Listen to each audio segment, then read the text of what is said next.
What's going on, everybody? I hope everyone's having a fantastic evening, afternoon, pre-noon, no matter where you are in the world. I'm Hasan Piker, and this is the HasanAbi broadcast coming to you live from sunny California, Los Angeles. We are live, folks. 3, 2, 1, let's Boys, jam. girls, MBs, we are live and alive. And I'm late. And that's because I am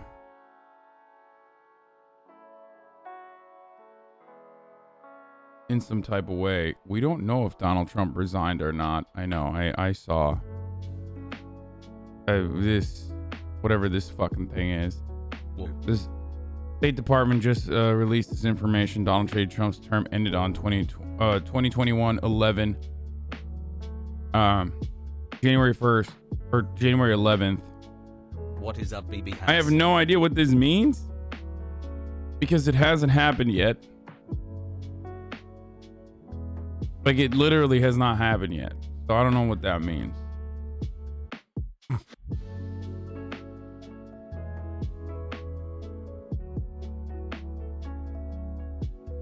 They are live on YouTube. There's got to be a mistake.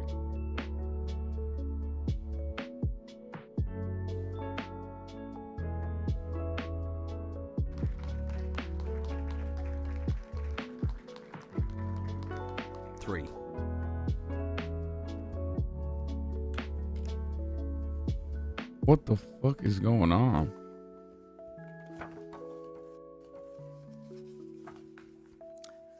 Hello, and welcome to everyone joining us live, both in person and What is virtually this shot all over with? the world.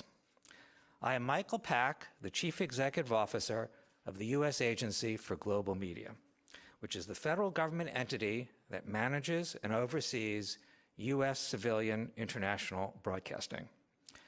Now, unfortunately, as many of you abroad know all too well, there are regimes bent on preventing people from accessing objective news and information. To keep power, they manufacture and propagate false realities, seeking to control thought and belief and ultimately action. Let me be clear. This behavior is an affront to the universal right of freedom of expression, a right to which every single person is entitled Boogaloo. by virtue of being a human being.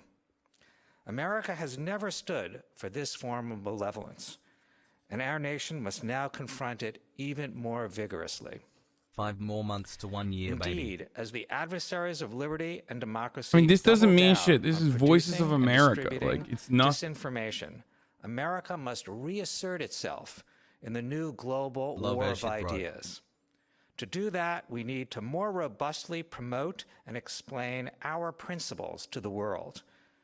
Fortunately, since 1942, we have had an excellent platform to do exactly that. Yeah, this is nothing. That This is platform- like completely unrelated. I don't give a fuck that it's like Secretary Pompeo is delivering remarks at Voice of America. Like, it's just, this is like unrelated to anything, really. Voice of America CEO accused of fraud and misuse of office all in 1 week. Fresh crises and fresh challenges confront the Trump-appointed CEO of the parent Voice of America, even with less than 2 weeks left of Trump's presidency. To start, the Attorney General of the District of Columbia this week accused Agency of Global Media CEO Michael Pack of illegally funneling more than $4 million to his private documentary company through a not-for-profit that he also controls. Yeah, Yo. shocking.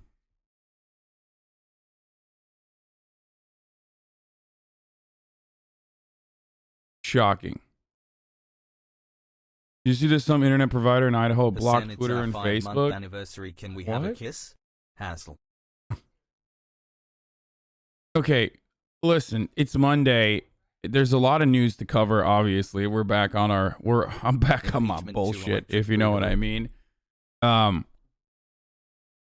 not gonna watch this. This is ridiculous. A bunch of fucking like old ass sharks talking about how being banned Glad off to be Parler here and is make Trump literally the support his same as crime. like getting thrown HasanAbi. into a fucking gulag or being exiled to Siberia. Oh, shit. I'm so all over the place that I forgot. They're looking good, my dude. I forgot that there is actually a surprise for you guys, dude. Hold on, let me... I wonder if I can do this live. Like, Hassle. I wonder what it will be like if I just change it live, you know?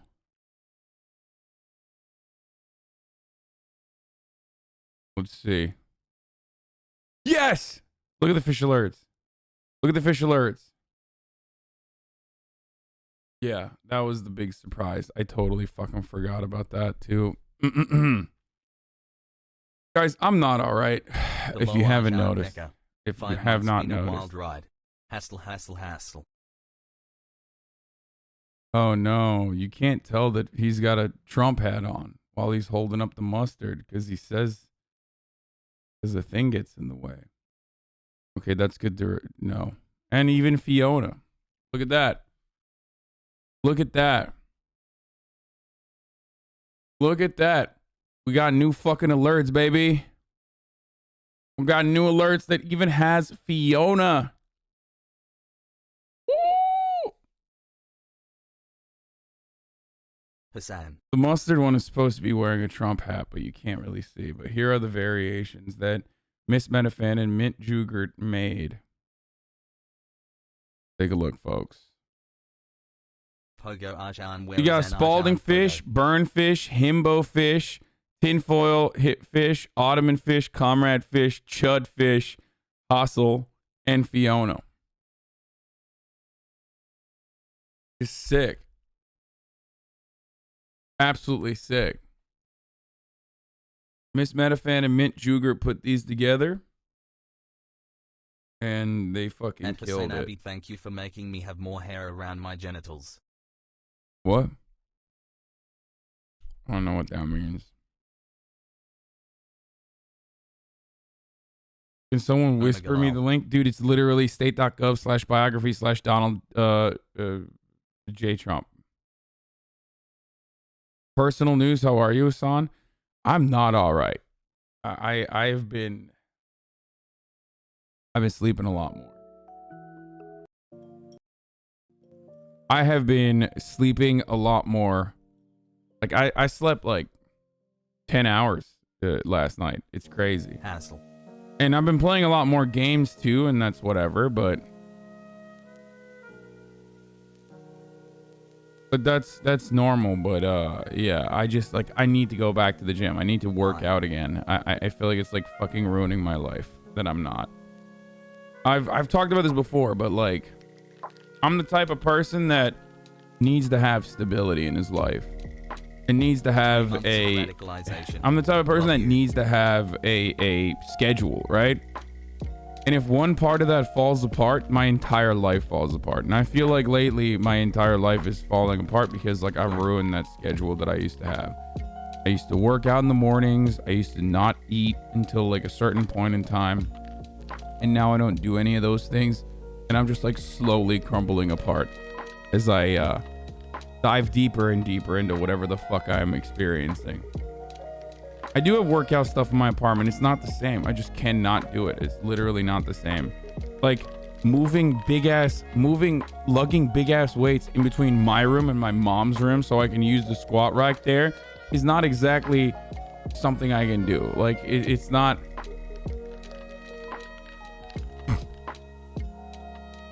You know what I mean? Like, yeah, I have weights in my apartment and I use them sometimes, but it's literally not the same.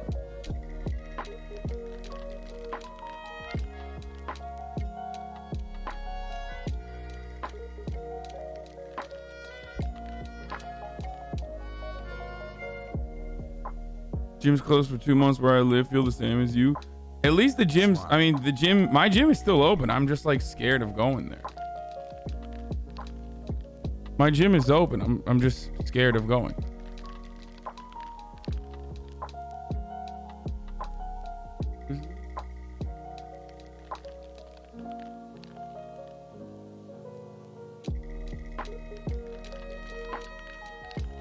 What?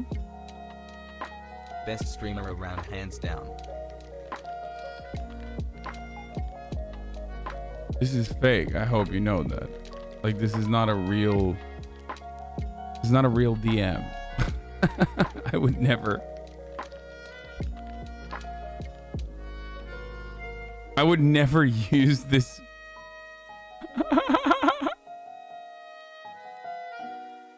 I would never use that emote. Like, ever.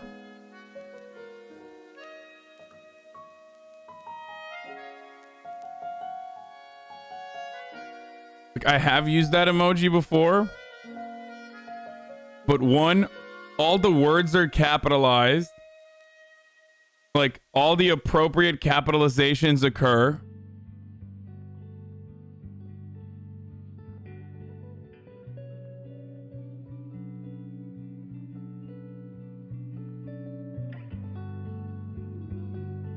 You can see the @ crossed out.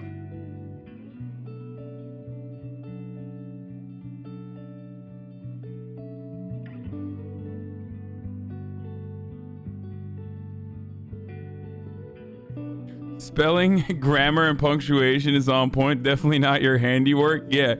If you're gonna fake DMs from me, the least you could do is like figure out how I chaotically fucking write shit. Grammar is on point. Spelling is on point. Capitalizations are on point. An emoji that I would never fucking use, like, or rarely ever use and only use ironically, is there. I either go all caps or no caps, okay? That's it. And nothing in between. I'm either going all caps, baby, or no caps. Nothing in between. From lifelong non-sub to 3-month resub. Under the A in the @ Finally some damn good content. Hassle.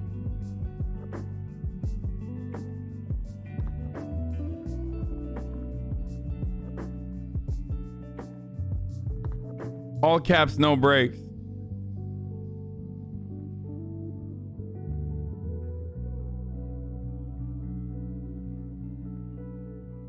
Anyway, we're gonna watch the CBS interview of that Mia chick who's like crazy, obviously. Hassle.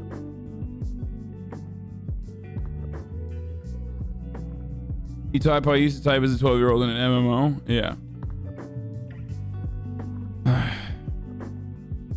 Hassle.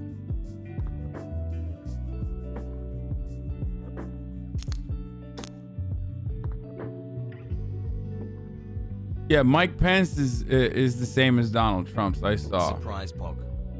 That's how you know it's broken, because Mike Pence is not fucking resigning, dude.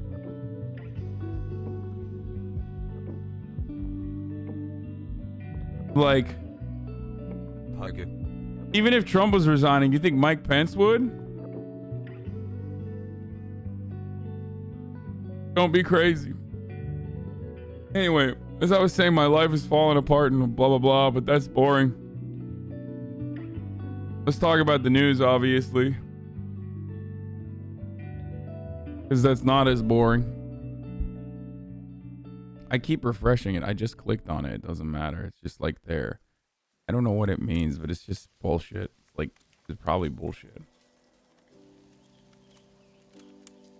Big Monday news. #1 most watched stream in Twitch history happening right now. 800k viewers of Fortnite. Happy. Yeah, I'm surprised it hasn't broken the website yet.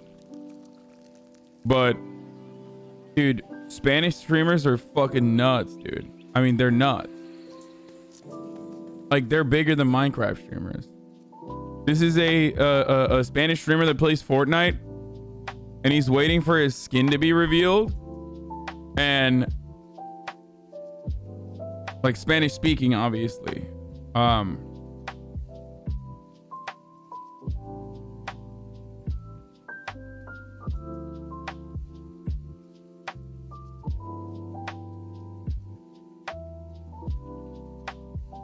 Anyway, he's Spanish too. I don't know if he's Spanish or not. When I say Spanish, I mean Spanish speaking. I don't mean like, when I say Spanish Twitter, I mean like Spanish speaking Twitter, I don't mean like, because there's a lot. There's like fucking, there's Latin America Twitter, there's South America Twitter, or not Twitter, Twitch, sorry.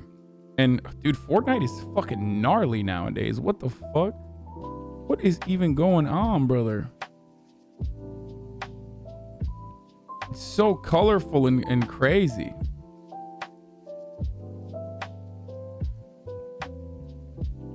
Three months, baby. I'm like, I don't even understand what's going on. Oh no, check LSF new PogChamp drama.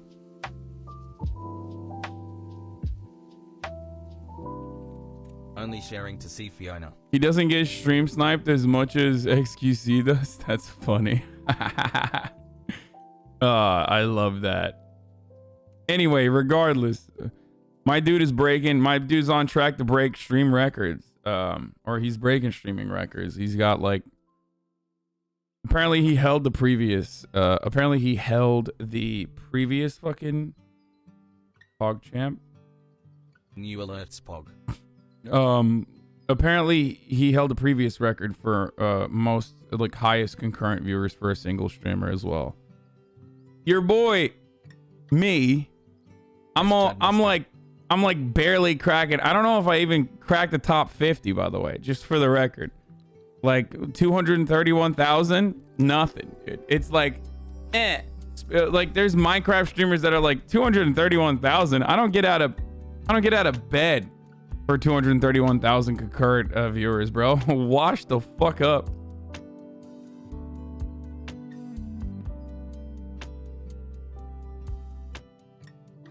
They're like, ew.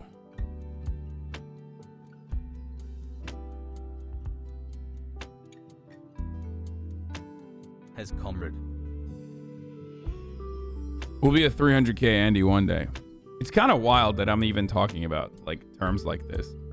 Just like it's kind of wild that on a Monday morning we have nearly 30,000 people and it's 20 minutes into the stream. So I'm always joking when I talk about this sort of stuff. Whenever I talk about numbers like this, it's like I'm greatly fortunate that so many of you want to watch me fucking talk about shit. Is this a hold my beer scenario? D. Anyway, I demand we only get Comrade Doggo. Yeah, it's not gonna work like that. Has Pog, has Pog, has Pog.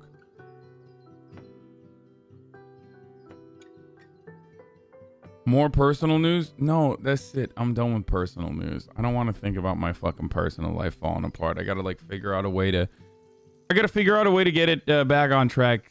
But we'll do that. We'll get there. Anyway, now today is the day that the House is supposed to take up Trump's role in the Capitol mob, and they're weighing actions against Donald Trump. Will this be yet another instance of a stern finger wag, or will this be a precedent-setting moment where a president gets fucking double impeached? Okay, we're gonna find out. We are going to find out today. Is it going to be one finger wag or two finger wags? Is it going to be a double finger wag? Oh no.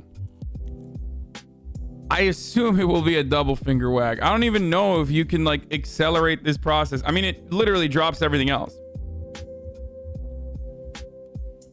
It drops everything else. When you set up the impeachment, articles of impeachment, it's like, that's what they have to focus on. It takes priority over anything else. What do I think is gonna happen? I don't even know anymore, man. There's a really funny video of this guy. I'm a little conflicted on this because like I don't think we should expand the dragnet of terrorism, and like no-fly lists are kind of fucked up. I mean, but this dude is like very clearly someone who was at the Capitol and someone who literally fucking committed a crime. So it's understandable that they placed him in a no-fly list. Like, I'm not...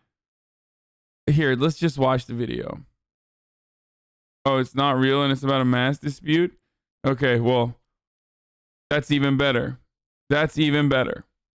Like, I saw the video earlier this morning. It's pretty funny. Pogo. But if you're fucking freaking out about no-fly lists or because you did something horrible, or if you're fucking freaking out about not wearing a mask and therefore you're not getting put on the plane, yeah, like you deserve it. Let's watch. But this is what they do to us. They kick me off the plane. They call me a fucking terrorist, and they want to fucking ruin my life. Sir, please calm down. I was just with Dr. Delta earlier. I love every single one of you. But he does seem to be wearing a Love mask, Bad Bunny so I don't Bunny. know. I don't Thanks know. for everything you do. Hassle. What was he, like, not wearing it right or something? Anyway, okay, ladies and gentlemen, before we get to American news, I have some really sad news from a more important part of the world. Are you ready for this? Before we get to American news, folks, something we need to talk about right now. Something we need to absolutely talk about. It's not getting the coverage, dude. Folks!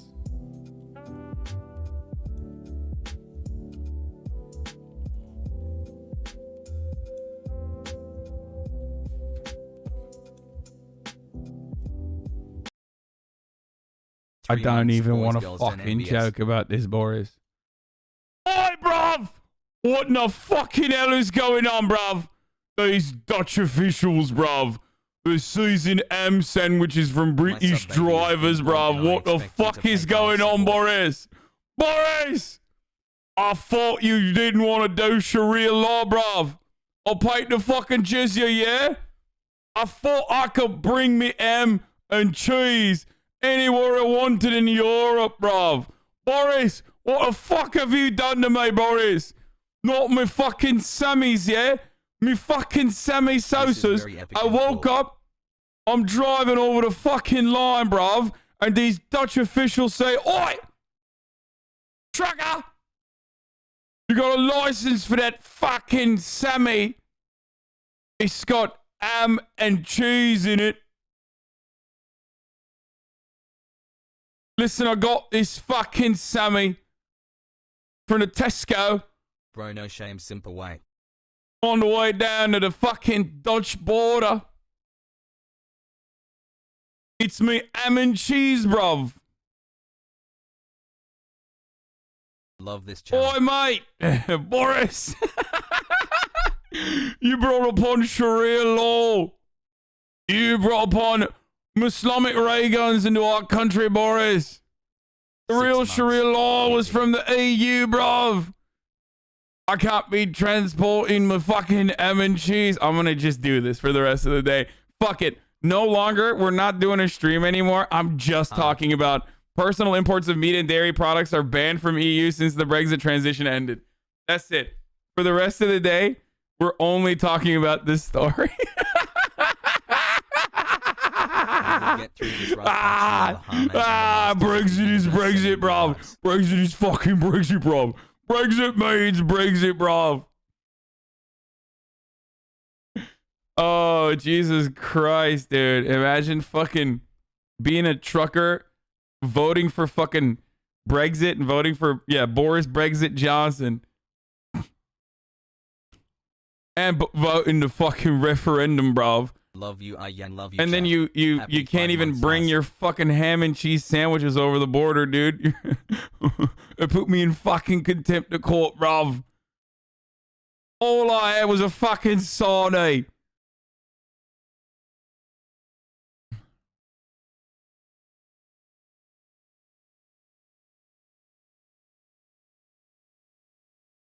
And now you can't even bring your fucking... First of all, I'm surprised that the British know that ham and cheese sandwiches exist. I've seen whatever the fuck you guys eat over there, whatever you consider to be British fucking cuisine, bruv. And guess what? That shit is, I don't even know how that's edible. But yeah, it's time for more beans and toast. I guess you could bring beans over the fucking border, bruv. Time for the fucking beans and toast, Sammy.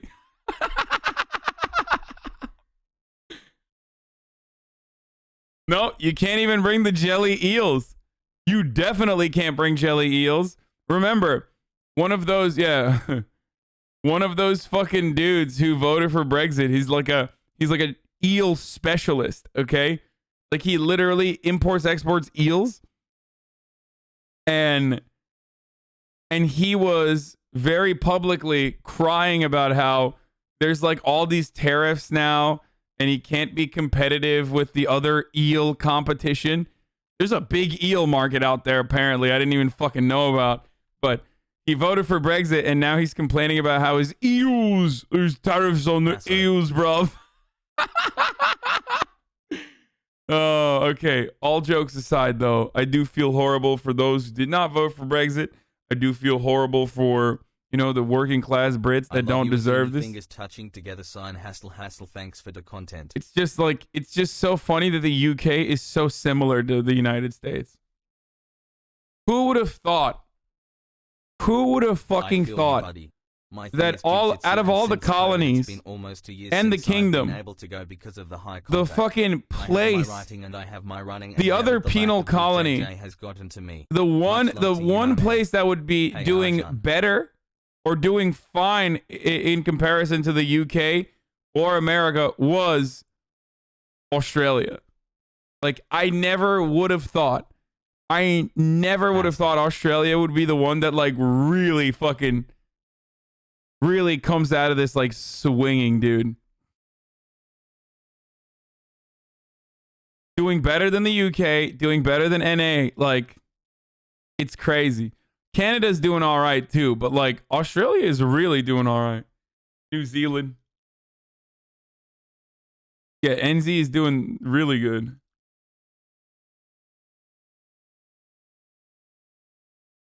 But I don't expect New Zealand or Canada to do poorly anyway.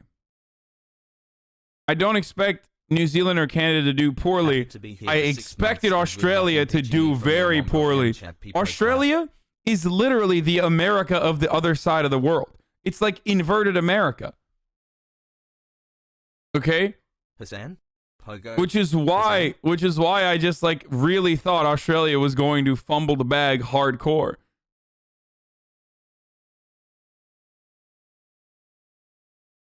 Pelosi president. Canada is starting to surge again, mainly Quebec, Ontario en Alberta. Wait, there's a video? Weer terug. En dat merken reizigers direct. Good morning, sir. Want Engeland is nu een derde land voor Nederland.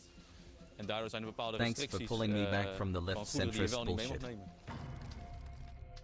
Since the Brexit, you're no longer allowed to take certain foods to Europe, like meats, fruits, vegetables, fishes, those kinds of stuff. Rien de Ruiter, 10. Do you have meat on all the bread or not? Yeah. Yeah? Okay, then we take them all. I'm sorry. Yeah. Okay, can I take off the meat and leave me the bread? No, everything will be People hate confiscated. that hassle. Welcome to the Brexit, sir. I'm sorry. Oh my. Dude, by the way, notice one, every border cop in the EU is in shape. Two, they speak perfect fucking English. Like perfectly bilingual. I hate doing the fucking EU. I hate having this like EU supremacist attitude. But every single time I look at like European customs or just like European regulators, I am always amazed that like, first of all, they speak English perfectly, probably better than Americans if we're being real for the most part. As Belgium, they're more fluent in English than England. That's true. No, they speak better English than our cops. They speak better English than our like citizens, and probably better English than the British too.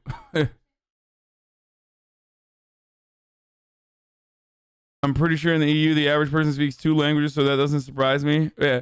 In America, the average person speaks half a language. In Belgium, they speak like 4.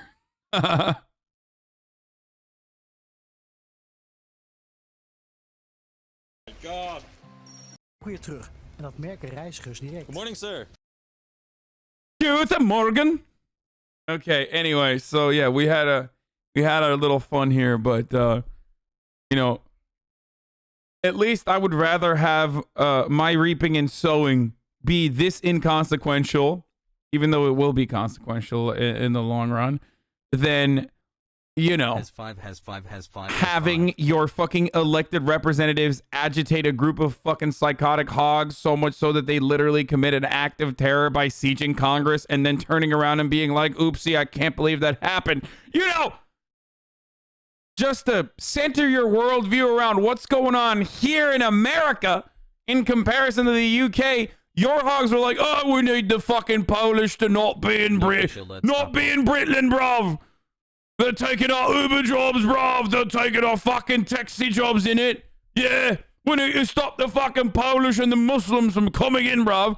Meanwhile, okay, now your ham sandwich is seized. In America, it's literally like, oh, like, you should do an act of terror on Congress because, you know, Donald Trump actually didn't win. Or Donald Trump actually won the election, even though these liberals are saying he didn't. So, differences in treatment, differences in stories, differences in outcomes. Love you, chat. Okay? Anyway, your takes make no sense because the POTUS is still Donald Duck, and you are out of your mind thinking he's not baiting because I want to say we love you. Oh, a disgruntled staffer changed the website. Okay, got it. I told you there's no fucking way. Sources tell BuzzFeed News a disgruntled staffer is behind the State Department's change of Trump and Pence's biographies. Comprehend what I am trying to say. Anyways, Hasan Pogo. Glad to be here, comrade. Thanks for all the great coverage over the past 5 months. Bu adam Türk mü Amerikalı mı? Amerikalı abi. Türkçe konuşmayı bilmiyor bu adam. Ya adı HasanAbi galiba ama bilmiyorum neden. Türk'e benziyor la aslında.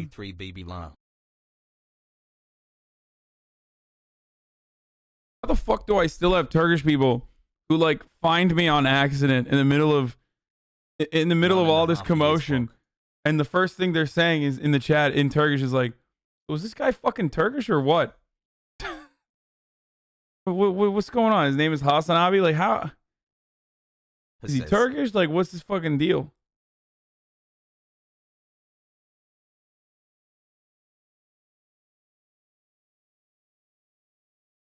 Anyway,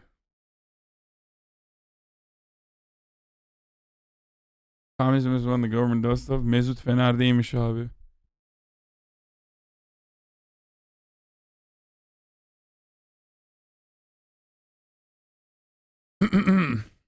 Do you think the neoliberal bourgeoisie have allowed this right-wing insurgency to grow in order to keep us in a constant state of centrism? Parler's function seems so obvious from the get-go. Thinking about Walter Benjamin, behind every fascism there is a failed revolution. Dang hug chat, I love you. Anyway, yeah, so I don't know how true the Parler I don't know how true the Parler thing is, but Parler potentially might have been compromised. This is what I was hearing about. They had a free their data storage was literally a free trial account. Like, they had all of this important data stored on a fucking free trial account. That's legit. That is actually not fake news. Let's impeach the motherfucker. They also, from the get-go, people were talking about how, like, insecure or non-secured Parler is. It's very true. I've already seen tons of shit from it. It's 80 terabytes total. Yeah. I think Parler potentially was breached. And honestly, it is...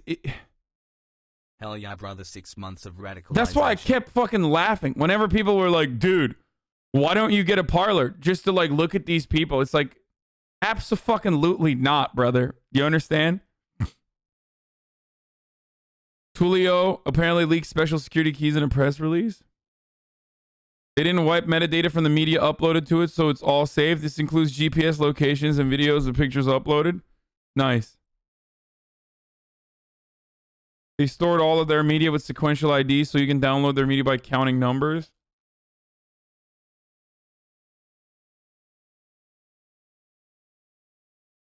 This group of internet warriors then used that account to create a handful of other administration accounts and then created a script that ended up creating millions of fake administration accounts. Also, a lot of posts were deleted by Parler members after the riots on the 6th. Turns out Parler didn't actually delete anything, just said it was a bit as deleted. Guess who has access to all the deleted content? Administrator accounts. I am now crawling URLs of all videos uploaded to Parler sequentially from latest to oldest. They even have deleted. This Twitter post is inaccurate.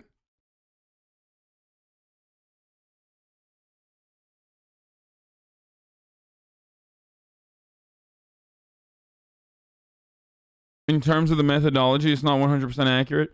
Listen, I don't know fucking hacker shit, okay? I'm not hacker mans. I don't know how hacker shit works.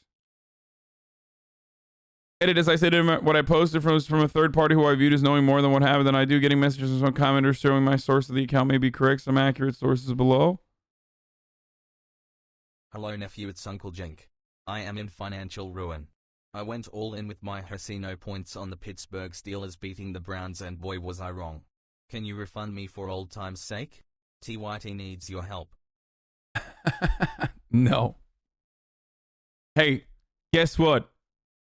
If you were a fucking non-believer, dude, this morning, you got fucked. You got burned. Why did you get burned? Because you thought I wouldn't be live until fucking 12 a.m., baby. So you got burned. Immediately clicks the independent link. Yeah, the independent link is like at least a little bit more organized. They nicked me, hammy bro. An outlet. Boy, this call for a revolution on me, mum. Or 12 p.m., sorry. Yeah. Get fucked non-believers, dude. Non-believers were running around like, I don't believe Hasan is going to make it. I don't believe Hasan is going to be live before 12 p.m. He's not going to do it. Fuck you, dude. Guess what? I literally wasn't even planning on doing it. I wasn't planning on doing it. And I saw the non-believers and it fucking frustrated me to a degree that if you are a doubter and it's within my control, if you are a doubter and it's within my control, then I will literally fucking make sure that you're broke. Just like last night when you all doubted me and you all said, we are not going to be able to take over the oil rig. And what fucking happened? Ludwig went and valiantly stole Shroud's helicopter and we took that fucking oil rig down. Now all these politics Andys are like, what the fuck is he talking about, dude? Taking my fucking Sammys? Anyway, the metadata is true. Bruv Pogo taking my fucking Sammys. Donk NB. This is literally 1984 Bruv Pogo. This morning the Parler app was removed from the internet as Amazon Web Services support pulled their support from the social media website. Basically, they have the GPS coordinates and time taken of all photos on Parler videos too. Plus, there was a breach a few months ago which contained emails and phone numbers. Basically, their docs is online and public. Yeah.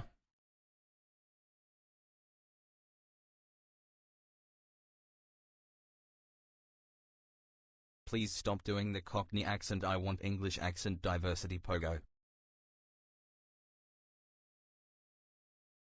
Oh my God. Every deleted Parler post.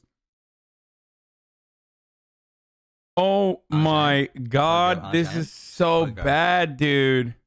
Wait, I forgot to fucking post that I'm live. By the way, I should do that. 4 months of hearing you mauled and gets unlocked It's over Monday. the stupidest takes. Cheers.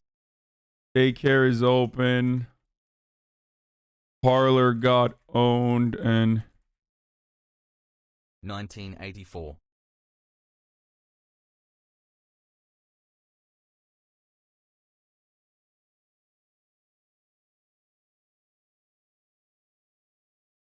Hassle. is getting impeached today. Let's find out. www.twitch.tv. As a Brit myself, I feel so little sympathy for people who voted for this and spent the entirety of the last 4 years spitting in the faces of those who warned them of the consequence. I friggin' hate Brexit.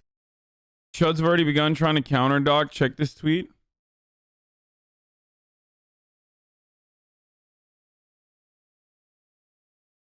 What do you mean? Bad news. North Central Florida Patriots.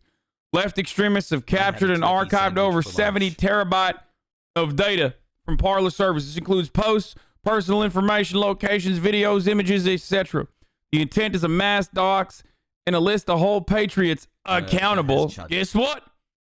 We're Patriots, baby. That means we do not ever get accountability. It's too late to scrub your data. and it's already archived. There's nothing you can do to prevent what's already happened. All you can do is prepare for the fallout, patriots. Accountability may come in many forms for our free speech. Doxing, jobs might be called, addresses leaked, and people coming to your house, etc. Oh, Jesus Christ. It's terrible because now they're like even more fearful. Like now they think like, you know, they will actually have like people fucking coming to their houses and shit. And that's not good because they're already fucking freaking out. Now they're going to kill like, you know, the black UPS driver because they thought like he was coming into my house with a package in his hand, probably a bomb. Hope it doesn't happen, but like these people already live in like a world of paranoia. You know what I mean? So now they think like people are coming to get them. Ham sandwiches lives matter. You know how they say if you don't like Twitter, make your own? They did. They made Parler and Big Tech literally took them down. Doesn't that make you scared? Amazon controls half the internet. Not defending Parler, just wondering. Okay. F. Except the difference is Twitter, Facebook, MySpace. There have been numerous fucking websites, okay? Snapchat, WhatsApp, Instagram. A lot of them have been sucked over by Facebook, and you should absolutely fucking cut these companies apart. Chop them up. Bust that trust, baby. Thank you for indoctrinating me. However, those are all originally competitors to those big fucking tech giants. Do you understand?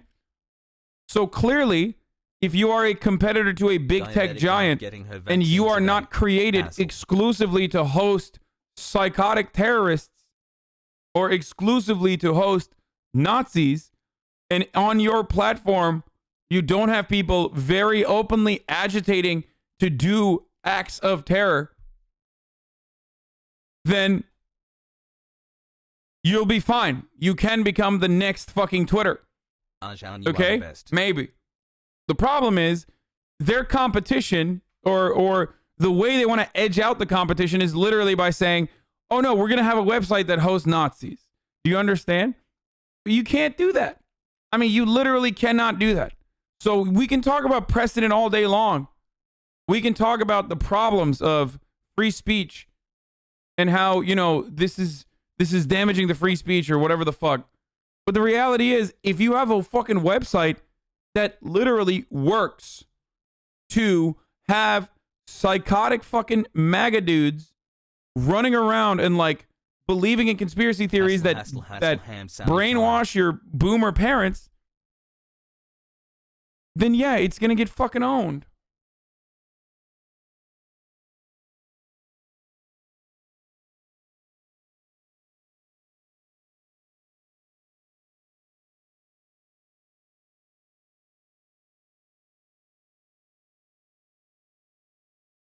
The best way to enforce a competitive market,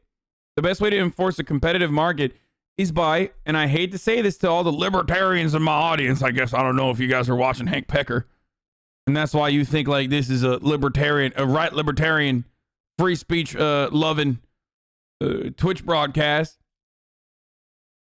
But if you want to enforce like free market competition, baby, you have to have the government interfere and regulate and make sure that competitors aren't sucked up by the big tech giants. Thanks, as Tweeper. They are currently sucked up by the big tech giants. WhatsApp grows, Facebook buys it. Instagram grows, Facebook buys it. Snapchat grows, Facebook tries to buy it. They can't buy it, but they bought Instagram already, so they try to turn Instagram into Snapchat.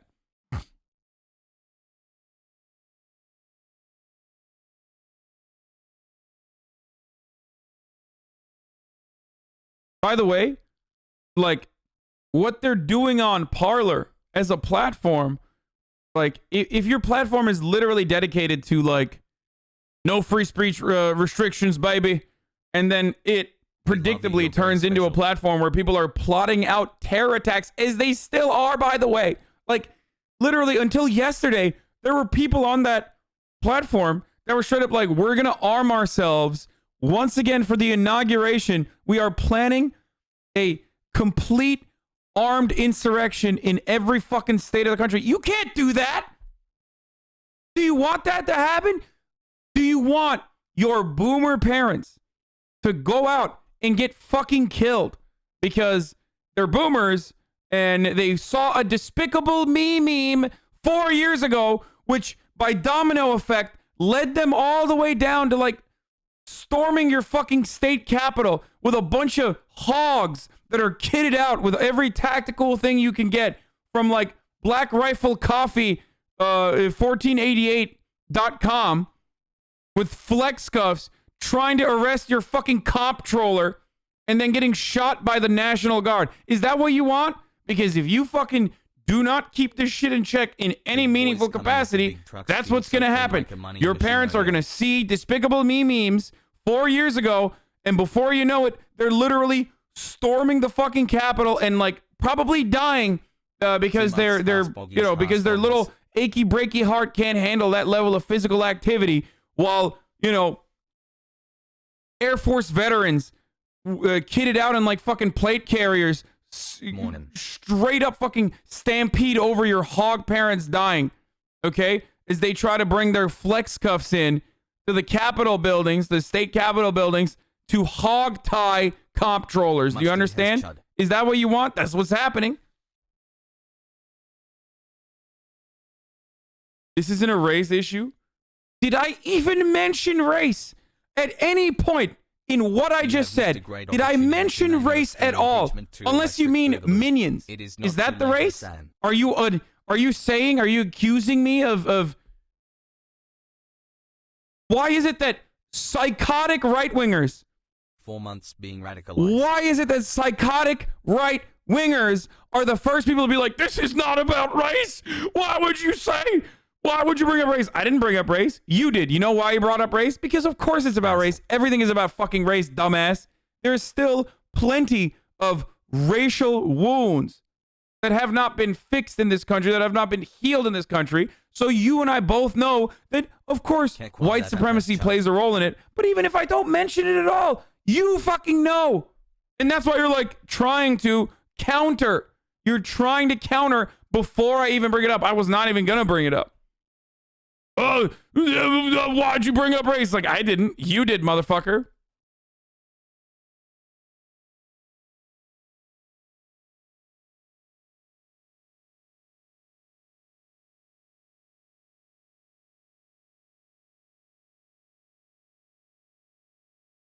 Yeah. Argued that the reason has less to do with the whole constitutional free speech aspect and more with just the Google itself has rules and regulations for what can go on in its app store. Just like Twitter, it's a private company. Same with Amazon, Apple, etc.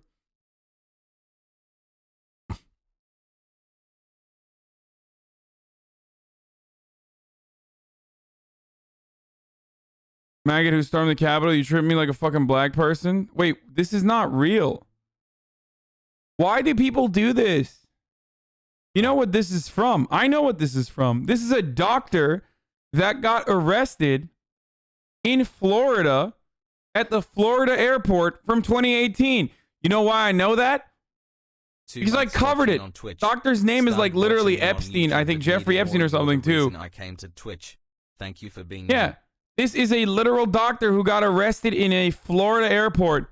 And it's a real story in which, like, he says, you're treating me like a fucking black person. You treat me like a black person! Yeah, it was his old news, though, baby. Pog.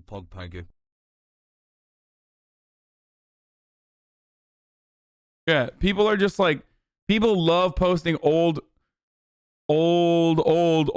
arrests and, like, old police brutality stories. Back. I have an imaginary wife and kids to feed.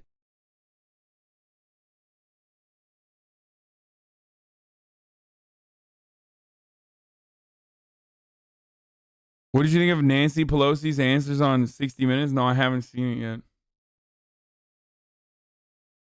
The Trump administration has redesignated Cuba a state sponsor of terrorism, citing, among other things, Cuba's 3 months of watching harboring of U.S. fugitives. I haven't noticed much, but I'll keep watching. It's so dumb. It's like, why? Like, don't you have more important things to deal with? Like, I don't know, armed insurrectionists don't suck right now. potentially fucking, you know, doing another act of terror on Inauguration Day? No.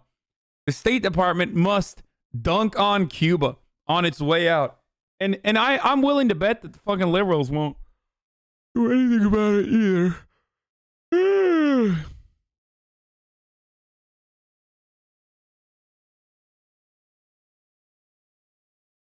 Hi. The planning of the January 16th, 17th militia events in D.C. is quite specific. They want at least 15K people, and if they achieve that, they plan to block Democrats from entering the Capitol, allowing only Republicans through. Here's when they plan to meet. Hasan, have you seen the Al-Qaeda video? Have you, Hasan?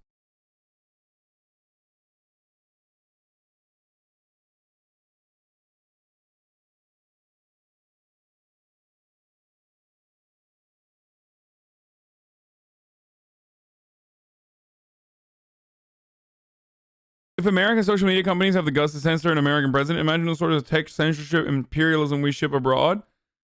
Trump being banned is good, but the consequences are awful. Is this Merkel's thinking? Bro, what the fuck is Angela Merkel saying? Like, she said that she was worried about Donald Trump being banned from Twitter. It's like, bro, do you know what happens in your country? Hello? Try to fucking, you know, Sig Heil on Twitter in your country. Like, that's so strange. Content and memes, but it's great that he is off Twitter. I love you, Hasan. I mean, seriously, like, Twitter unconditionally bans, most platforms unconditionally ban people in Germany. Keep doing great work, because there is like complete restriction on hate speech in Germany. Sig Heil is not comparable to the situation, dude. Sorry. Don't apologize for being a fucking brain-dead loser, moronic baboon. I mean, seriously. Sig Heiling is not comparable to the situation. Yeah, in some ways, I'm a Nazi is nowhere near right now in 2020 is nowhere near as bad as like literally having fucking hundreds of thousands of salivating hogs be like, we need to go out and kidnap Nancy Pelosi. So yeah, one has like legitimate material consequences that are more significant than like some fucking idiotic Nazi LARPing. So yeah. I'm sorry.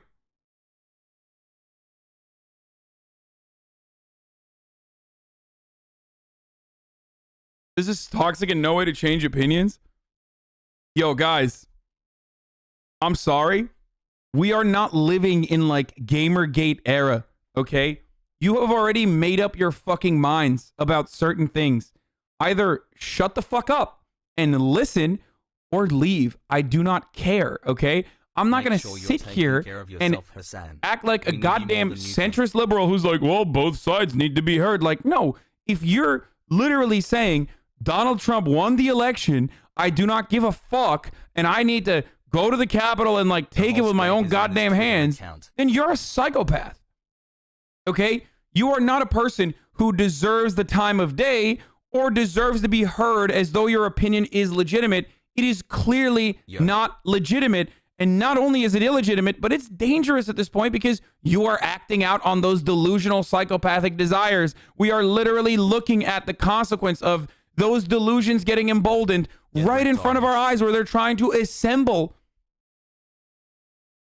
to stop like Democrats from entering the fucking Capitol buildings by force if need be.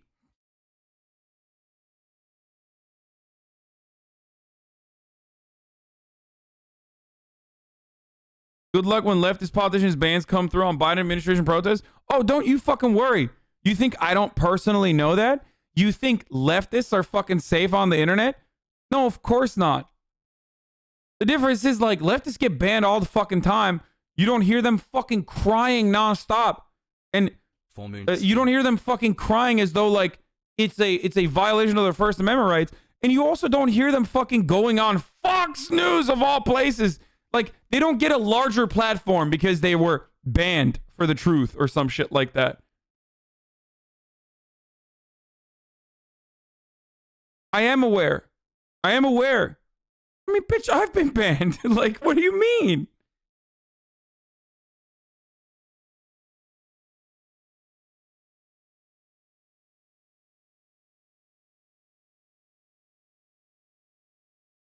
I don't get a Tucker Carlson host when I get banned. You know that, right?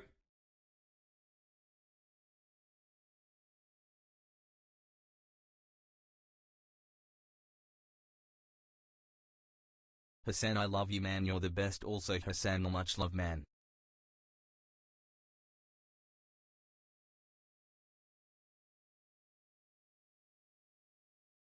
Türkçe konuşabiliyor musun? Hayır, konuşamıyorum. Hiç Türkçe bilmiyorum ben abi. Anyway.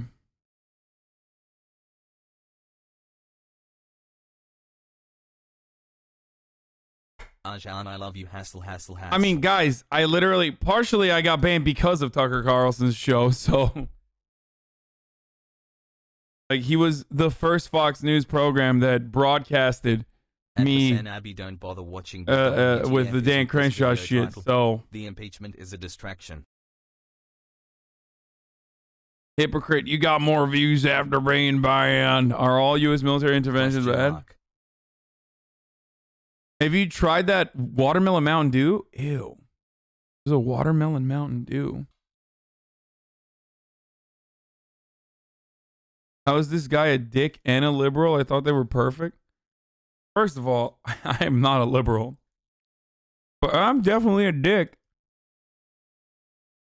It's just a matter of whose dick I am and who I'm fucking with this dick. Okay? Not a nice person. If you're a racist person, I'm not going to be nice to you. If you're a QAnon supporter, I'm not going to be nice to you. I'm a dick, but I'm your dick. If you're on the side of sanity and truth at HasanAbi and equality, justice, then I'm your dick. Wait, what's happening? You're a dick and a liberal. Well, I'm not a liberal. I mean, yeah.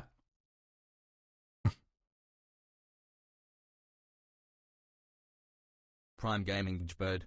You are a liberal, man, by the very definition, not a neoliberal. A liberal willing to accept or respect behavior or opinions different from one's own. I mean, liberalism is closer to classical liberalism in many ways. So, no, I don't think I am a liberal. Also, liberalism, by that definition, is literally the reason why so many liberals get fucking duped.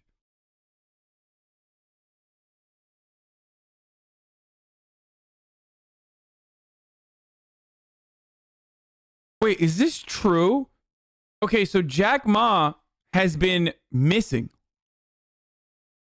I'm fairly certain that Jack Ma has been missing, and Wide peepo happy. For a while now. I think he like talked shit on Xi a little bit, and now they're nationalizing it. Oh, brother. Did he appear again? It's not true. It's a myth. Where is he then, bitch? You know where he is? Have you seen him? Oh, he was found at a funeral? Sam Sater got in him today suggesting you as a casual Friday guest and he seemed into it. I'm definitely into it and imagine you would be too.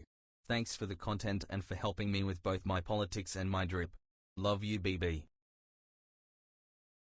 Alibaba is the Chinese Amazon, yes. I mean, it's not as... They found him fixing AC? Yeah. They found Jack Ma storming the Capitol. No, I'm just kidding. Found at his funeral. He's at Lake Lao Kai. Anyway, this is fake. Happy birthday, COVID. 1 year ago today, the first known reports from China indicate that the Chinese government may be working on a plan to nationalize Jack Ma's Alibaba and the Ant Group. We'll see. We'll see what happens. Is it fake?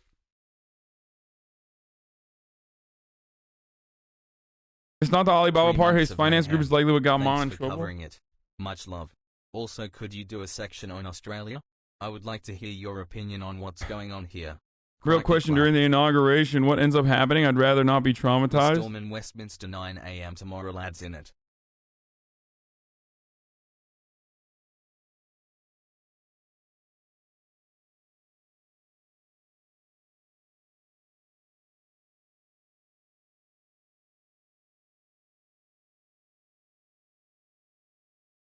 Yeah, he stole AOC's shoes at the Capitol because it's the one thing that even Jack Ma or Alibaba does not stock.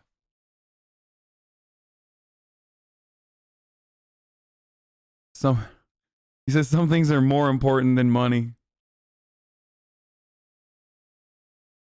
Başla Türk iş yazmayı biliyorsun. Türkçe konuşsana. What? Where? Nereye yazdım lan? Oğlum siktir git abi ya. Gerçekten siktir gidin. Ya manyak mısınız abi siz? 54 bin adam izliyor şu anda İngilizce haber anlatmam için.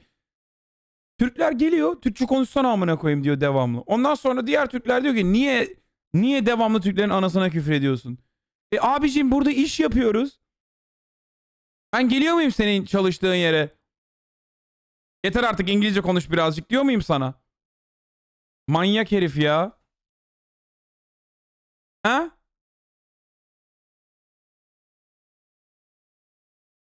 Reklam ajansında çalışıyorsun amına koyayım İstanbul'da. Ben geleceğim kapıyı çalacağım. İngilizce konuş lan. Sikirme.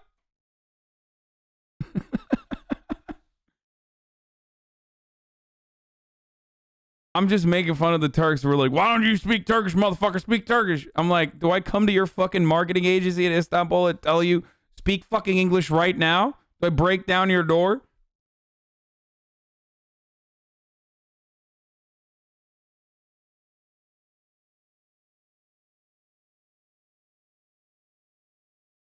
Hey, dude, this is ridiculous liberal talk here. We need unity, not divisiveness. Yeah, that is. Dude, I'm too high to be hearing you speak two different languages. Sorry.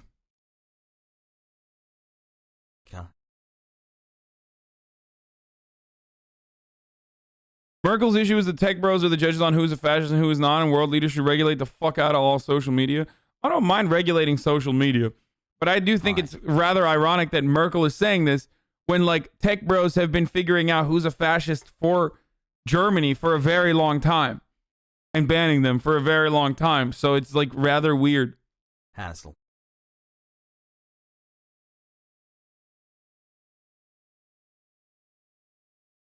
Anyway, Jack Ma openly supports 996 working schedule and crush small vendors on Tableau like Amazon, so fuck them.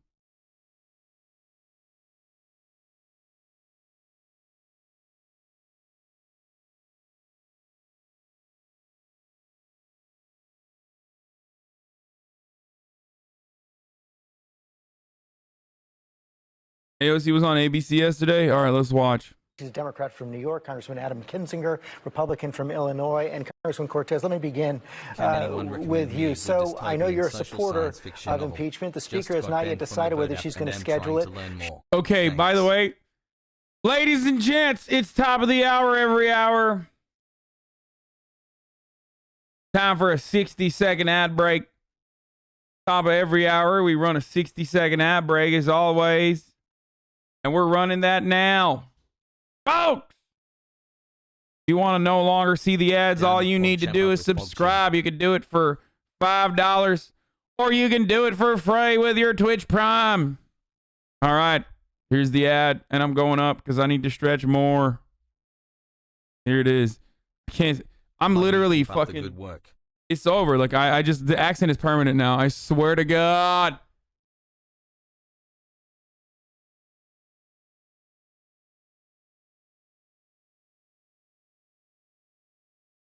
Other ways that you can avoid ads. Other ways that you can avoid ads is if you like have a VPN. Thanks, BB. If you fucking Twitch is broken again. Oh my God, of course Twitch is broken. Of course Twitch is broken, dude. Of course Twitch is broken. Cause, you know, fucking Fortnite. Every time some dude has like 7 million views or whatever, some dude has like decides to play Fortnite to every Zoomer in Spanish speaking countries.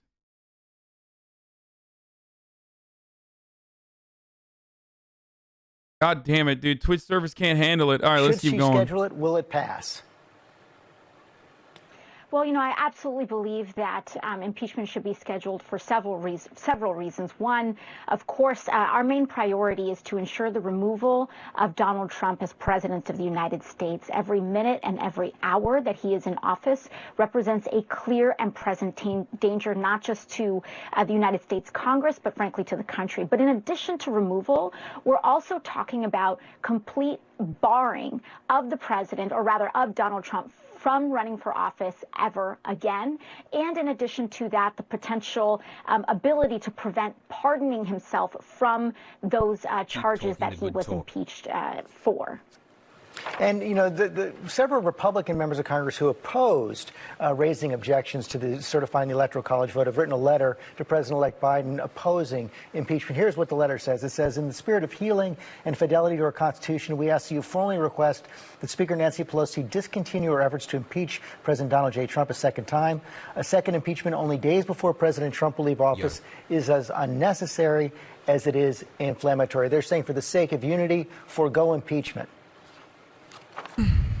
Well, you know, I think there's a couple of things. One is we have to understand that what happened on Wednesday was insurrection against the United States. That is what Donald J. Trump engaged in, and that is what those guys, we need to unite, we need to hug and kiss Republicans, and we need to heal. Like, uniting regular Republicans on the ground, most of even if they were like hogs that wanted to fucking hog tie Nancy Pelosi or some shit, like deprogramming them and getting them to become sane again, that's a goal. Okay? Everyone should be able to have a pathway towards redemption. But if we're talking about uniting and hugging, kissing Matt Gaetz, for example, fuck no. Like, professional Republicans are demons, okay? They're like not normal human beings. Like, Republicans might be hogs in general, but those hogs are getting their information from somewhere. And those hogs are getting their information from the demons that are literally professional Republicans, whether they be politicians, love you all, agitating, galvanizing, emboldening some of the worst fucking opinions that people have, legitimizing them as though they are serious, like, you know, the election was fucking stolen from Donald Trump. It's fucking, it's bullshit. 2 words, both 4 letters each. Or here is the hint. Professional Republicans in the media who are also doing the same thing. I'd go so far as to get mad. I'd go so far as to get mad at the Democrats too. Like, Democrats who host Republicans on their TV shows without taking them to account for the things that they have done.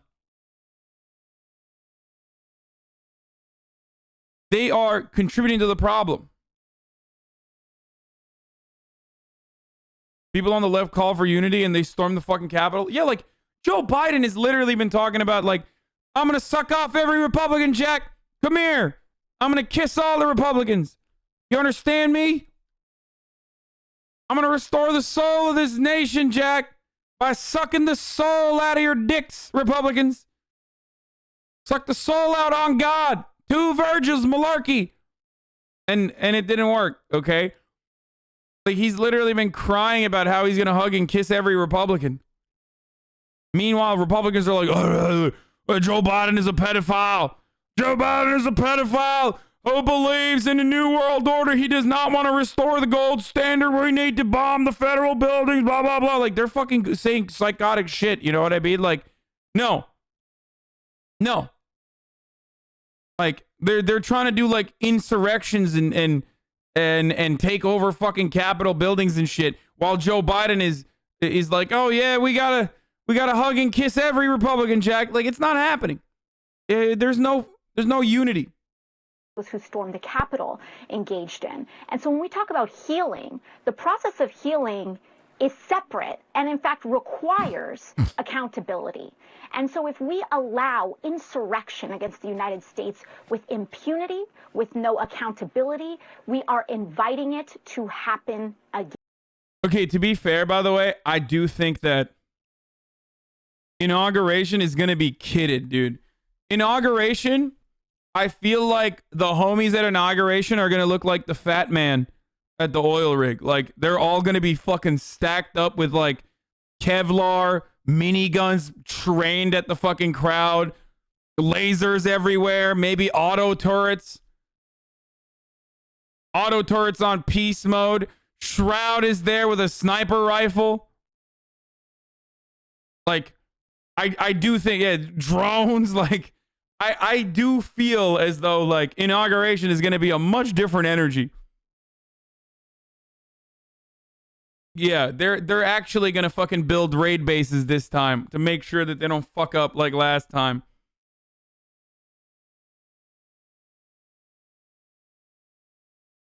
So, yeah, metagaming. I assume they're gonna be literally fucking stream sniping. Like, they will go to every single person's stream. They're gonna have to bring lots of scrap metal. Yeah, no, it's over. It's like, it's gonna be, I assume it's gonna be some fucking ninja from Fortnite be there too. Man, this is how you know someone's a normie, okay? Ninja from Fortnite, dude. What do you mean? Ninja doesn't even play Fortnite anymore. I love that, though.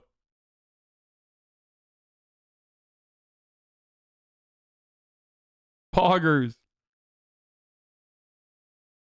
Listen. Ninja is no longer the Fortnite streamer, brother. There's literally currently a dude.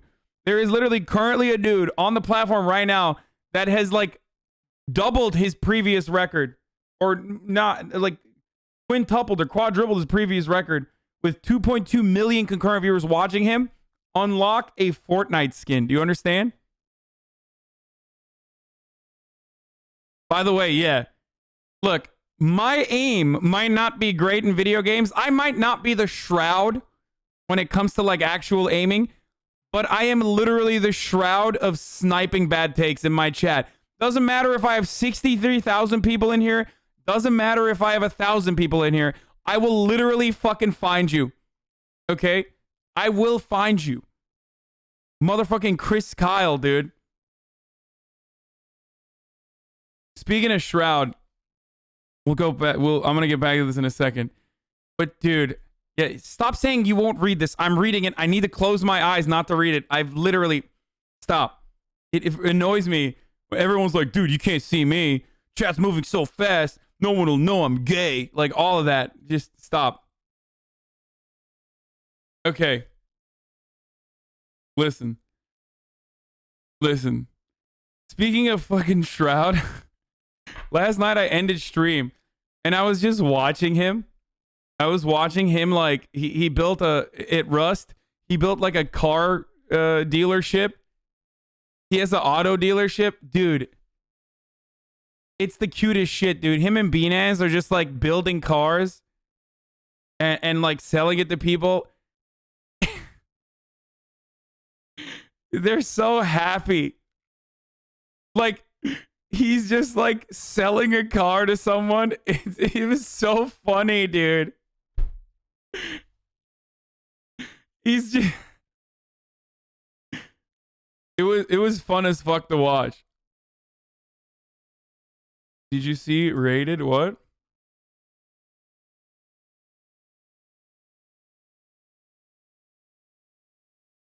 Hasan is so antagonistic. First of all, there's like 11 different places you can see on the stream where I got one ass bitch.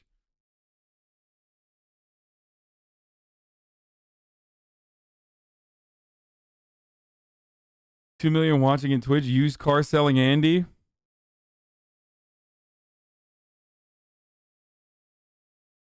I saw the manatee with Trump carved on his back.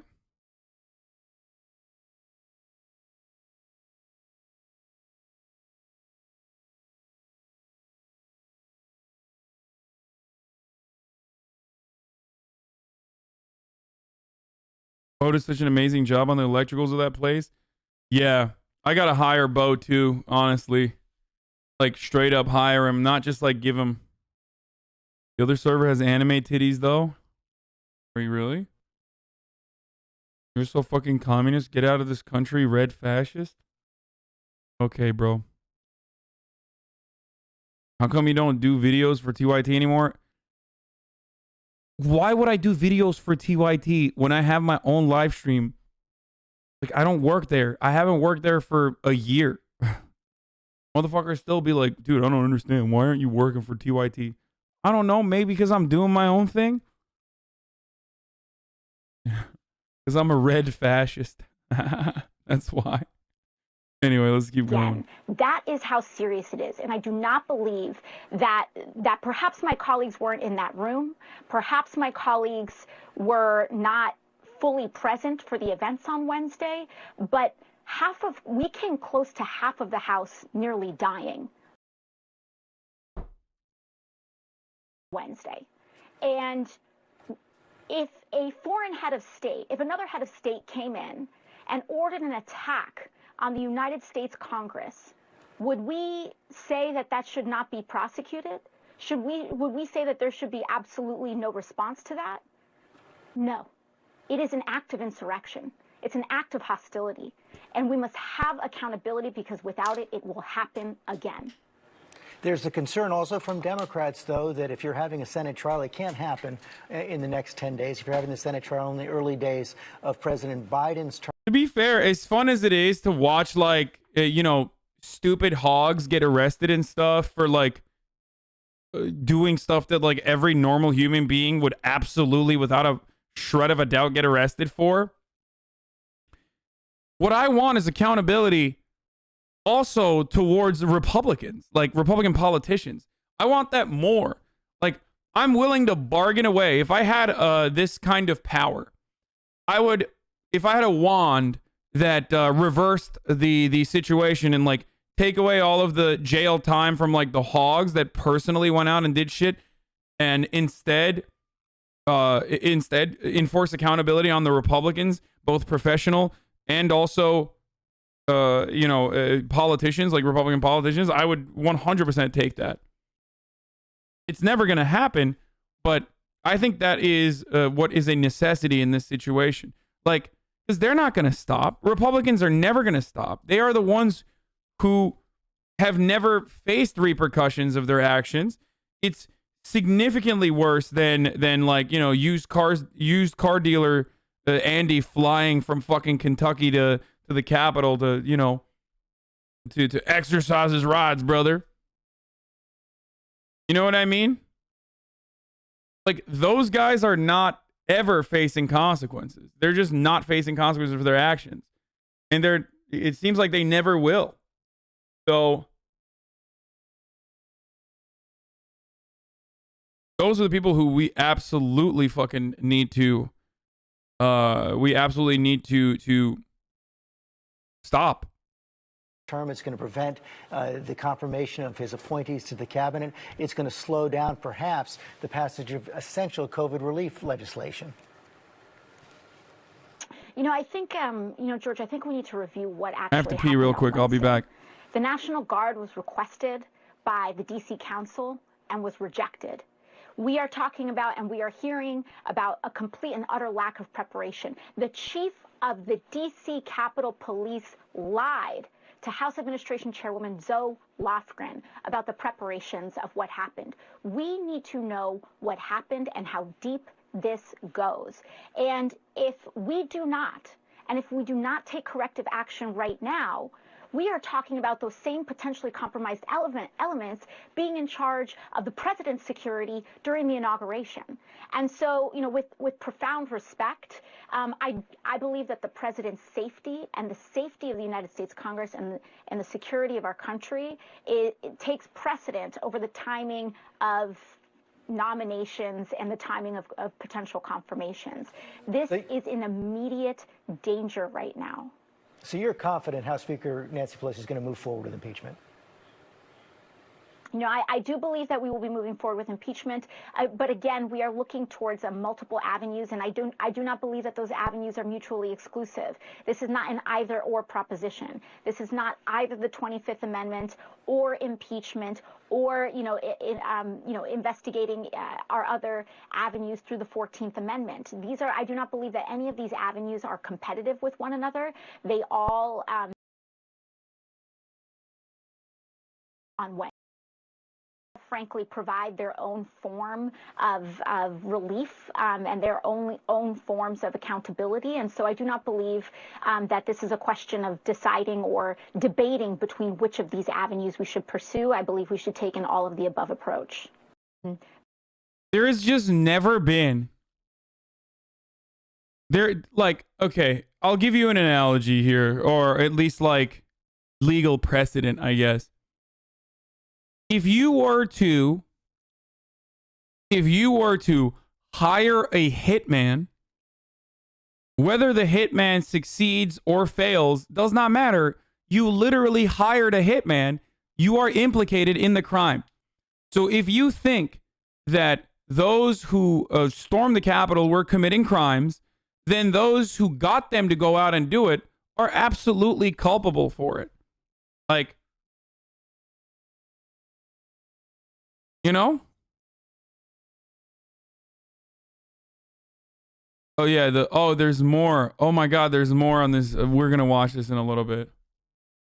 The Mia Ponsetto interview is just crazy.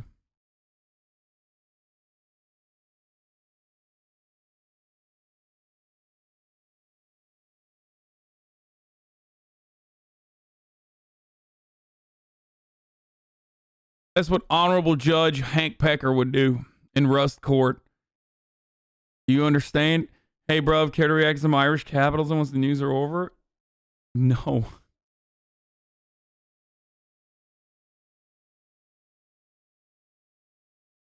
Well, yes. As far as people that, I just read a comment in the chat. I don't know if I read it out loud or not, but I was answering it. Yes, there are, according to organizers, like Ali, whatever the fuck his name is, I forget. But according to organizers who put together this event, like, yes, there were, he was talking to, come on, Ali Alexander. Yeah, that's his name. There were Republican congressional members who were absolutely in contact. According to Alex Jones, there were White House members coordinating efforts with Alex Jones. And it's not that much of a stretch considering the fact that both Ali and also Alex Jones were organizers of the fucking 2-day anti-democracy protests. Do you see that Ireland technically has the highest infection rate for COVID now? Really? Bro, tell the people to follow the channel. Last 18K to 1 million. Oh yeah, we're almost at 1 million followers. The wife of a Supreme Court justice paid for flights with these people. Yeah, there are. I mean, like Republicans in positions of power, their relatives, of course they are partially. Of course they're partially fucking responsible. Like not even partially. They're like directly responsible. They agitated for this for a year. Yeah, TPUSA, Turning Point USA, bought fucking buses to take people to the rally.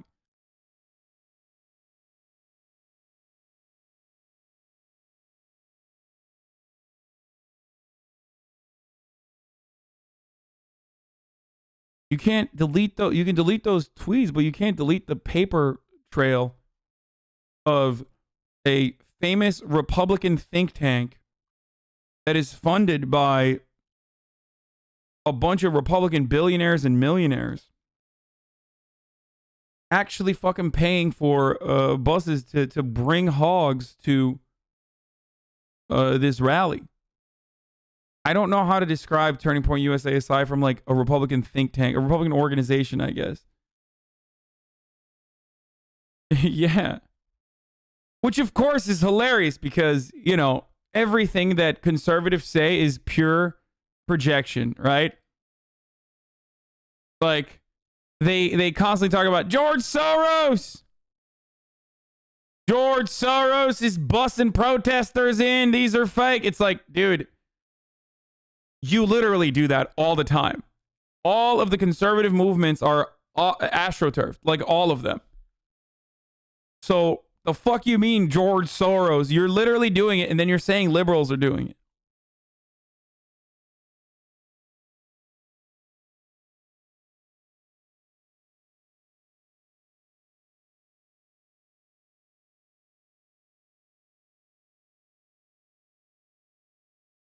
I would love to see TP get a terrorist organization designation of funding hog insurrection transport. Yeah, that's not happening.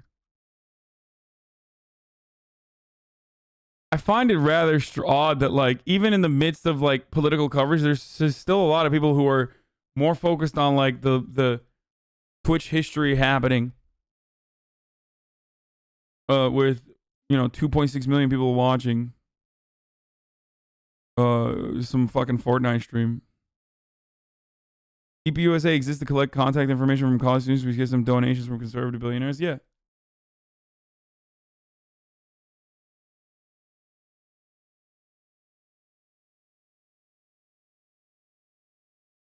Jealous? Wait, what? Dude, I will never have 2.6 million, whatever the fuck people. Like, you're telling on yourselves, dude. I'm really happy with where I've gotten. Like, the place I've gotten to. Why the fuck would I... Why the fuck would I be... You're really in a weird headspace if you think that there's, like... Yeah, if you think there's, like, jealousy between me and a fucking Spanish Twitch streamer that is, like, playing Fortnite. Anyway. I mean, congratulations to him. That's awesome.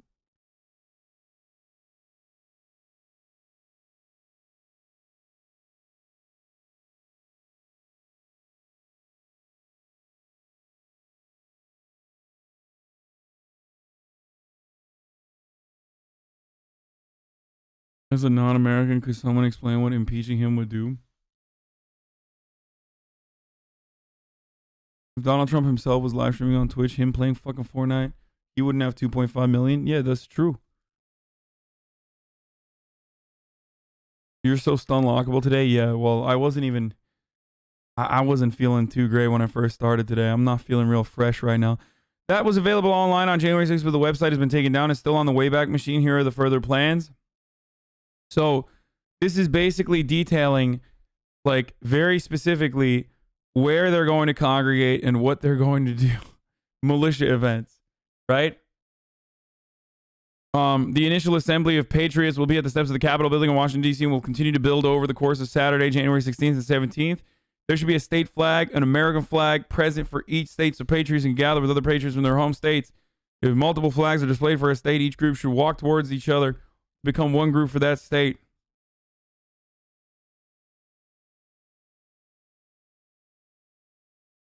We will gather for 2 hours each day starting at 12 noon so that numbers can be assessed.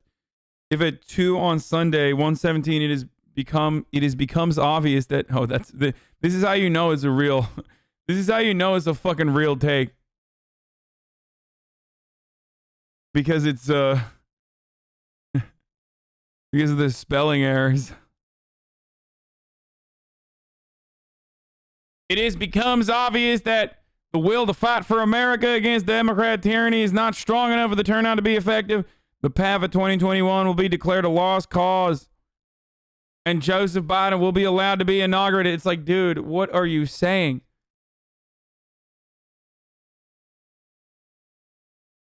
Oh, God, is Twitch breaking again? Fuck me, dude. It's just cutting in and out, dude.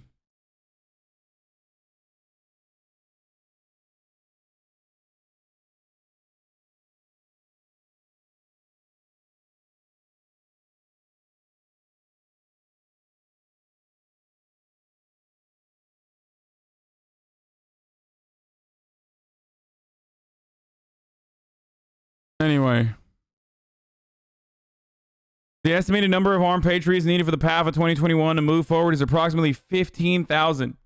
This number would allow a force of 4,000 patriots per location in Washington, D.C. and establish roadblocks at set locations. Dude, can you imagine being able to publicly talk about this?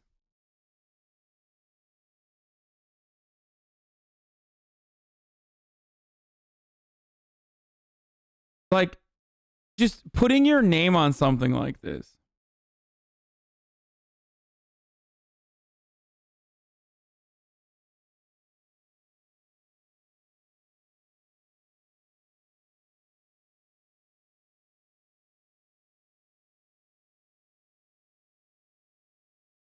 You know what I mean?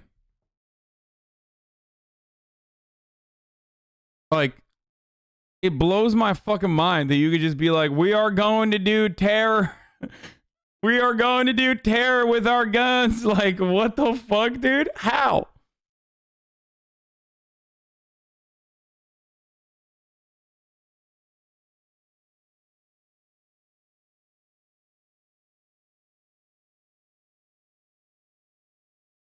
I mean, how? How can you just say that? Like, how can you just put your name on a website where, like, what level of delusion are you on? How fucking entitled do you feel to be able to post like this? Which is funny because, like, you know, everyone always talks about Fed posting and blah, blah, blah. Like, this isn't even fucking Fed posting, you know? That was available online January 6th, but the website's been taken down. It's still on the Wayback Machine. All Patriot participants will be responsible for finding their own food and lodging. Militia.me. What if this is the FBI and they guide everyone straight to jail on Saturday? Yeah, no, that's not happening.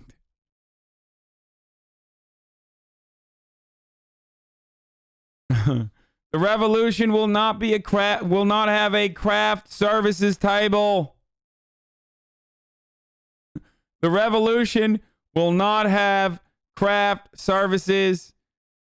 You will need to find your own lodging accommodations. Anyway. Let's watch the Nancy. Does anyone have the Nancy Pelosi link?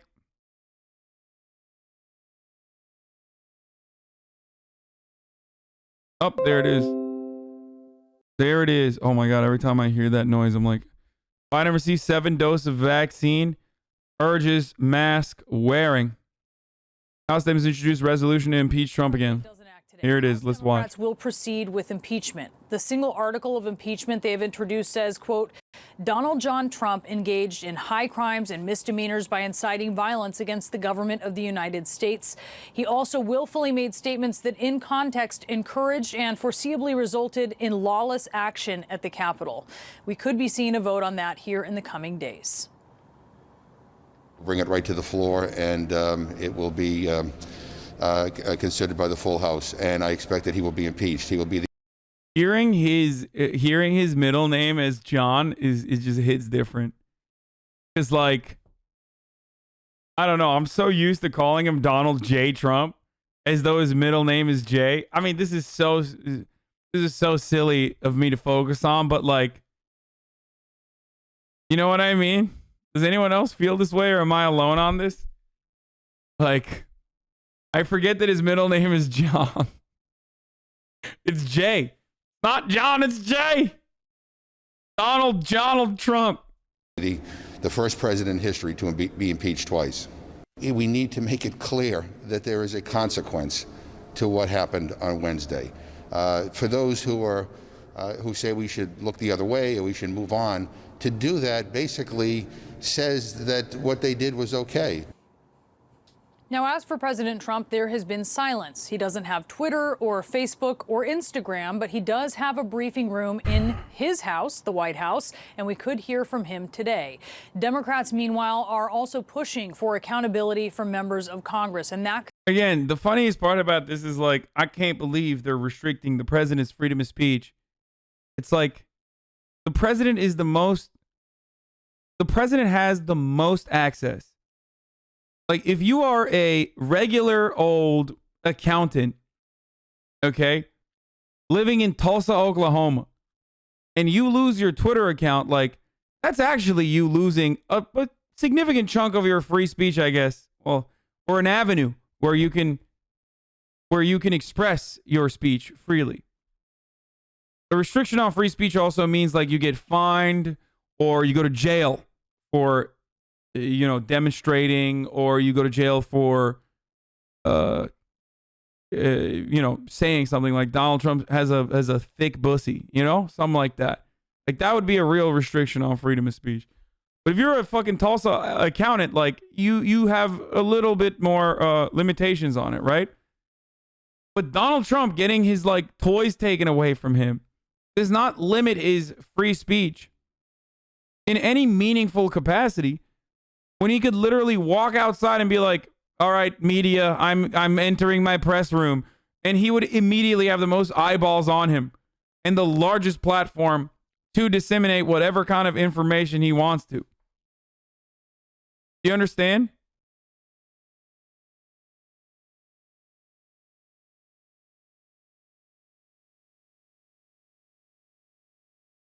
What?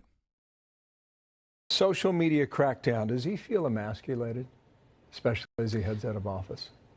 Look, I wouldn't say emasculated. I mean, if the most masculine person I think to ever hold the White House is the President of the United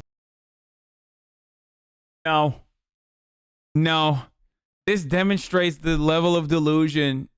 Like, anyone who thinks Donald Trump is masculine, anyone who thinks Donald Trump, who is literally the biggest, and by the way, I think this is a redeeming quality for him, the pettiest bitch who loves drama. He's so sassy, he's so petty, and he fucking lives for drama. Okay? If that guy is considered like the big masculine macho man by Republicans, that level of delusion is near QAnon levels, okay? If you truly believe that, then you also probably believe in almost as crazy nonsense like every Democrat is working with the deep state to do a pedophile conspiracy, like, and they're running it out of a basement of a pizza store. Like, it's nearly that. Like, Pizzagate is nearly as crazy as thinking Donald Trump is like a masculine macho man. Okay? In the Republican way of understanding masculinity and the expression of masculinity.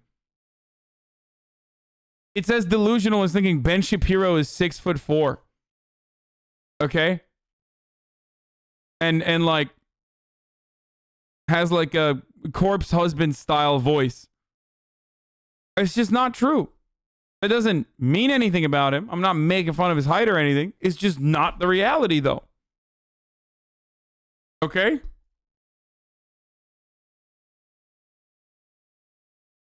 I see shamelessness and lack of apology as a virtue, I believe. Teddy Roosevelt destroys him law. Multiple soldiers have been presidents. Trump dodged draft, very masculine. They should get a box truck that signs that says insurrection this way on the trailer and then just close the doors behind them and ship them off. It's not going to happen like that.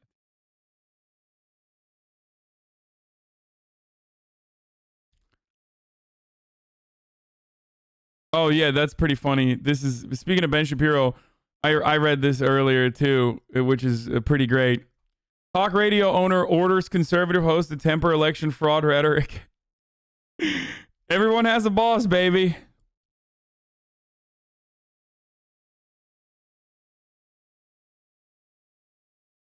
Also, the trailer method won't work in arresting Trump supporters because a lot of them don't know how to read. So, or don't know what the word insurrection is. It would work if you put a trailer around, if you put a trailer with like a sign with like an America flag, or maybe like Q. They know what the letter Q looks like. You know what I mean? That would be more successful.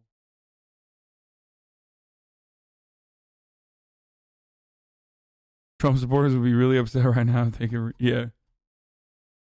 Did you hear about the Dem congresswoman who was locked in a room, Marjorie Taylor Greene, and other Republicans who refused to wear a mask and got COVID? I thought they got vaccinated already. How the fuck did they get it? Following the events of Washington, including sheltering with several colleagues who refused to wear a mask, I have decided to take a COVID test. I have tested positive. Jesus Christ. What did I tell you, man? What did I tell you? This shit doesn't impact people who are responsible for it. It impacts people who are not responsible for it. It sucks. That's just the way it is. It's just could involve the 14th Amendment, which calls for the removal of any member of Congress who, quote, shall have engaged in insurrection or rebellion against the same or given aid or comfort to the enemies thereof. A resolution in the House would undoubtedly target Senators Ted Cruz and Josh Hawley, as well as a handful of other senators. And of course, there were more than 100 Republican House members who also went ahead with objections to the electoral. Oh shit, the second round of vaccines are happening this week, actually. Oh my God, that makes it so much worse. Because, like, the first round alone is not as effective as both rounds of the vaccine dose. And they literally are getting the second round this week. Like, Joe Biden just got it today. And even then, you can still get COVID. Fuck, that sucks, dude. That's very unlucky. Vote even after domestic terrorists stormed the Capitol. We're seeing now some new video from inside of the Capitol during the insurrection and also just outside of the Capitol. The FBI is acting on as many as 40,000 digital tips so far as they're looking to make more arrests. And among the questions that federal investigators are trying to answer is whether members of current law enforcement or the military were also involved. And after seeing rioters with zip tie handcuffs, they're wondering that if part of the plan here was actually to take hostages, which could have included the House Speaker Nancy Pelosi or Vice President Mike Pence. Now, law enforcement is also preparing for the immediate future as they prepare for the inauguration and this possible threat of new violence. In Washington, officials are closing the Washington Monument now through January 24th. The House Speaker made the call, but will the Vice President answer? Nancy Pelosi has given Mike Pence one last chance to invoke the 25th Amendment to remove the president. And if he does not respond in time, Pelosi pledged impeachment would be the way forward. I want to bring in CNN congressional correspondent Phil Mattingly, who is covering all of this from the Hill. And Phil, the resolution authored by Democratic Congressman Jamie Raskin it was actually introduced this morning. So give us the main points here and tell us what happens next. Yeah, so Brianna, you really have kind of two resolutions moving on a parallel track right now. You have a 25th Amendment resolution by Jamie Raskin, a Maryland Democrat, that basically implores Vice President Pence to invoke the 25th Amendment. Democrats tried to pass that today by unanimous consent. It was blocked by Republicans. They will pass it with the full House in an up or down vote tomorrow. Then you have the impeachment resolution, also introduced today. Jamie Raskin, one of three Democrats, David Cicilline and Ted Lieu, also sponsoring that. You read pieces of it, about 4 pages long, with one primary charge, and that was incitement that led to an insurrection. Here's the reality. Even though Vice President Mike Pence has been given by Speaker Pelosi 24 hours to respond related to the 25th Amendment, every Democrat I am talking to on Capitol Hill fully expects to vote on impeachment on Wednesday. The people that have said both sides are the same. What is this? He's still fuming. He's angry about impeachment. People have spoken to him say, but the reaction to the PGA decision was a different order of magnitude. What? Including the president losing his Twitter feed, impeachment coming to the fore, and the PGA withdrawing from Trump National. He's gutted by the PGA move. A person close to the White House says, "Oh no. Oh yeah, that makes sense." Oh no.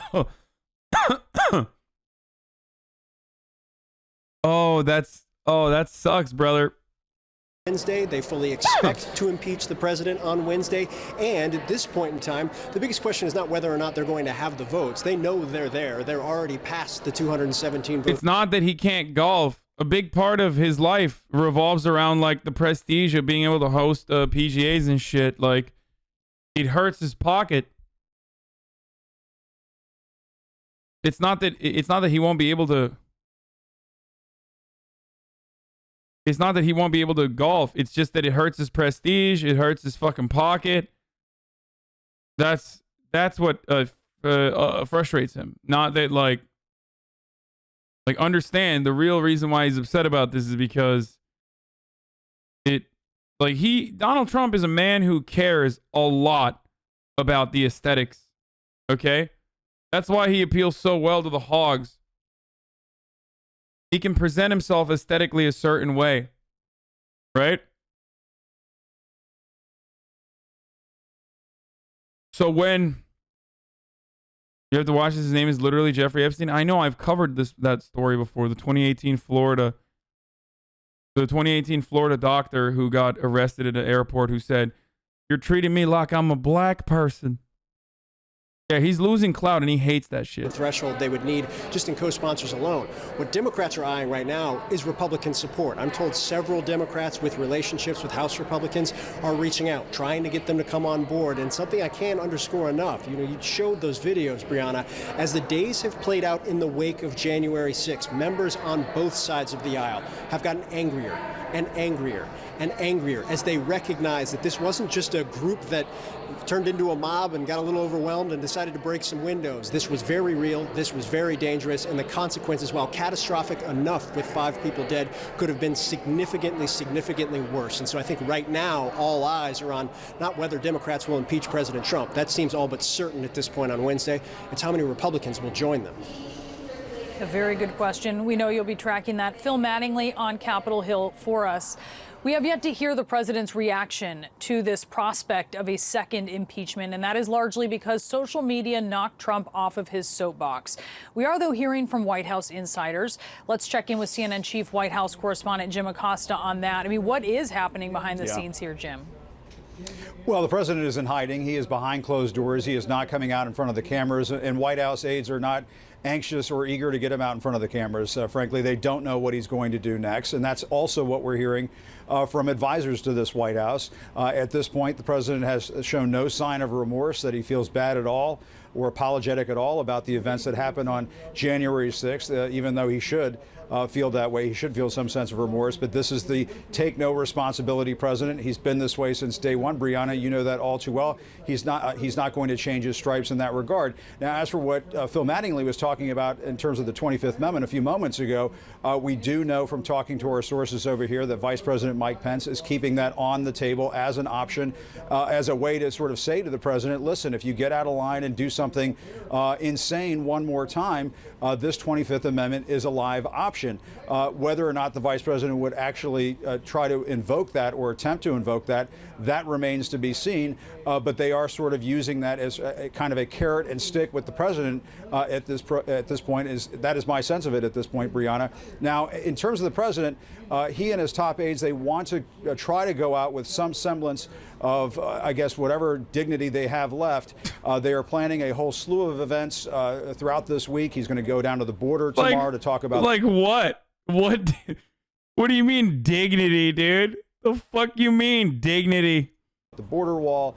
And try to highlight that, even though it's a promise broken. He used taxpayer money to build portions of the wall on the border. He did not have Mexico pay for the wall, and he wants to point to what other things that they consider to be deemed to be accomplishments over here. But at this point, no sign whether or not, as you were just mentioning a few moments ago, Brianna, whether or not the president will come into the briefing. This is what I mean, by the way. Like, I mean, they're just reporting on it. They're reporting on the intentions, no matter how psychotic the intentions are. But this is low-key what I mean when I say, like, the way that they're describing this stuff plays a role, like, plays a normalization POV a little bit. And I find that to be rather odd. Like, what are you... Like, like what dignity, bro? Like, I don't know. I'm just crazy, I guess. But... Also, we have 69,000 viewers right now, I think. Nice.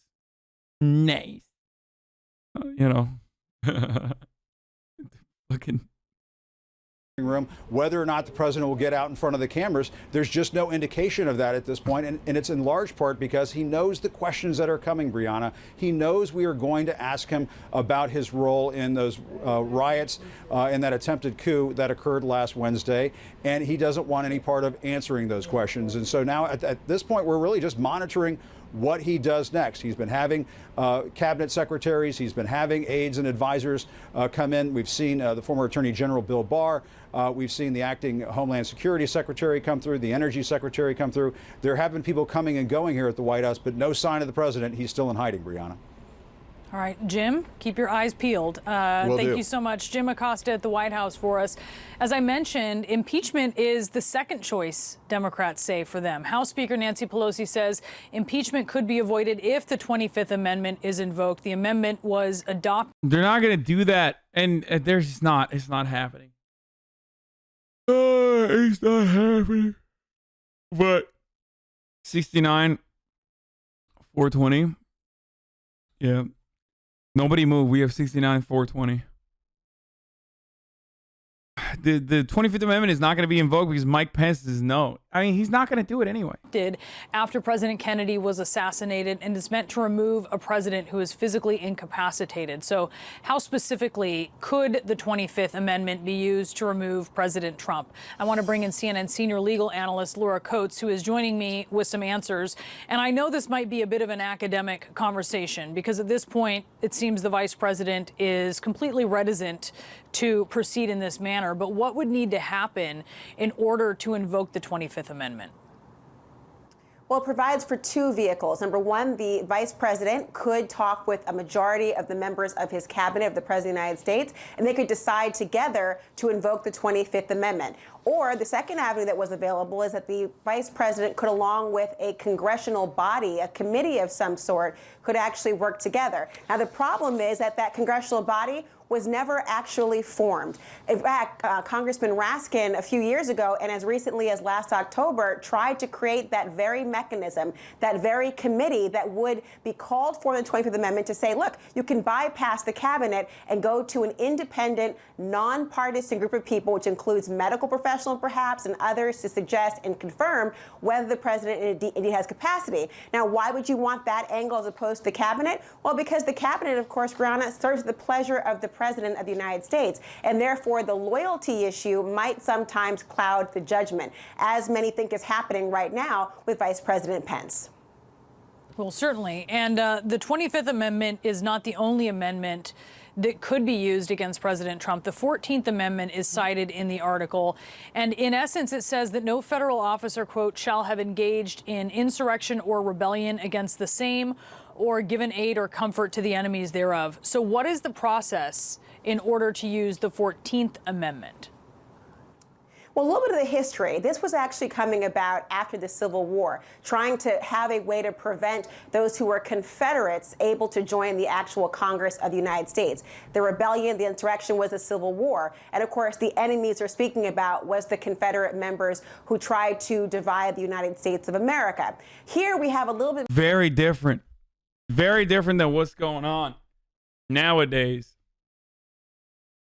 You know, in some ways, like, the dudes who still defend the Confederacy will constantly say, like, well, all of those people that were, like, fighting for the Confederacy, like, not all of them were, like, slave owners, and not all of them were, like, directly fighting to, you know, maintain or preserve states' rights to own slaves. Like, whenever people try to whitewash the Confederacy, this is the way that they try to argue, right? Well, what the fuck? My chat arena is broken, right? Which is ironic because, well, one, those people are literally storming the Capitol with Confederate flags. So that was hilarious and ironic. And two, it's the same fucking argument. Like, well, you know, not all of them were trying to storm the Capitol and you know. Like, no, bitch. All of them believe that this shit was stolen and they need to, like, act on it in violent ways if need be.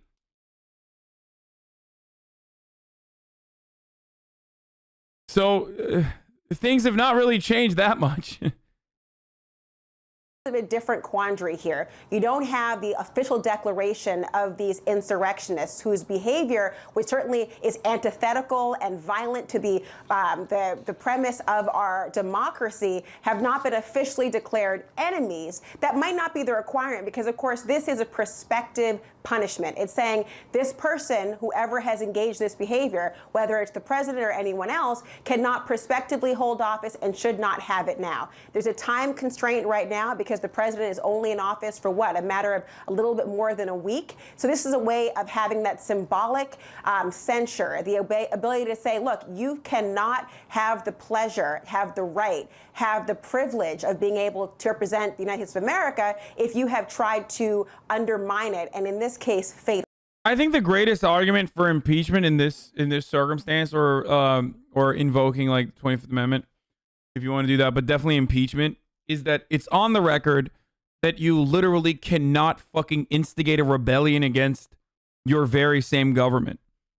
Now, these are somewhat symbolic procedures, but as we've seen, if you rely simply on symbolism, well, you know, a guy like Donald Trump could just come in and just take over by just being like, yeah, fuck symbolism. I don't give a shit. All my homies hate symbolism, right? Or all my homies hate symbolic procedures.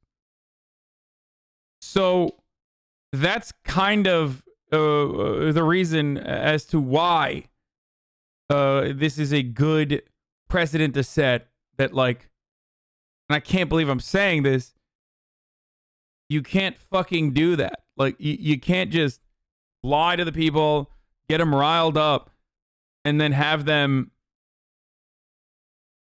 you know, lie to the people, get them riled up, and then have them do a hog rebellion. Feel me? Italy. Finally. Here's Steny Hoyer. Here it is. The title of the resolution. House Resolution 21, resolution calling on Vice President Michael R. Pence to convene and mobilize the principal officers of the executive departments of the cabinet to activate Section 4 of the 25th Amendment to declare President Donald J. Trump incapable of executing the duties of his office and to immediately exercise powers as acting president. For what purpose does the gentleman from West Virginia rise? I object. Objection is heard. Pursuant to Section 5A1B of the House Resolution 8, the House stands adjourned to 9 a.m. tomorrow.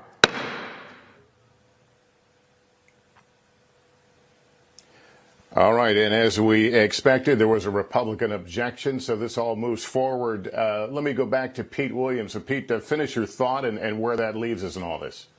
Sure. So the idea is that obviously impeachment is intended to remove someone from office. If the president is already out of office, then the question is, why bother with the impeachment? And there is some precedent for if the House has already started the process and then the person leaves office, you could still have the Senate trial. And if the president were convicted, if Mr. Trump were convicted at that point, then, and that would take a 2/3 vote, then by a simple majority vote, the House could vote to bar him from future office. And that seems to be at least one of the driving forces behind the desire to do the impeachment. So it would take a simple majority vote in the House to pass the articles of impeachment. They would then go to the Senate, and the Senate could act on them whenever it chooses and hold a trial. And if by a 2/3 vote Mr. Trump were convicted, then they could proceed to this vote on whether to bar him from future office. All right, so this resolution that would call upon the vice president to exercise Section 4 of the 25th Amendment, there's an objection we just heard from the Republican side. Let's go back to Casey Hunt to explain what happens now. Well, Lester, we're actually trying to answer a question here based on what we just saw, because we had been expecting the introduction of impeachment articles. We didn't see anything on the floor on that, which one source of mine had said we needed to do. But we have to double check and make sure that that process actually did unfold behind the scenes here before we move forward on that front. What you did see there play out was unanimous consent. Now, that would have allowed that motion to move through because of the rules of the House. Obviously, there's not going to be, especially in the House, bro. There was like there is a good, decent chunk of Republicans in the House that not only are never going to vote for it. Of course, there was never going to be unanimous consent, but also they literally still are agitating as though Donald Trump had this election stolen from him. So, I mean, Matt Gaetz is the one I think about all the time. It's like, majority of Republicans in Congress, as it stands currently, especially in the House of Representatives, believe that this was an election stolen from Donald Trump. Or not genuinely believe that this was an election stolen from Donald Trump, but act like they legitimately believe that this was an election stolen from Donald Trump. Specifically with the purpose of getting the hogs to lose their fucking minds. So, like, that's not going to happen. House, they can't which is why you need to, like, act against them too. Do anything without period of waiting, basically. So that's why you saw that Republican member go down, object, and now it's likely we're going to see this process play out further on the 25th Amendment question tomorrow. They have been wanting to give the Vice President, Mike Pence, 24 hours to respond to this. I think Democratic leaders still want it to go that way, but I don't think they're optimistic that the Vice President is actually going to take this route. He has signaled that he is not willing to, although obviously events could change and adjust things if we were to see something that caused additional alarm, especially among Republicans. So the question now is, how are House Democrats going to proceed with this question of impeachment? And as these articles have been drafted, and again, they started drafting these articles, Lester, while they were under siege Wednesday at the Capitol. Two of these congressmen were huddled together in one of their offices, sheltering in place, and they started making phone calls to the Senate or the House Judiciary Committee lawyers and others to try and get this all written down. And they have settled on charges against the president for inciting insurrection. There were some Democrats who also wanted to add some other things to that, including the call that the president made to the Georgia Secretary of State about their election. But it seems like at this point, those concerns may be, if not set entirely aside, at least minimized in comparison to what happened on Wednesday, because there's a sense that keeping it focused on the events of Wednesday. What were you going to say about people saying both sides are the same? Freaks. Both sides have never been the same. They're not the same. Please stop saying both sides are the same. It's just not the same. There are instances where both sides, both professional Democrats and professional Republicans, operate in a similar playing field or operate with similar intentions. Advancing American imperialism, certainly. Okay? Like one side wants to slap on a fucking rainbow flag on top of those drones from Raytheon. The other side just wants the drone regardless, without the fucking stickers. But ultimately, those drones are still being manufactured and they're still being used to murder fucking brown people overseas.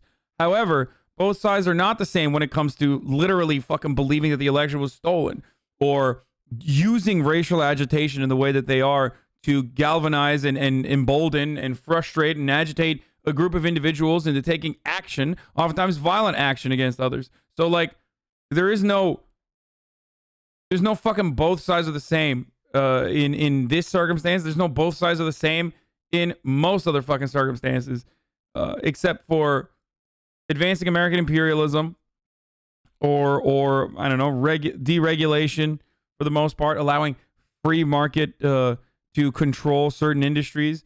Like there is a both sides of neoliberal capitalism, but there is no both sides in this instance.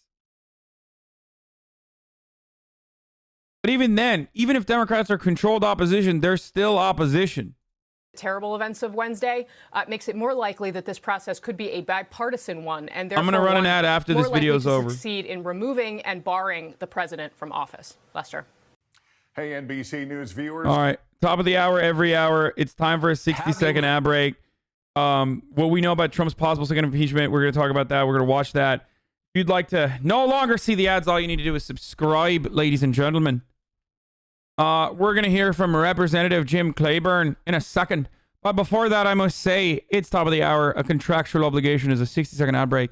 And it's coming. If you'd like to no longer see the ads, though, all you need to do is subscribe. You can do it for $5 or for free with your Twitch Prime. By connecting your Amazon Prime account to your Twitch account, you get one free Prime.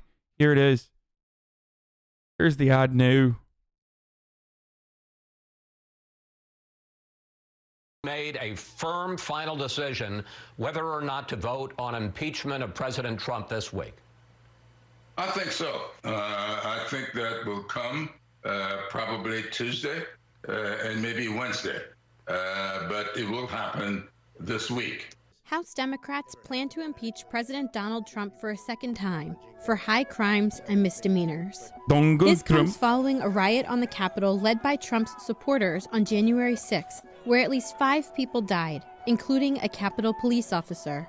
We're going to walk down Pennsylvania Avenue. I love Pennsylvania Avenue. And we're going to the Capitol. Trump encouraged the mob to march to the Capitol from a rally in front of the White House the same day. Maryland. This part was also unprecedented. Like, an active sitting president if I'm not mistaken, there might be like some crazy fucking example, but as far as I know, an active sitting president has never organized the rally personally against his own government, right? Like you've had opposition party members do this, obviously, but there's never been an instance where where an active sitting president has organized a rally. Presidents have actually engaged with rallies. Like they will address rallies, they will send representatives to rallies acting on their behalf, but they've never organized it themselves and then like participated in it. Do you understand? Like you'll have like the March for Lives rally, for example, the not March for Our Lives or March for Lives, which is the anti-Planned Parenthood, anti-abortion rally. Like presidents will sometimes go to that or will send a representative. But that's, again, different than like literally setting up your own fucking rally and then getting that crowd to go out and storm the Capitol. Representative Jamie B. Raskin, California's Representative Ted Lieu, Rhode Island's Representative David Cicilline, and more drafted an impeachment resolution for incitement of insurrection. It had at least 195 co-sponsors as of January 10th. Minnesota's Representative Ilhan Omar also drafted articles on January 6th, hours after the Capitol siege. Members of Trump's own party have also spoken out. You'd vote to impeach. I think that, that's if I think it's an impeachable offense, that's exactly what I would do, George. But I'm not in there. I think bitch, why are they asking you for your fucking opinion then? Like, yeah, punish Christie, bro. That's the craziest shit. Is that like your grandparents, if they get COVID, their situation is horrible, right? They might be relatively healthy, but they're old enough, blah, blah, blah. Meanwhile, Chris Christie is like running around like the fucking hog that he is. And he's totally free. Like he got like some psycho new age fucking treatment that is not available to your grandparents. And now he's totally fine. And now he's running around again and doing whatever the fuck he wants to. And why did he get COVID? Because he wanted to give debate prep to Donald Trump. Okay, he's not running around, but you know what I mean.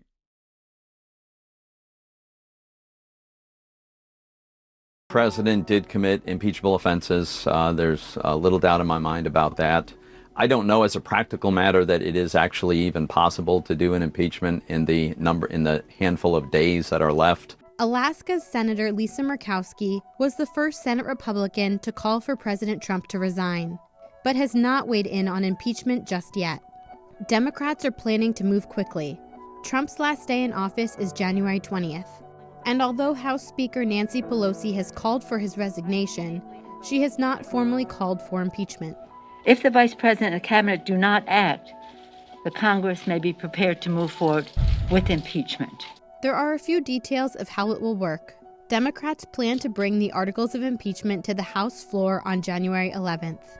Those articles, which would likely pass in the House, would then move on to the Senate. That if it didn't go over there for 100 days, it could be, let's give President-elect Biden the 100 days he needs to get his agenda off and running, and maybe we'll send the articles sometimes after that.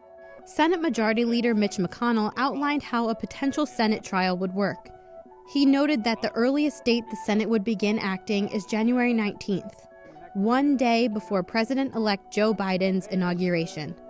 Some might ask, why impeach Trump a second time, just as he is set to leave the White House? We tell voters all the time that your vote is your voice. And I believe we have to practice the same thing.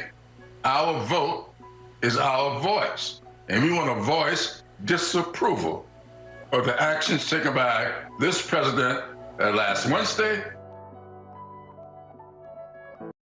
Oh, here's the Nancy Pelosi 13-minute interview with 60 Minutes. January 6th should have been a day of ceremony when Congress met in joint session, then opened and counted electoral votes for president and vice president.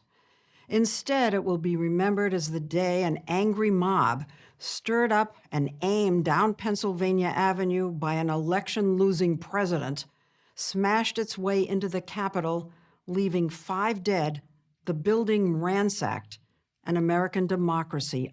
Shut up. Jacob Chansley, a.k.a. Jake and Jelly, Arizona man, makes his first court appearance for charges to lay the storm in the U.S. Capitol. His mom says he hasn't eaten since Friday because the detention facility won't feed him all organic food.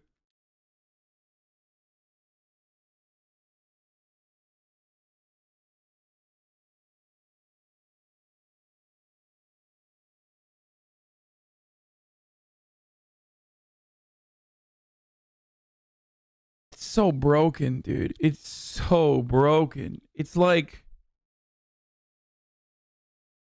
listen.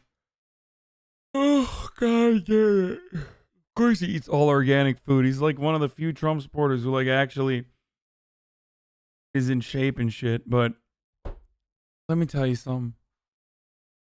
This is what I mean when I say like American politics is a sea of endless contradictions. Okay?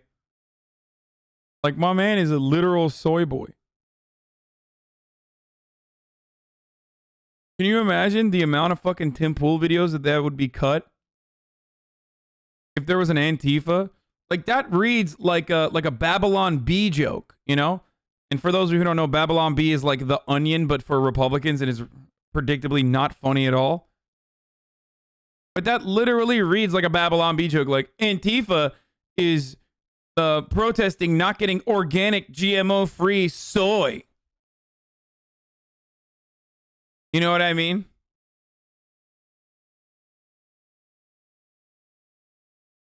Meanwhile, it's real life. And the QAnon homie is straight up experiencing it currently. Oh, God. Organic chicky nuggies. I mean, dude, I feel that. Under siege. Clashing with police. Brother, she got the COVID vaccine. The COVID vaccine is actually sponsored by Bill Gates to give liberals shutting gun. You don't want that. You don't want that shouting gun. You'll see things. You'll see things you don't want to see.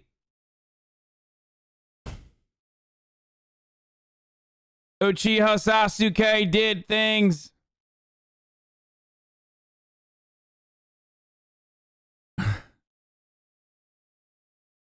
Think about what happened to Clan Uchiha. They no longer exist. First they had the Sharingan. Then they no longer existed. Coincidence? I think not. Think about what Kakashi Sensei had to do to get that Sharingan. The consequences are devastating. And to watch. I think there was a universally accepted. I loved it. The scenes were shocking to watch. Scenes were shocking to watch. It's like, Mom, I stormed the Capitol. Like, listen, this is what I was trying to say. These aren't like 3%er militia members, okay? Some of them are, but like the scarier part of this is that like there are literal normies there, okay? This entire movement has just been like, just fucking broken. This entire movement is gone off the rails, dude. I think there was oh, come on. Come on, dude. I mean, it's horrible. It is. What happened is fucking horrible, but like the pause swallow, get out of here, dude. That's some like, this is like when a YouTuber gets caught like fucking DMing dick pics to like 15-year-olds or some shit. Like, oh, guys, you know, it was just, listen, it was just, I was doing this exclusively because, you know, I was getting ready for my next YouTube video, which is DMing dick pics to underage people, and I apologize for my actions. I did not know. I did not know that this would be a problem. Why is he British? I don't know. Why does that have to be a British accent? I don't know. I just was thinking like Sam Pepper maybe. Of the Capitol. I'm a fucking boomer, dude. That's why.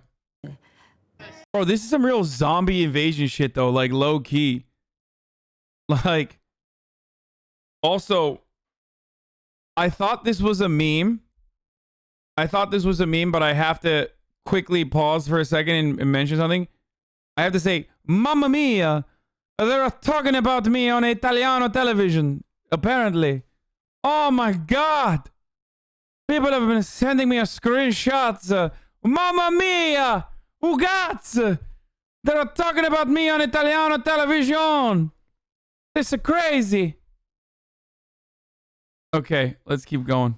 Across, someone Yeah, said. good luck, by the way, on that.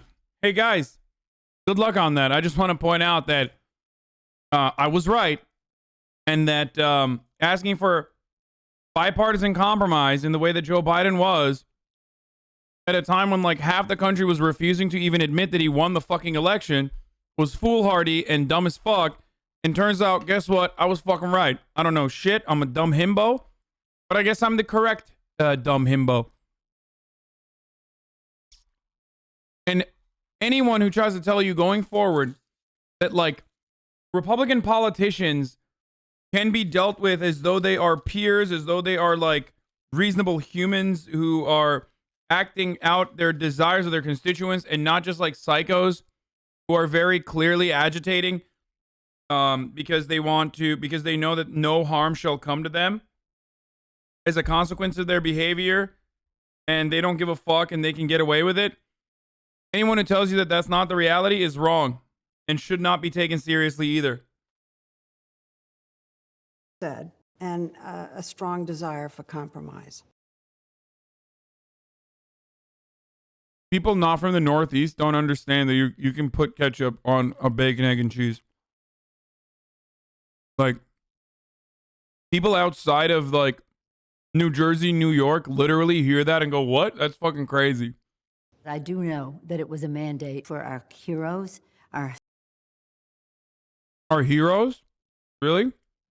Did we put respect for our heroes in the new bill? No, we didn't. She's literally wrong here and getting absolutely rolled by the 60 Minutes lady. Good job. That's actually decent journalism.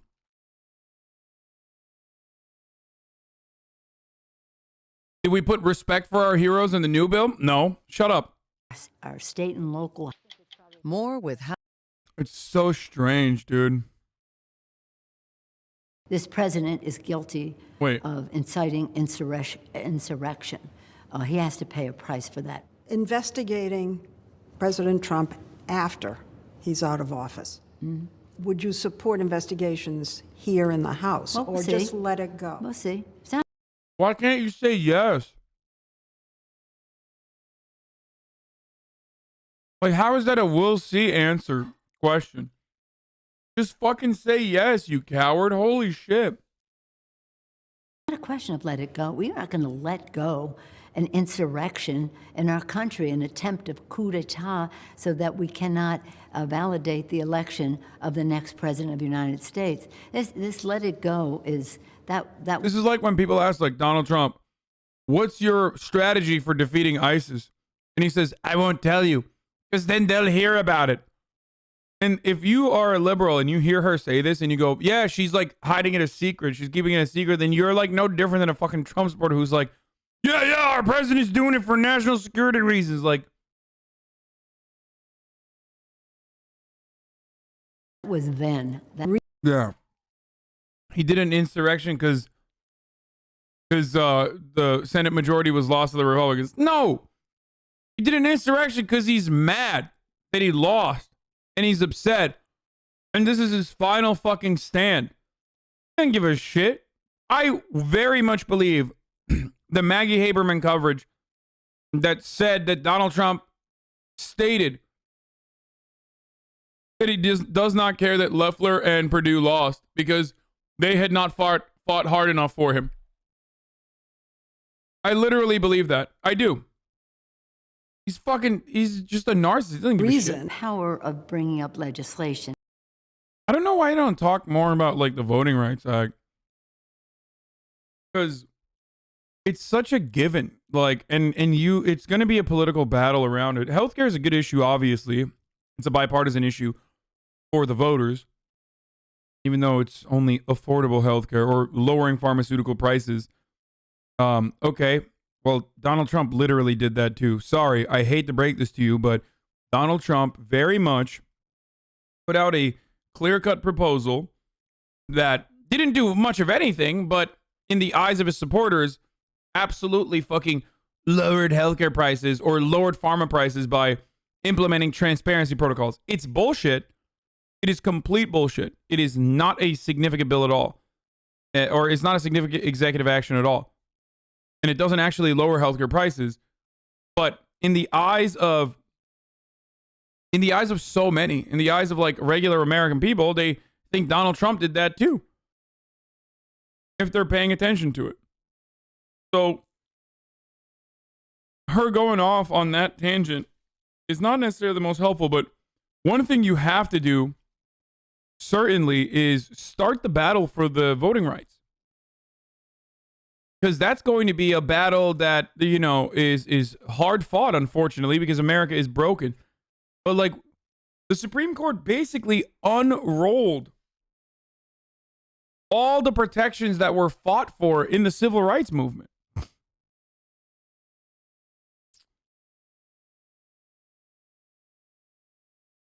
You know what I mean? Like that's like, if you're not going to fight for that, what the fuck can you fight for? Like, I mean, you're nothing then. You're literally nothing. And the reason why I think they should start talking about this is because there is going to be a battle, so you have to win the messaging war ahead of time. Make on straight. Damn, she's about to be like, why haven't you talked about the 2K bill?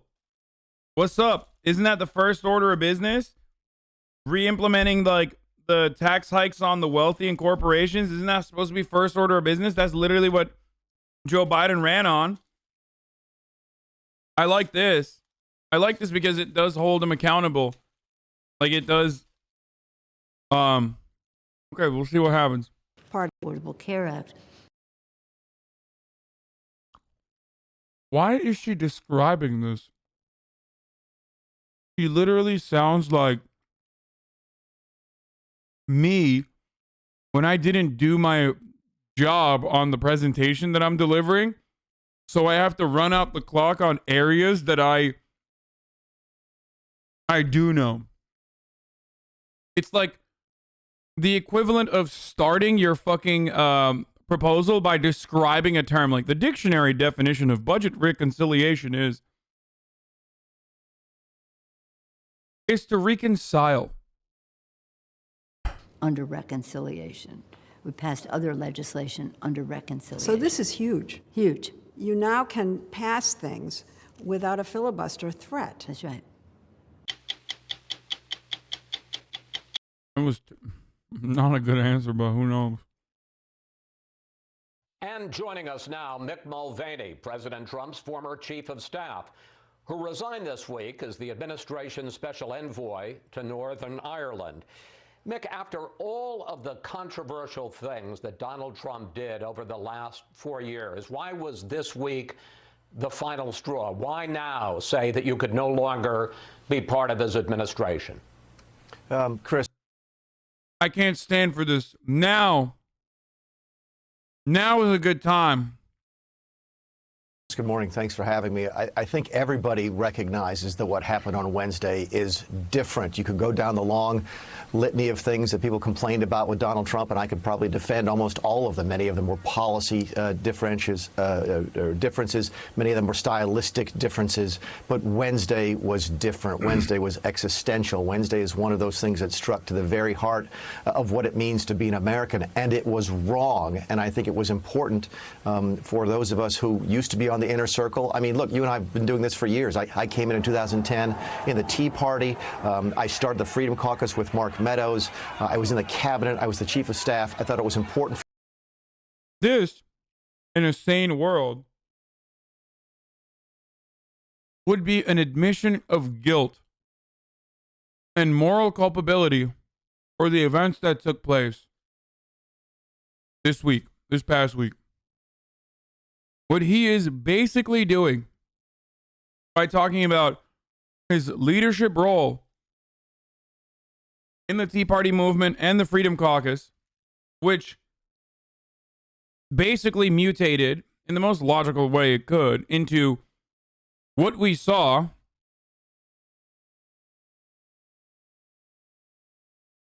that should be his, admission of guilt.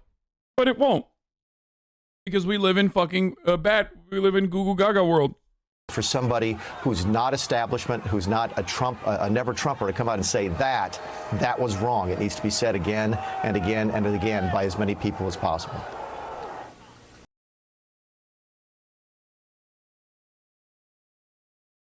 Can you imagine?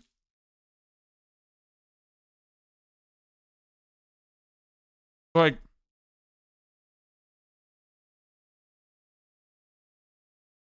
the Tea Party is literally responsible. Like, this is the continuation of the Tea Party. This is the logical extension of the Tea Party. It's like saying,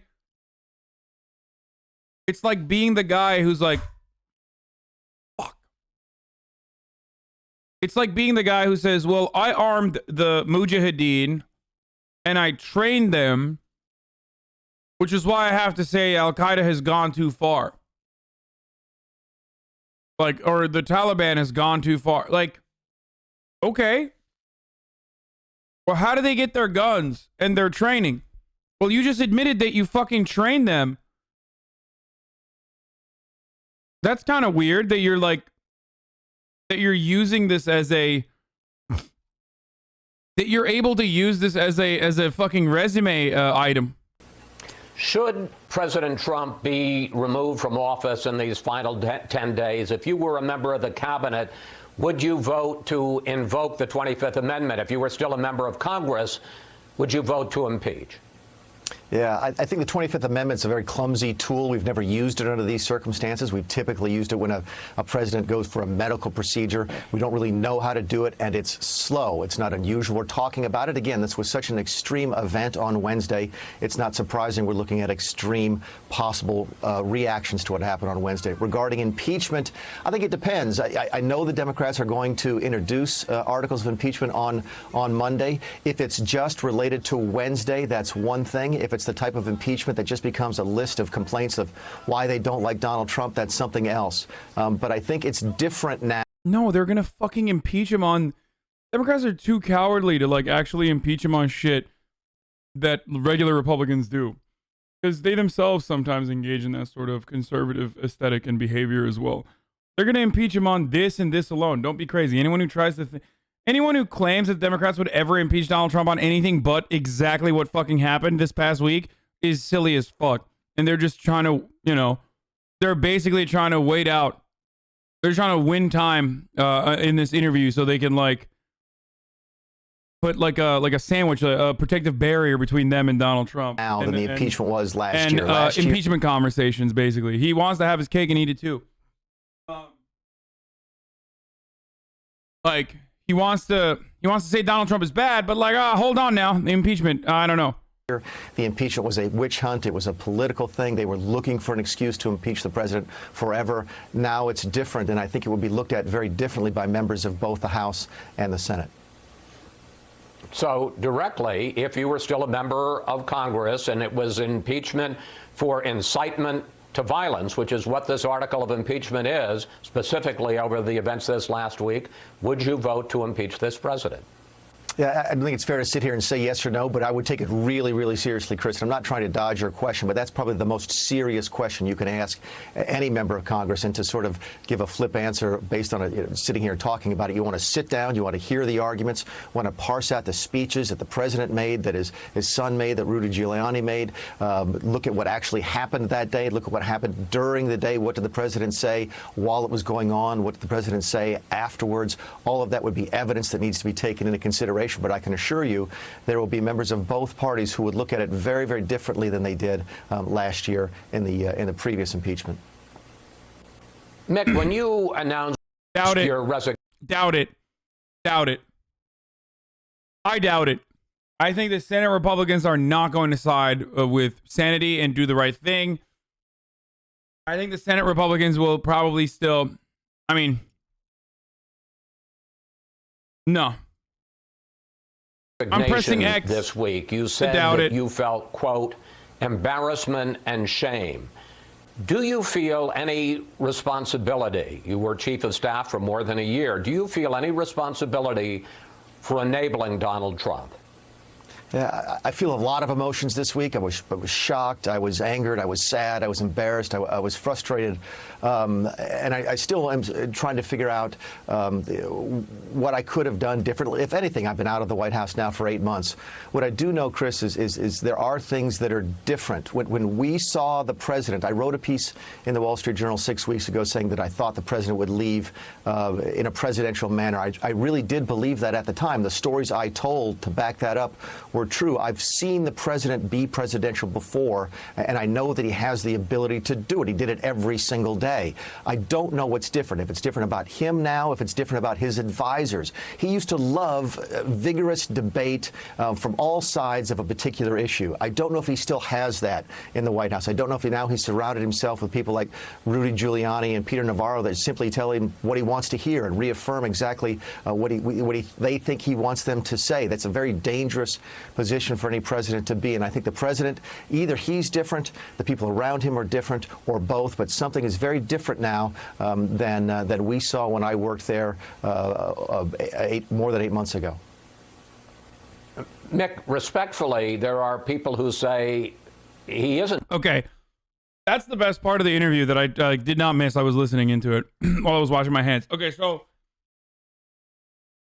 first of all, he literally was like, responsibility, I don't know what that word means. Is that from the Old English? Like, what is that? I've literally never heard that word before. So, no, I don't know. Secondly, when I was there, Trump was being presidential. Oh, really? Was he being presidential? Like fucking executing Qasem Soleimani? Was he being presidential when he kept lying about fucking COVID? Was he being presidential when he literally started his presidency basically not fully coming to terms with an election that he had won? Was he presidential ever? Donald Trump was never presidential. Oh, he's just different. In the past week, he really has changed. Was he presidential when he said both sides? At Charlottesville, there are very fine people on both sides. When one side literally had Nazis? Donald Trump was never presidential. In the beginning, he wasn't presidential. In the end, he wasn't presidential. There has never been a moment that he was presidential. There were maybe one or two instances. Not really. I can't even say that. In the past 4 years, maybe a handful of instances where Donald Trump acted presidential for but a brief moment. Okay? There's never been a moment where he was presidential. It's fucking bullshit. You are totally fucking culpable. And he's trying to throw the other, like the current advisors under the bus by being like, oh, I don't know who he's around now, but he's acting Bill Dipperly. He's Bill Dipperly. He's acting all different right now. All kinds of different. Yeah, fuck off, dude. You absolutely played a role in this. It's bullshit. Isn't different. This is the Donald Trump you work for. General John Kelly, who was your predecessor as White House Chief of Staff, says he gave this advice to the president when he left in December of 2018. Take a look. I said, please don't hire a bootlicker or a yes man, because you will be impeached. And towards the end of my time there, all I ever heard from some of the real devotees in the White House was, you know, you got to let Trump be Trump. Let Trump be Trump. Okay, John Kelly is a bootlicker too, by the way. Like, he is a gigantic piece of shit as well. Do not think that he's a hashtag resistance hero. Every single person that worked with Donald Trump and under Donald Trump at any given moment is a piece of shit and a bootlicker, and totally let him do whatever the fuck he wanted to do. I just want to, you know, let the record be clear on that. Kelly says specifically that you and others didn't have the spine to tell. This is funny, though, because it's like, hey, it's Drama Monday. Hey. By the way, Donkey is on the Rust server, too, now. Hey, how you doing? It's Drama Mondays. He's saying that you're a bootlicker. Tell the president no. It's not true, and I'm sorry to hear John say that. I'm not going to pick a fight with John Kelly. The advice is good advice, not to surround yourself with yes men. Look, we saw the president be presidential. But he says you were one of the yes men, Mick. No, well, he's he's laughing. He's literally like, okay, this is pretty funny. Listen, John should know more than anyone else that what happens when the doors close in the Oval Office is not the stuff you see on TV. It's easy now, Chris, for people who don't like the president, who never liked the president, who always thought the president was a monster, wanted him to be that, people who saw him through the filter of the media. Bro, how? How? How can you try to condone and distance while simultaneously rushing to defend him? Dude, this person is such a pathetic cuck. If there's one thing that Donald Trump is very good at, and I will hand it to Donald Trump on this, sorry, he has cucked pretty much every single, like, institution defender on either side. Like, he literally puts them on their back and fucks their wives right in front of them. Every day, dude. It's crazy. From Ted Cruz to Mick Mulvaney to even John Kelly. He makes these people cry. And they're such demons. He brings them over. He says, "You're my little bitch now. Do you like it? You need to call me daddy, little kitten. Meow for me, John Kelly. I'm daddy now. You are little kitten. Get on my knee. I will slap your bare ass. Give me my paddle." And he does that. And then he still mercilessly, Saddam Hussein style, fucking ends their reign. Of course, Saddam Hussein ended their reign with a bullet from whoever was actually taking over that cabinet position, from the new member of the cabinet position. But, you know, Donald Trump has a non-violent version of that, basically, where he just says, "Oh yes, now that I've slapped your booty raw, now you have cried, little kitten. It's time for you to get fired. You're fired." Boom.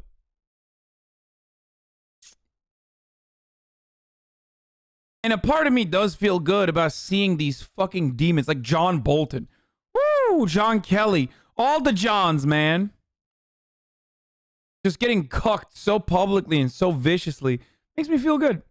To say, "Oh, look, we told you so." We knew it was always going to be like this. But those of us who worked with him every single day knew that the exact opposite was true. Knew that he was into the policy. He was excited about what we had done for the country. Unemployment was down. We didn't have any new foreign wars. We had a lot of successes to point to, despite all of those sort of stylistic things that people like John Kelly just really didn't like. But we had those successes, and we were very proud of the work that we were doing. Very proud of letting the president be the president, because he was elected as the president. But again, all of that changed on Wednesday, and I don't know why. But again, Mick, yeah, all of that changed on Wednesday, and it wasn't a culmination of administrative fuck-ups that Mick Mulvaney was like legitimately a part of, that led to this inevitable breaking point. Like, get the fuck out of here, dude. Get the fuck out of here, dude. Woo! Who could have seen this coming? Literally everyone, dude. You know, a lot of people say it didn't change on Wednesday. Kelly was right. The president was impeached when you were chief of staff. Also, yeah, that's the hilarious part, is the president was literally impeached while he was chief of staff. So John Kelly was right. Also, I have to, actually, I'll just wait till this video is over to run the top of the hour ad. For cutting off aid to Ukraine, allegedly, unless they dug up dirt on Joe Biden. And here you were at that time defending the president. Take a look. Just described is a quid pro quo. It is funding will not flow unless the investigation into the Democratic server happen as well. We do that all the time with foreign policy. I love that answer. I remember it. Oh, you mean to say it's illegal? Well, guess what? Oh, are you telling me that murder is illegal? Well, I'm sorry. Let me tell you all the times I have murdered. Oh, I'm sorry, sir. Wow. You mean to tell me that I can't literally fucking kill people? Well, guess what? I kill people all the time. Whether the president should have been impeached or not, and I don't want to get into that argument, why didn't you resign over that? Because I simply misspoke. And I've had that conversation with John Carl, who was the gentleman asking that question, who's a friend of mine many, many times. But it's actually a really good example. I'm not talking about your statement, Mick. I'm talking about why not resign over what I know you don't think was a proper thing for the president to do, cut off aid to Ukraine, and Chris, link it to Chris, digging up dirt on Joe Biden. No. But Chris, no. Wait a second. That original impeachment, and I don't realize we're going to get into this today, had absolutely nothing to do with anything that was actually wrong. It was the Democrats looking for an excuse, and they found one line in a transcript with Zelensky saying, "Do us a favor," that allowed. It is kind of wild that, like, it's not even false that, like, the American government pressures foreign governments to do their bidding. Right? But Trump, of course, did it in the most corrupt way possible. And also did it for, eliminating a political opponent's chances or reducing a political opponent's chances in an upcoming election. And he did it in the most, like, transparent way possible because he's not used to, like, pushback. And even in the sea of all of that, he still had dick riders who were like, well, when he literally said, give me dirt on my political opponent or else I'm not going to fucking give you money. He didn't actually mean that when he said it. And if he did mean it, then it was good. And if he did mean it and it was bad, then other people have done worse things. So therefore, it's still good.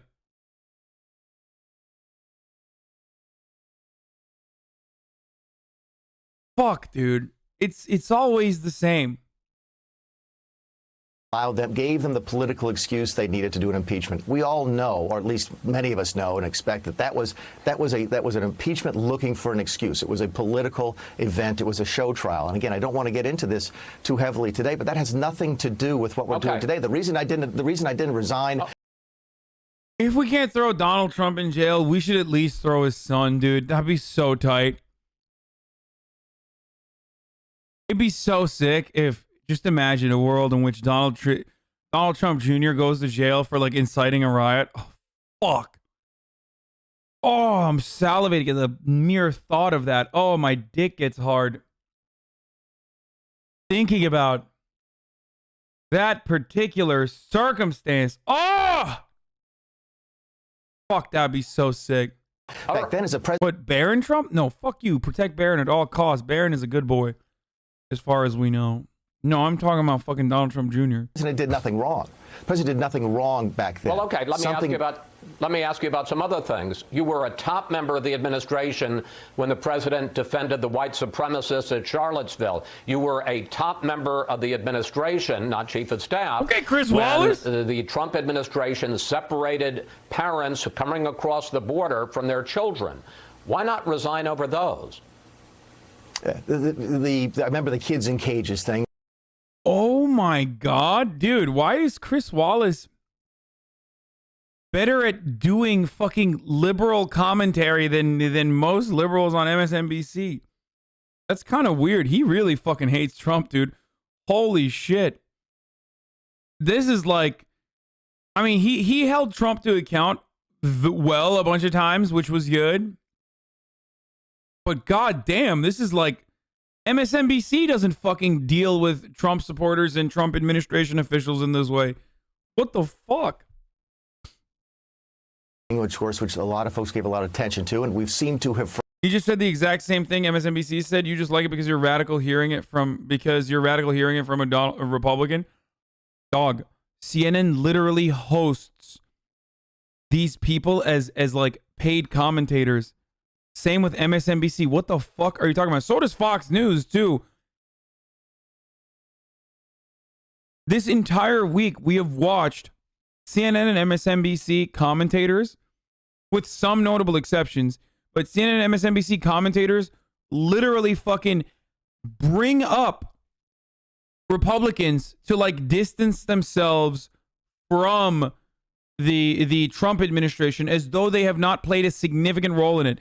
Right now, you're watching Chris Wallace not allow someone to distance themselves from the Trump administration. Do you understand the difference here? Like, we watched so many fucking clips. We watched so many fucking clips of like CNN, MSNBC, ABC, CBS, where commentators or journalists are like allowing Republicans to distance themselves from Donald Trump. Whereas Chris Wallace is like, okay, well, why didn't you do it beforehand? Like, you knew he was a piece of shit beforehand.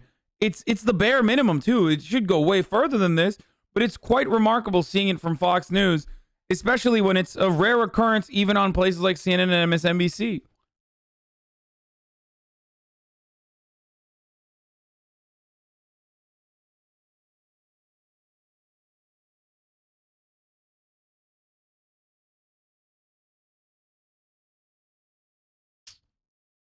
Forgotten, including you, Chris, that those pictures, many of the pictures of the kids in cages were taken during the Obama.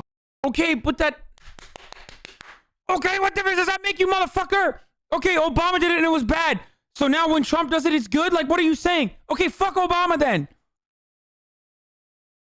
Bro, literally the counter argument. Yo, I swear to God.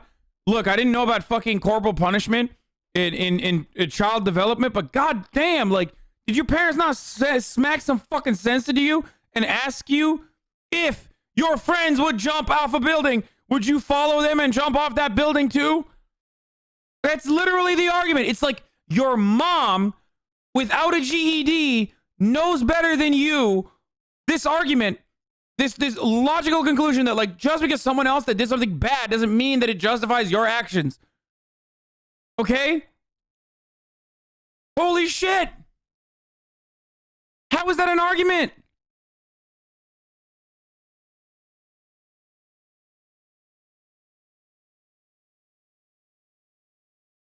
Obama administration. They were Obama cages. Nothing like with the policy under Donald Trump. Chris, these are policy differences, okay? These are things that you think the country should look one way, we think it should look another. These are differences of style, the way the president speaks. Did he misspeak at Charlottesville? No one cared Obama did it. It's funny because you are currently, as it stands, you are in the presence of a political commentator who very much cared when Obama did it and criticized Barack Obama. You didn't care. You never heard about it because you only got quote unquote woke or fucking red pilled, I guess, depending on which part of the fucking political spectrum you are, in the last 4 fucking years. You know how many fucking immigration activists criticized the shit out of the Obama administration? Some of you guys were literally 10 years old, so I can't shit on you too much.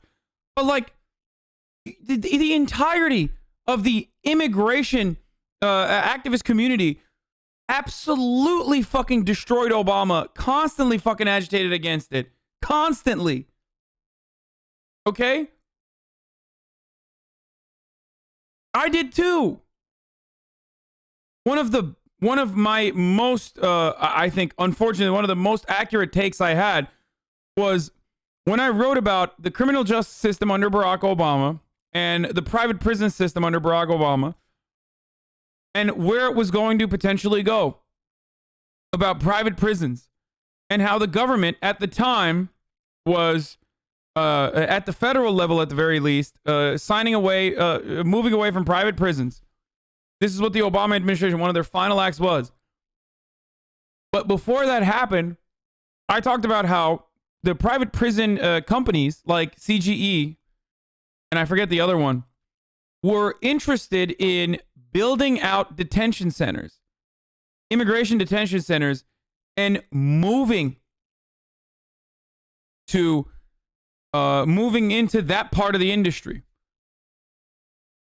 Carving out an exception for immigrant detention centers that would be run by the same like private prison industry. Anyways, yeah, GEO is the GEO group, and they change their names sometimes. Fuck. The ones that John Kelly is literally, by the way, John Kelly, which Chris Wallace is like talking about right now in a positive manner, that John Kelly was invested in those groups and literally played a role in using core civic and the private prison industry as immigration detention facilities where these crimes are happening. So fuck John Kelly too. Fuck all the Republicans is what I'm saying. Phil, yes. Should he have corrected it? Yes. Did he handle it poorly? Yes. But it was not something that people resign over. If you talk for a living, as you and I do, you're going to misspeak from time to time. It's inevitable. Those are not the type of things that give rise to resignations. In fact, I don't think anybody, including John Kelly, resigned during any of those things. As I recall, John... Again, literally following up with, na boo-boo. Obama did it and no one said anything. Now John Kelly did it and no one said anything.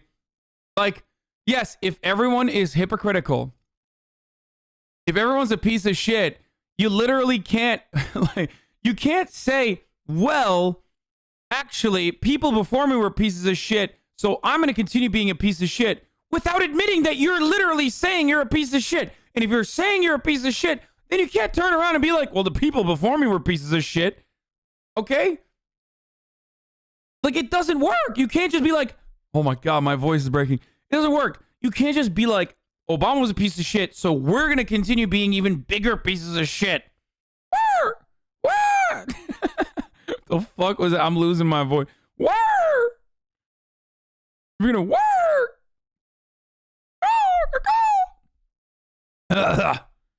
It doesn't work.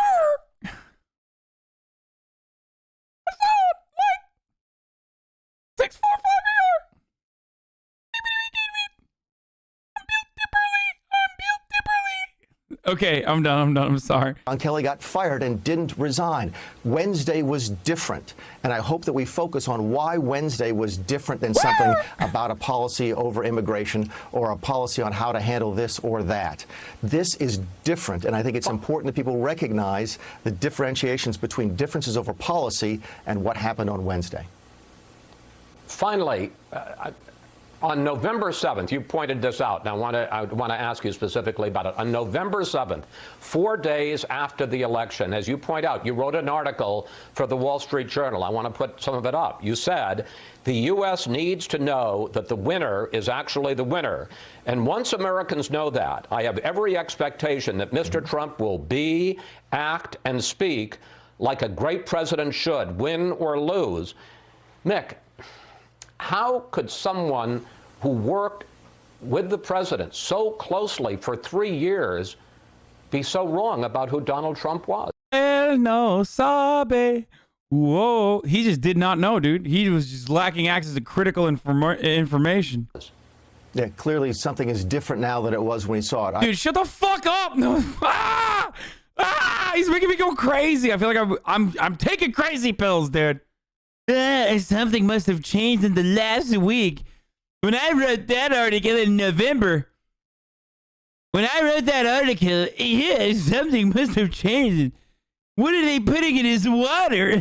I wrote that article for a reason, because I had seen the examples. And if you go read the piece, I give a couple of examples. I've never told this one. There's another example that I've never talked about publicly, which is that during the impeachment, the president tweeted something during the testimony, and there was concern that it might rise to the level of tampering with witnesses. I know a little bit about the law. I practiced law a long time ago. It wasn't that, but I was worried about the political impact of that. So I went to the president privately, said, Mr. President, this is going to be a political problem. We need to fix this. He looked at me and said, okay, brought the lawyers down, talked to them. Dog, you're literally saying that the president was going to be presidential because he tried to mafia-style tamper with witnesses directly, and then when the mafia council showed up and said, don't do this, this is tampering with witnesses, he was like, okay, I won't do it. What the fuck? How is that presidential, you fucking asshole? What the fuck are you? You're snitching on him further. You're literally snitching on him further. Dude, Republicans are crazy, dude. They're so delusional in a way where, look, I'm going to use an analogy here. Some of my black friends are of the mindset that you should let fucking race people be racist so you know who the fuck is racist. Okay? So people can't hide behind it. Like the dog whistles and whatnot. I disagree. I think that it's fucking bullshit, right? But this is kind of like that, where we are letting Republicans feel a sense of entitlement to a degree where, or we're letting them feel a sense of entitlement to a degree where they're like so fucking, they're so oblivious to the reality that they're basically admitting to like doing further crimes in the process of defending themselves from the previous crime. Oh, well, the president was actually being really presidential when he tried to execute one of his secretaries. And then I told him, you know, that's murder, sir, and that's illegal. Oh, okay. I guess he was really presidential then. Them picked up the phone, called Kevin McCarthy, brought Ivanka in, talked to them, talked to some of his friends in New York. Oh my God. The president was being presidential because I, as his legal counsel, or acting as a legal counsel, told him witness tampering is bad, and he still needed like family members to tell him that it was bad. Got a bunch of different opinions and then fixed it, reversed course, and did the right thing. That was the president that we saw time and again. You saw him through the media. You saw him in the light that you wanted to see him. This is so great. It took like 11 people for the president to not do a crime, which is why he's presidential then.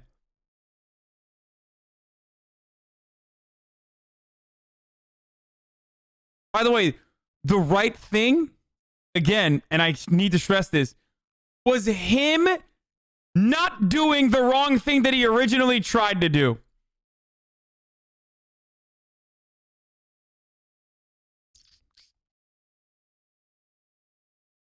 That's why he has integrity.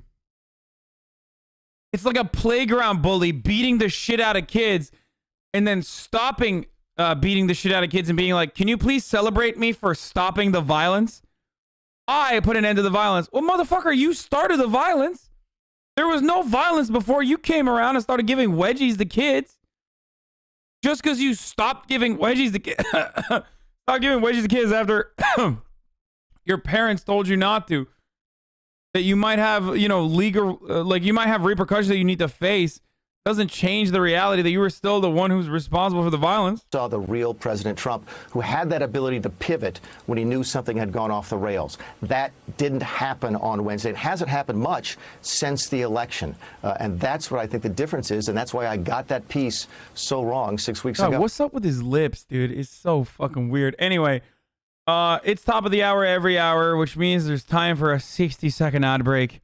Right now, ladies and gentlemen, it's no longer the top of the hour. It's actually a quarter into the top of the hour, but there's a 60-second ad break coming to you right now. If you'd like to no longer see the ads, all you need to do is subscribe. You can subscribe for $5, or you can subscribe for free with An Amazon Prime account connected to your Twitch account in the form of a Twitch Prime. Twitch Primes are free, ladies and gentlemen. Here's the ad.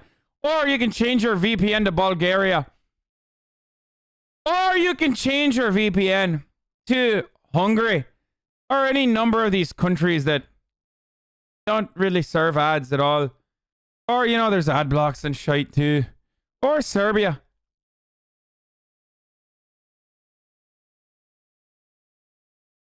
What are you doing here? I can't. No, I'm still live though. Mick, thank you. Thanks for your time. Always good to talk with you, sir. Thanks, Chris. Big tech's free speech crackdown. Amazon Web Services dropping Parler from its cloud services late last night following Google and Apple banning the app from their app stores. This coordinated move from big tech and social media could effectively take Parler offline permanently and run the company out of business. Joining me right now is the CEO of Parler, John Mates, joining me on the telephone. John, thanks very much for calling in this morning. How are you doing this morning? Can you tell us what has taken place? Thank you, Maria. Well, it's an interesting morning, I guess, to say the least. You know, I never thought we'd be living in a country, you know, where things like this would happen, where you get coordinated companies canceling your you know, what you're doing. I mean, essentially, the site is.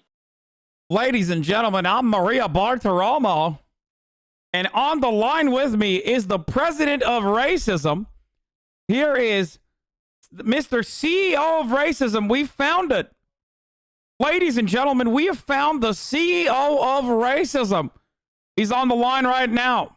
Down, it's just a black hole. So, so it's pretty horrible. And you know, we woke up on Friday. We thought everything was normal. We were number one on the App Store, literally number one in the United States for most downloaded. I had a TikTok. I had a, you know, everybody. Bum bum bum.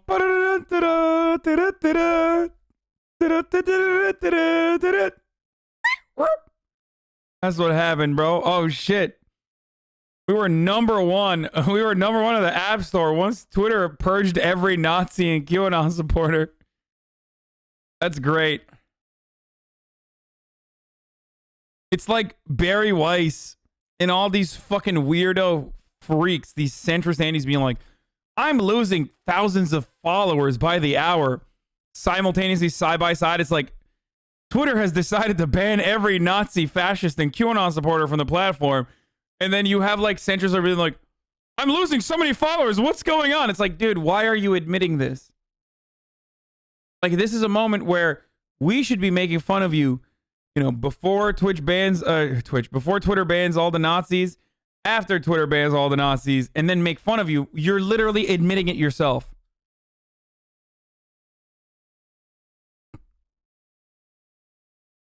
How many followers do you lose? None. I gained followers, dude.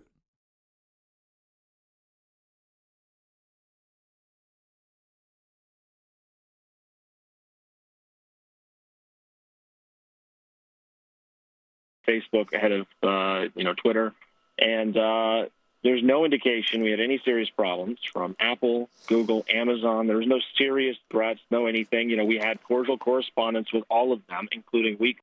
Bro, we had cordial correspondence, and we were so cordial when our platform, which sold itself, which built itself as like a unapologetic free speech platform where Nazis could just like fucking organize, or hogs could just organize like insurrectionist movements on the timeline. You know, it became got in the crosshairs when they literally acted out on those desires. Calls with Amazon, and then all of a sudden there's this massive threat, and we're going to get rid of you tomorrow. And now today there's no site remaining. Woke up on Friday, everything was fine. Now today there's nothing left. That is really devastating, John. What are you going to do about this? How long would it take for you to get on new servers? I mean, I know that this doesn't happen overnight. Amazon Cloud Services tried to take market share from the Oracle and Microsofts of the world, telling small business, come here, we're reliable. And here they are dropping you from their servers. Dude, this is so funny because it's literally like, help. My small business is literally a factory of racism. Okay. You know how we always use a joke about like the racism factory? Like this is it. Like, help me, please. My racism factory is on fire.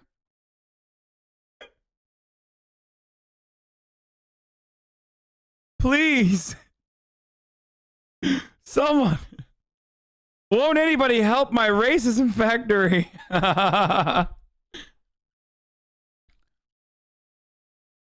Oh, Jesus Christ.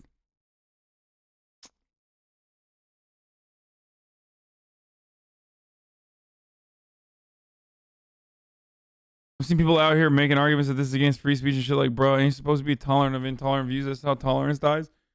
Well, it's not even just that. It's also... It's not even just that. It's also not even protected under the free speech. Like, you literally can't fucking build a website billing it on like, you know, this is a place where you can do insurrection and acts of terror or plot it out. Especially violent ones. Like, we will not regulate that and then be shocked when people actually do plot it out on your website and then end up doing it, and then, you know, people die as a consequence of that.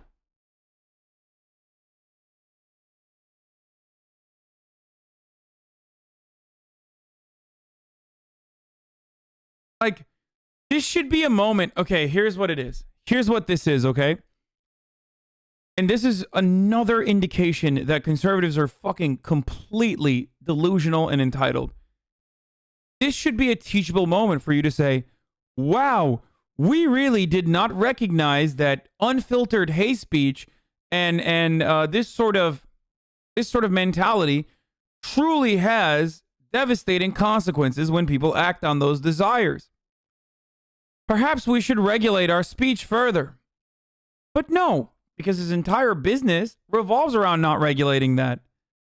So he can't say that. So instead he's crying about free speech. It's like, no, this should be a fucking teachable moment for you to sit back, relax, and just be like, wow, man, I played a role in this. Like, it's kind of fucked up. And instead he's like, yeah, I don't give a fuck. I can't believe we're getting banned. It's bullshit.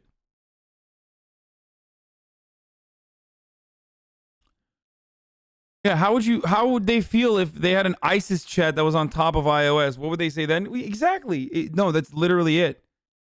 That is it.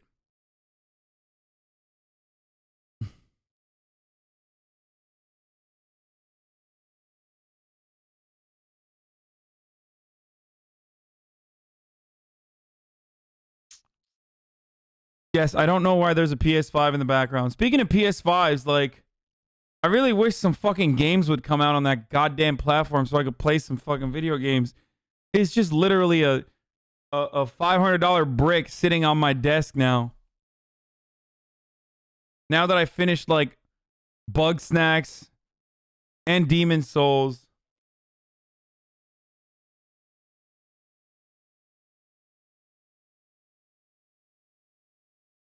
Yeah. And Spooder Man.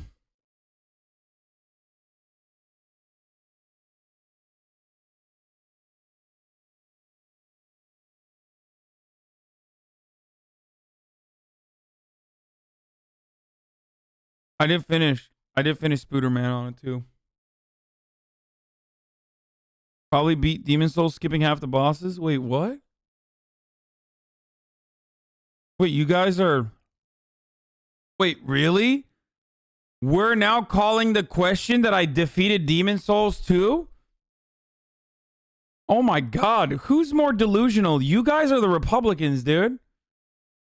He didn't, like, you could say about the Nameless King, which is an optional boss, but let's say I didn't defeat the DS3, even though I killed Lord of Cinder, because I didn't get one optional boss.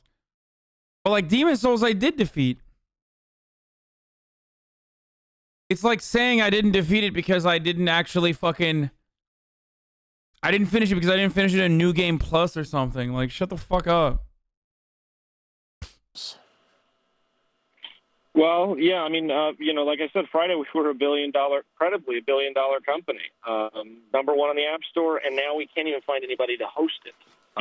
We've called all of the, basically any of the big tech players. They all have said no, and it's really, really a challenge. All the backup vendors we already had, deals with for hosting, even ones that after the fact said they would host us, all ended up dropping us the last second.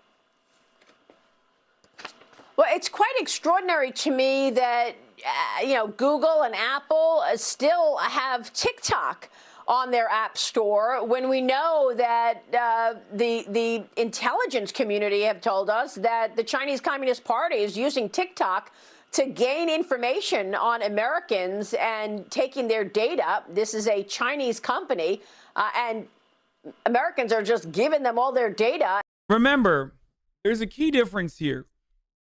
Facebook, despite its like clear fucking role in participating in genocide in like Myanmar, for example,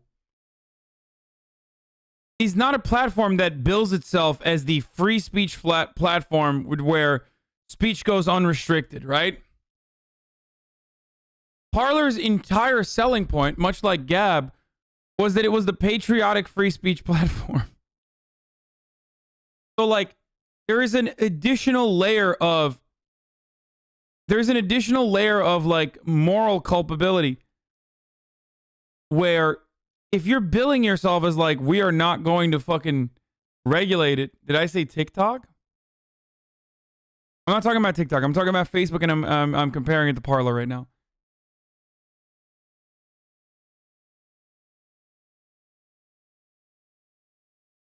And yet, that's still fine to download. No, I'm not talking about TikTok. I am talking about Facebook. On the Apple Store. What are your remedies here, John? Can you see your shareholders suing? I mean, is there a lawsuit? What are you going to do? Well, I think there's certainly different avenues we can take to go down that route. But, nobody has presented any credible piece of information or evidence that, there's any problems on Parler that don't exist on other platforms. And so this really is a double standard. And, we're really confused because we see all sorts of nasty and threatening content on, Twitter, much more of it, actually, in fact, in our opinion. And actually a lot of content that's deleted from Parler still remains up on Twitter to this day in the form of screenshots. And so I don't understand, what this is really about, because it's not about holding everybody to account equally. It's about giving preferential treatment to, certain people and kind of taking it out on others. I totally see it that way. So you think this is all political? I mean, look, just yesterday I saw a tweet from the Ayatollah Khomeini from Iran threatening harm and death to U.S. soldiers. That's still there on Twitter. Dog. Trump literally said, after killing Qasem Soleimani and gloating about it, he literally went on Twitter and said, I will bomb cultural landmarks in Iran.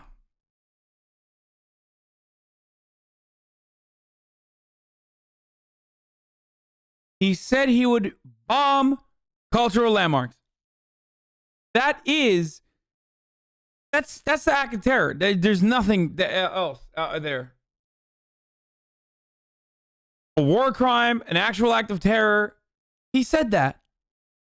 I didn't hear you fucking freak out over that. Twitter. Ayatollah Khomeini has an account on Twitter that continues even as they chant death to America. So what you're saying rings true, given the fact that we continue to see horrible things on YouTube, and we've been watching this for years. They have not policed themselves. You are using the same argument as they were? No, I'm not. I think cultural landmarks being bombed is completely unacceptable. And if Ayatollah Khomeini said, we are going to bomb American cultural landmarks, you think Twitter would allow them to exist on the platform, you dumb fuck? You think I would defend that? What are you saying?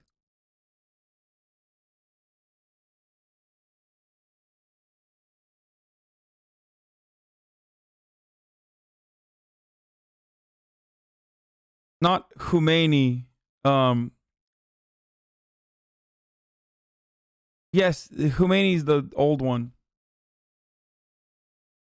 The whatever the current one is.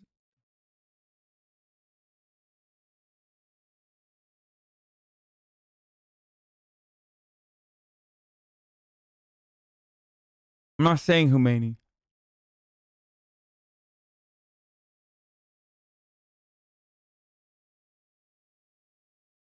Also, Twitter does fucking regulate Khomeini's speech, for the record.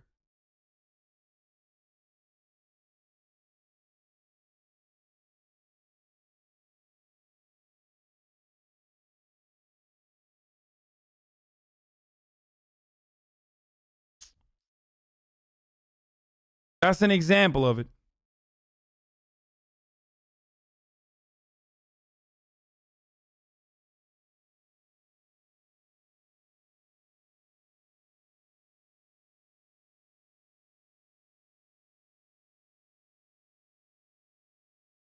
Jabuki and Zach Fox get banned every 2 business days. That's true. Yeah. Twitter is suppressing the free speech of young, black, leftist Americans. This is bullshit.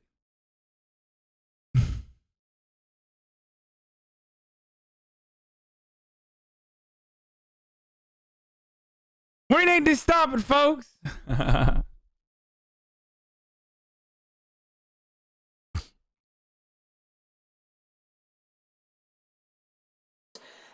If this can happen to you, it can happen to anybody if social media decides to coordinate and cancel you out, kill your business.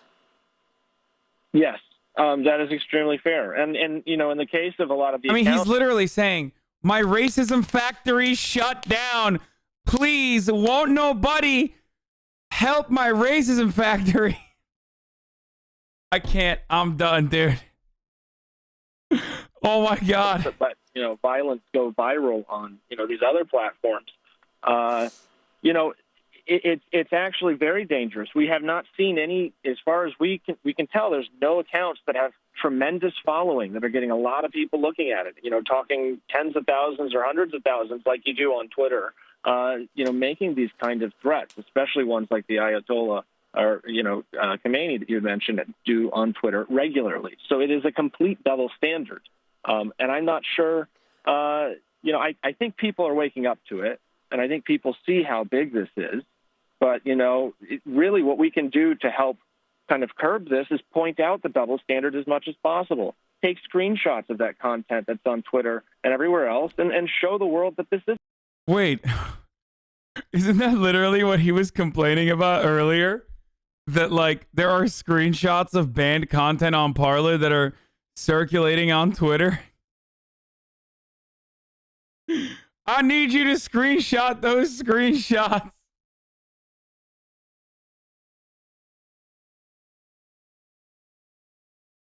What is he doing, dude? Yes, we will win the screenshotting war. This is a double standard, and share that and expose what's happening. Well, not just Twitter, but any other client of web services that's using it for violent means.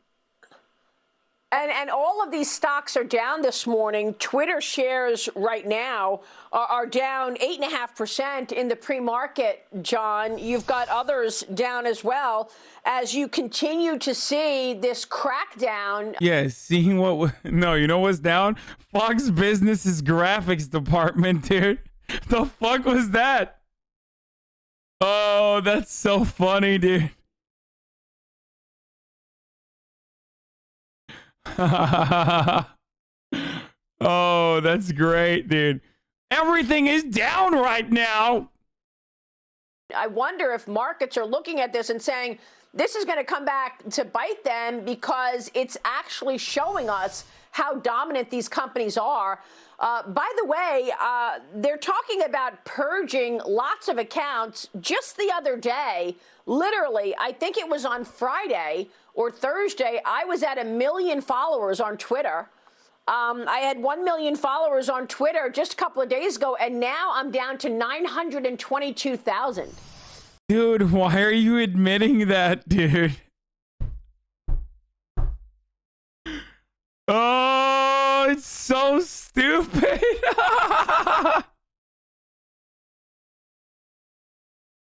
This is, okay, can I just say, this is my favorite part where, like, Twitter will literally be like, these are Nazis. We fucked up. We didn't ban them. These are QAnon supporters. We fucked up. We didn't ban them for a while. We're going to ban them.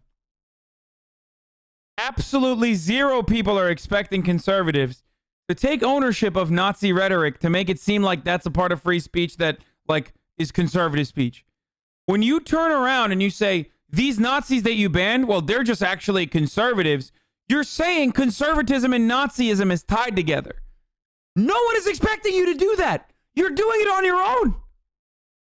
Why would you take ownership of that?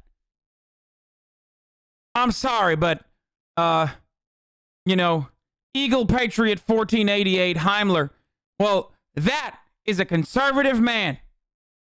That right there is exactly what the Republican Party is all about. Do not ban that man. Why? Why did you just admit that? What is wrong with you? Why did you literally just admit that? No one is expecting you to admit that. You could so easily be like, well, some of these people are definitely Nazis and it has no place in the Republican Party. So it's good that this is being, it's good that this the website's being cleansed of bots and Nazi agitators that seek to, fill our ranks. It's like, no, I'm a Nazi and my friends are Nazis and fucked up.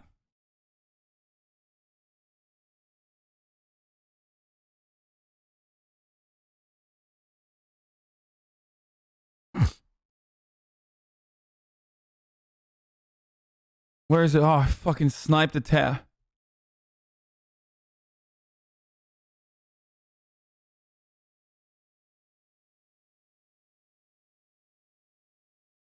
Oh, I missed it.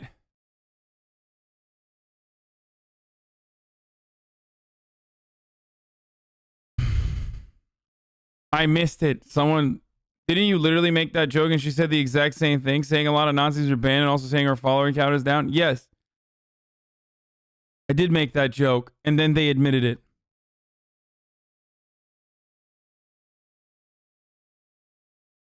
So I've just from my own, anecdotal research, looking at my own Twitter account, I don't know where all those accounts went from a. So you're basically saying social media should decide what's wrong or right. When they ban Trump, you say it's good, but when they ban left, it's bad. It's bad in both cases. Who decides if a tweet is violent or not? Okay, let me ask you. Do you think ISIS should have a verified account where they say that they're going to bomb American landmarks? If you say, no, that should not happen, brood terror, then you basically understand that there are limitations to free speech.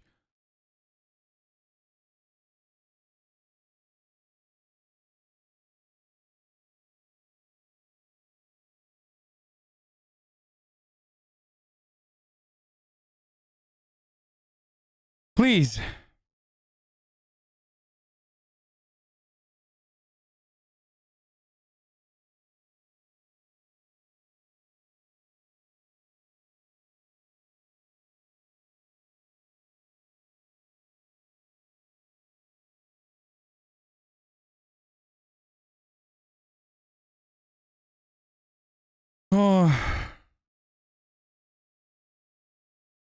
We always ask people, and then they always fucking run away. It's so shitty.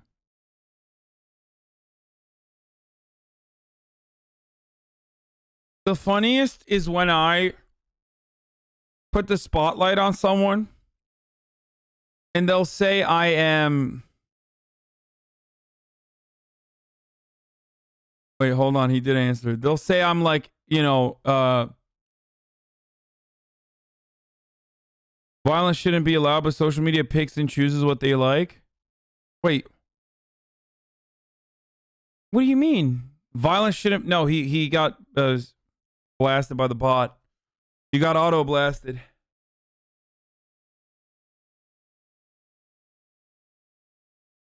But that goes against what you're saying. Who decides a tweet is violent or not? Then you're saying violence should be banned.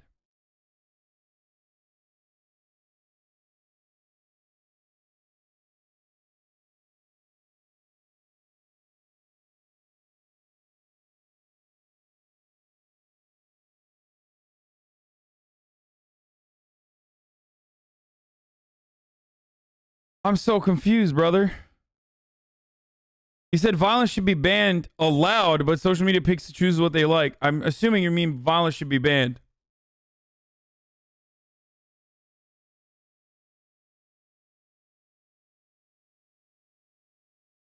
I love debate Lord Andes, dude. They're so...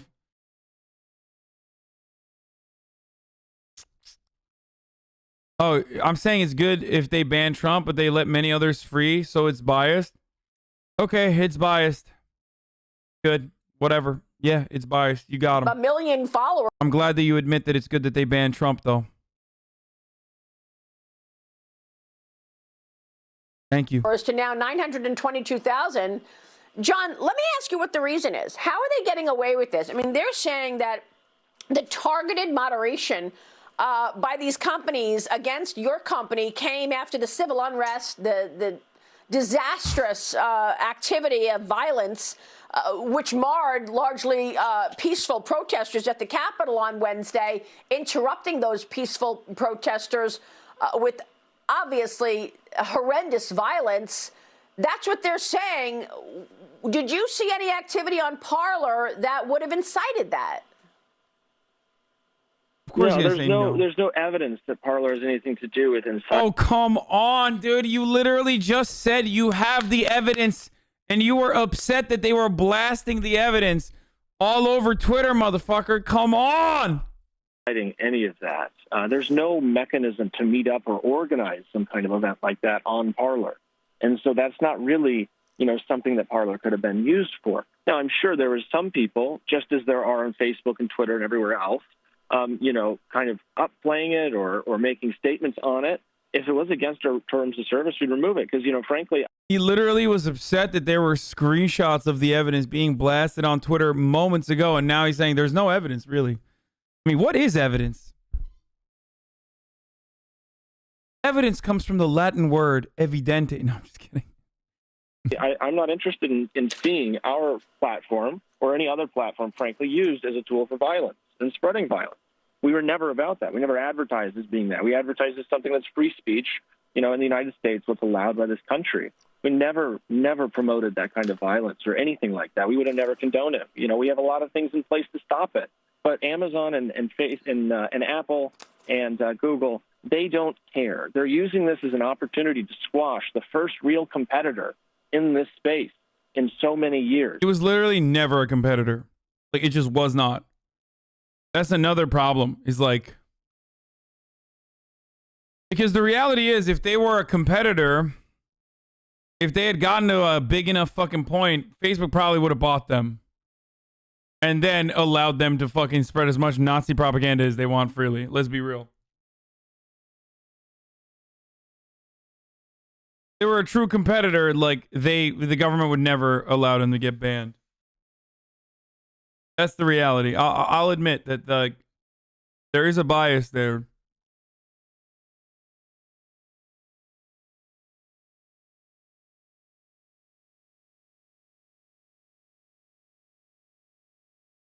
That's showing that we can contest the market. So then when they realize the markets are contestable, they squash the competition. So, if there's a case for antitrust, I think this is a pretty prime example that the first real tangible competitors squashed so quickly and so egregiously without any, they weren't holding back. It obviously shows their dominance, John, if they could just totally wipe you out in a coordinated fashion, first taking you off the app stores, removing you from Google and Apple, and then I can't tell if they're like memeing or if they're being serious. I think they're memeing. Amazon coming in and pulling its servers. Your law firm also walked. Is that right? Yeah, I mean, I don't have a complete list, but we have probably 15, 20 plus vendors that all left as a result of their statements. And some people said that they would love to continue working with us, and then mysteriously, something happens, somebody talks to them, and they give us a call back, and they quit. They just pull their contracts out underneath us. And this is companies that are big, companies that are on the stock market, top 500 companies, everybody. Oh my God, is he at a farm? There's literally a cock back there, dude. He's got a rooster. That's awesome. He does this. It seems to be coordinated. That's right. And if it's not coordinated, it's certainly them banning us, giving them all a nod. If they get rid of you, everybody will get rid of you. And that's how it works. And so this could happen to any company. I apologize for my cock in the background. He's getting real loud and anybody having fun with it. It's a very important story for us to watch. John, you were up to 20 million users. You were the #1 download on the App Store on the day that they removed you from the App Store. Yeah, they banned all the Nazis. What do you want to tell users right now? How are you going to battle back? Well, everyone should hold on and come back when we can get online. It's a matter of time. We have to, at this point, we may even have to go as far as, buying and building our own data centers and buying up our own servers if we need to get back on the internet, But the Mercers will back them. There's still risk involved in that, given what vendors are doing and the extent they're going to get rid of us. So, just hold on. We're going to figure this out. But it's going to be devastating to our business, our model, and our potential to raise future capital, at least with the plans that we had before. I mean, this is really, really devastating what they did. It really shows you where, some Republican commentaries' priorities lie. They moved on so quickly from their watchers storming the halls of the Capitol to this random fucking social media site was banned because of its role in the insurrection. As though the other thing never happened. One day people were like, we hate that you are competing with us and we're banning you. Tim Pool made one video. Tim Pool has made 68 videos on an upcoming civil war about how the left is doing a civil war, how the left is actually doing a civil war all the time, and civil war is happening. And then the first act of Republicans actually, following through on that agitation occurs, and Tim Pool's like, yeah, this is not that big of a story. Let's not talk about this most internationally recognized important event.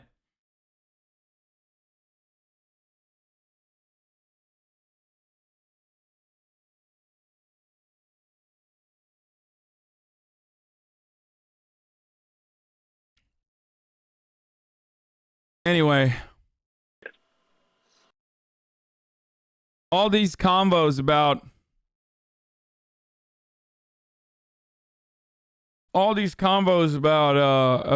free speech and whatnot has got me aching. Got me aching to bring back Hank Pecker. But before I do that, let's watch CBS This Morning interview one more time. Because now a second part of that interview has come out. Shows the and this shit is awesome. 22-year-old woman tackling Keon Jr. Now, he never had the phone. It turned up several minutes later at the hotel. New York City detectives went to California yesterday to coordinate Ponsetto's arrest in connection with the confrontation. She was contacted at a traffic stop in Ventura County near Los Angeles. Officials say that police had to pull her out of the car when she refused to get out. Now, in an exclusive interview, we had just done that interview yesterday afternoon. Her lawyer spoke with us before she was arrested. They told us that NYPD had not yet contacted them.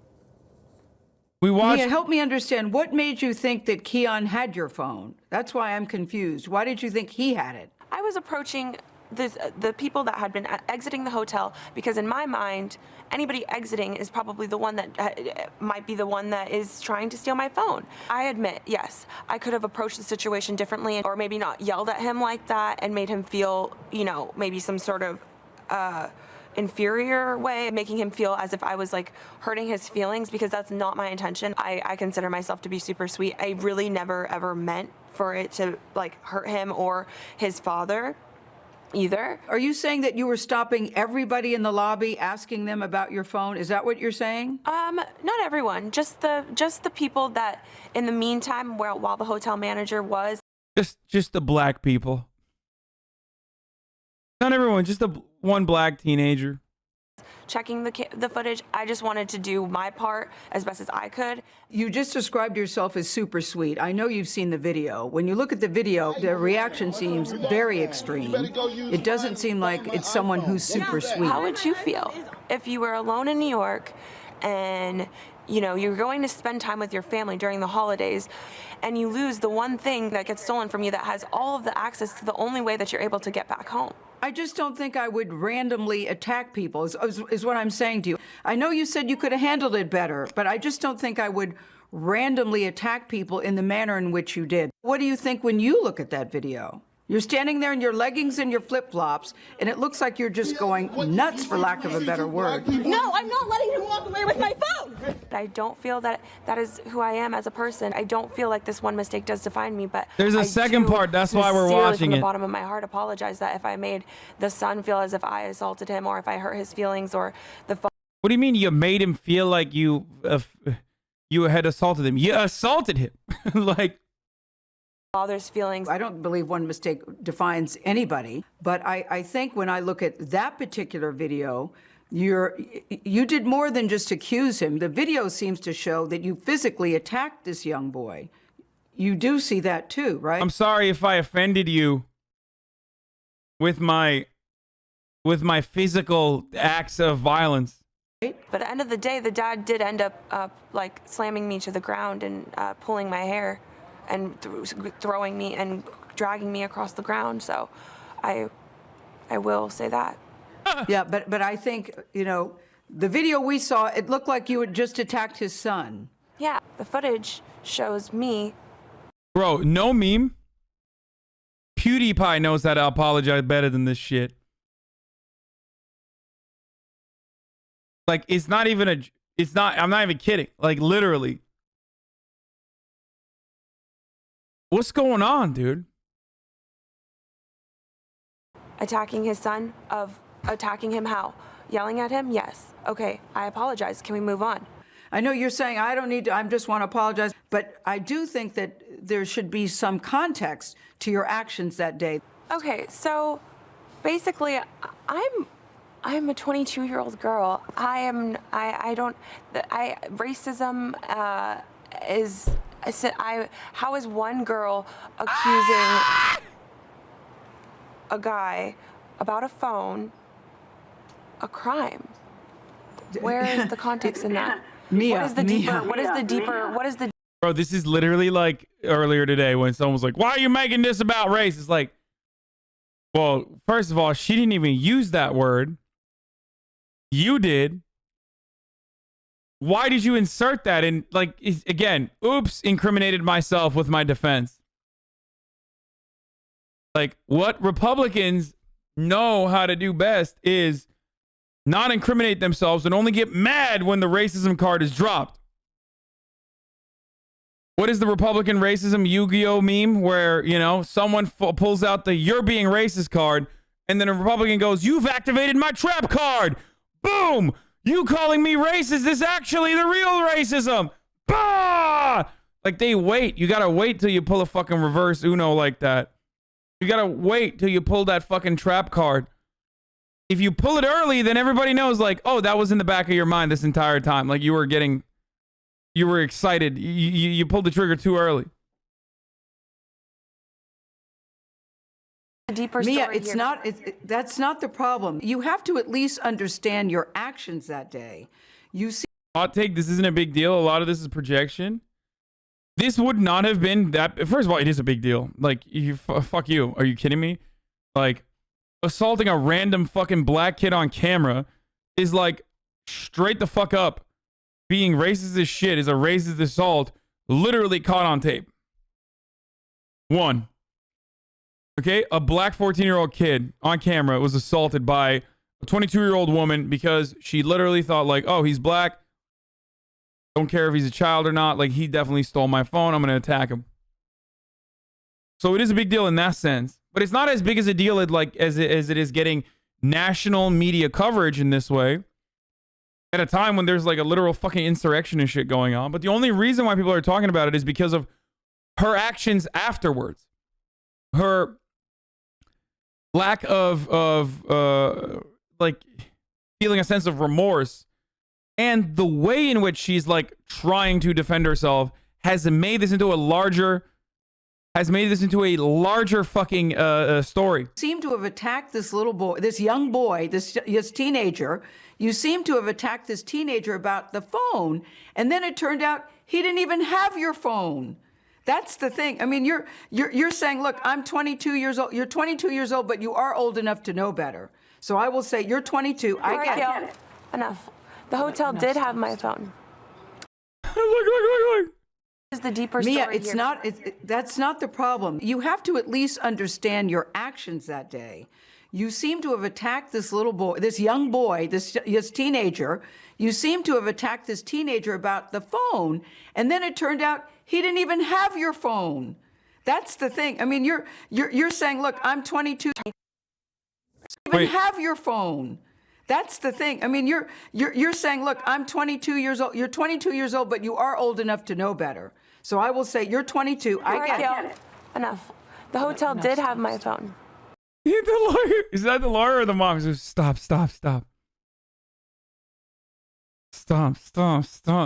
She's literally trying to fucking pantomime out of this, or she's trying to act like a puppeteer. Stop.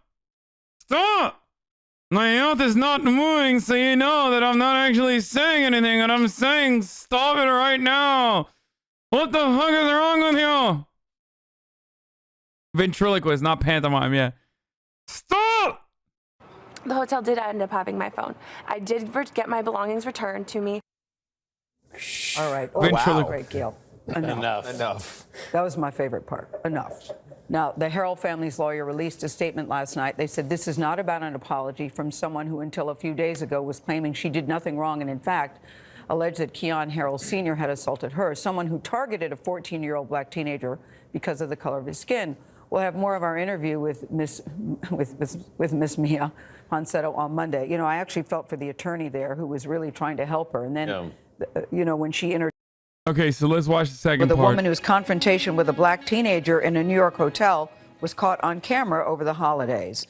Cell phone video shows Mia Ponsetto accusing 14-year-old Keon Harrell Jr. of stealing her iPhone last month. Ponsetto was arraigned over the weekend and freed on supervised release.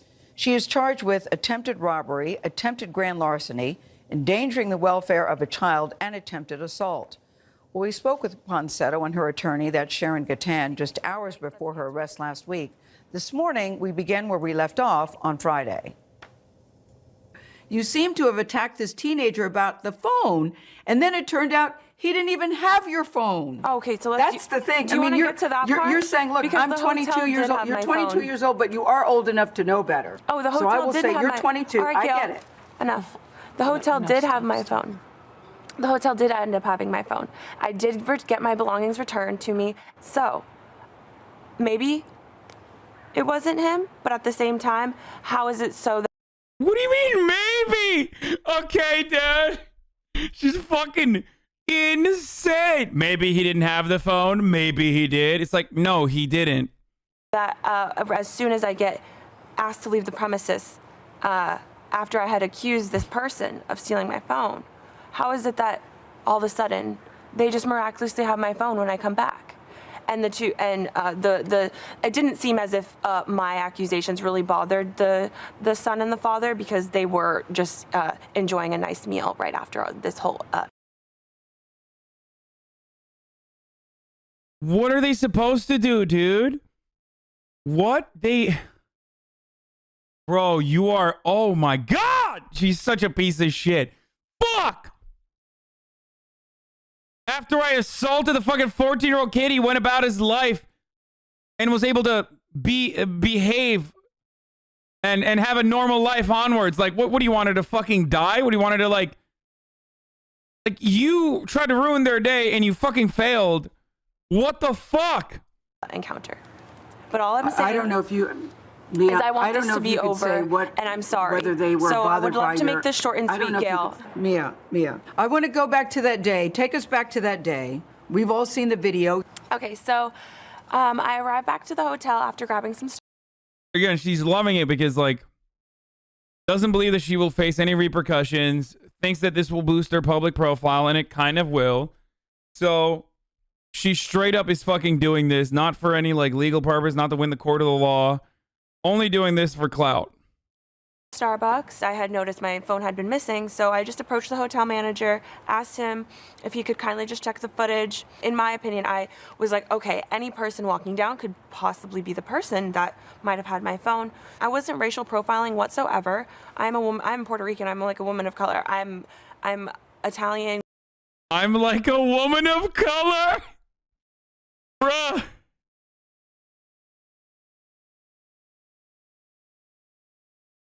I'm like a woman of color. I'm Italian. Yeah, that's the cheat code, dude. Italians are POC. She's right. She got us there, boys. Greek, Puerto Rican. You keep saying you're Puerto Rican. Does that mean that you can't be racist because you're saying you're a woman of color? Is that what you mean? Exactly.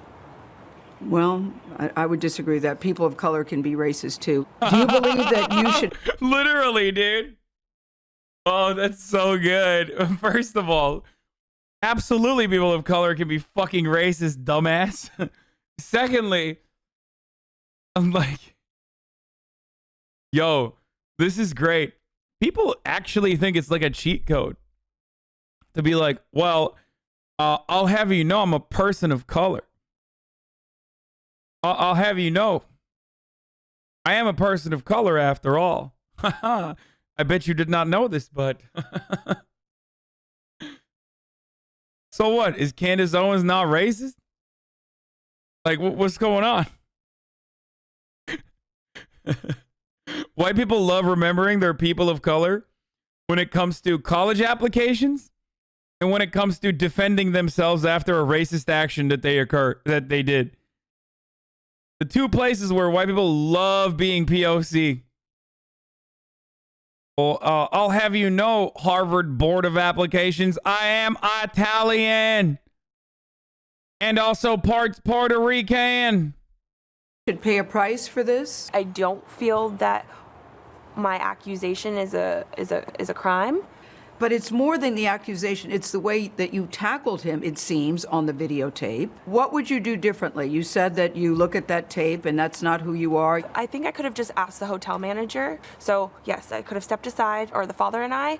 We immediately could have started just speaking at a lower tone, and probably that would have handled the whole situation a lot better. Or, I don't know, not assaulting a kid that you falsely accused of stealing your phone with no evidence other than the fact that he was black and in your presence. Due respect, when Mr. Harold was talking to you, it seemed to me that he was responding to you because you had accused his son. I'm saying that both of us. I said both of us. You see two black people? No, I'm not letting him walk away with my phone.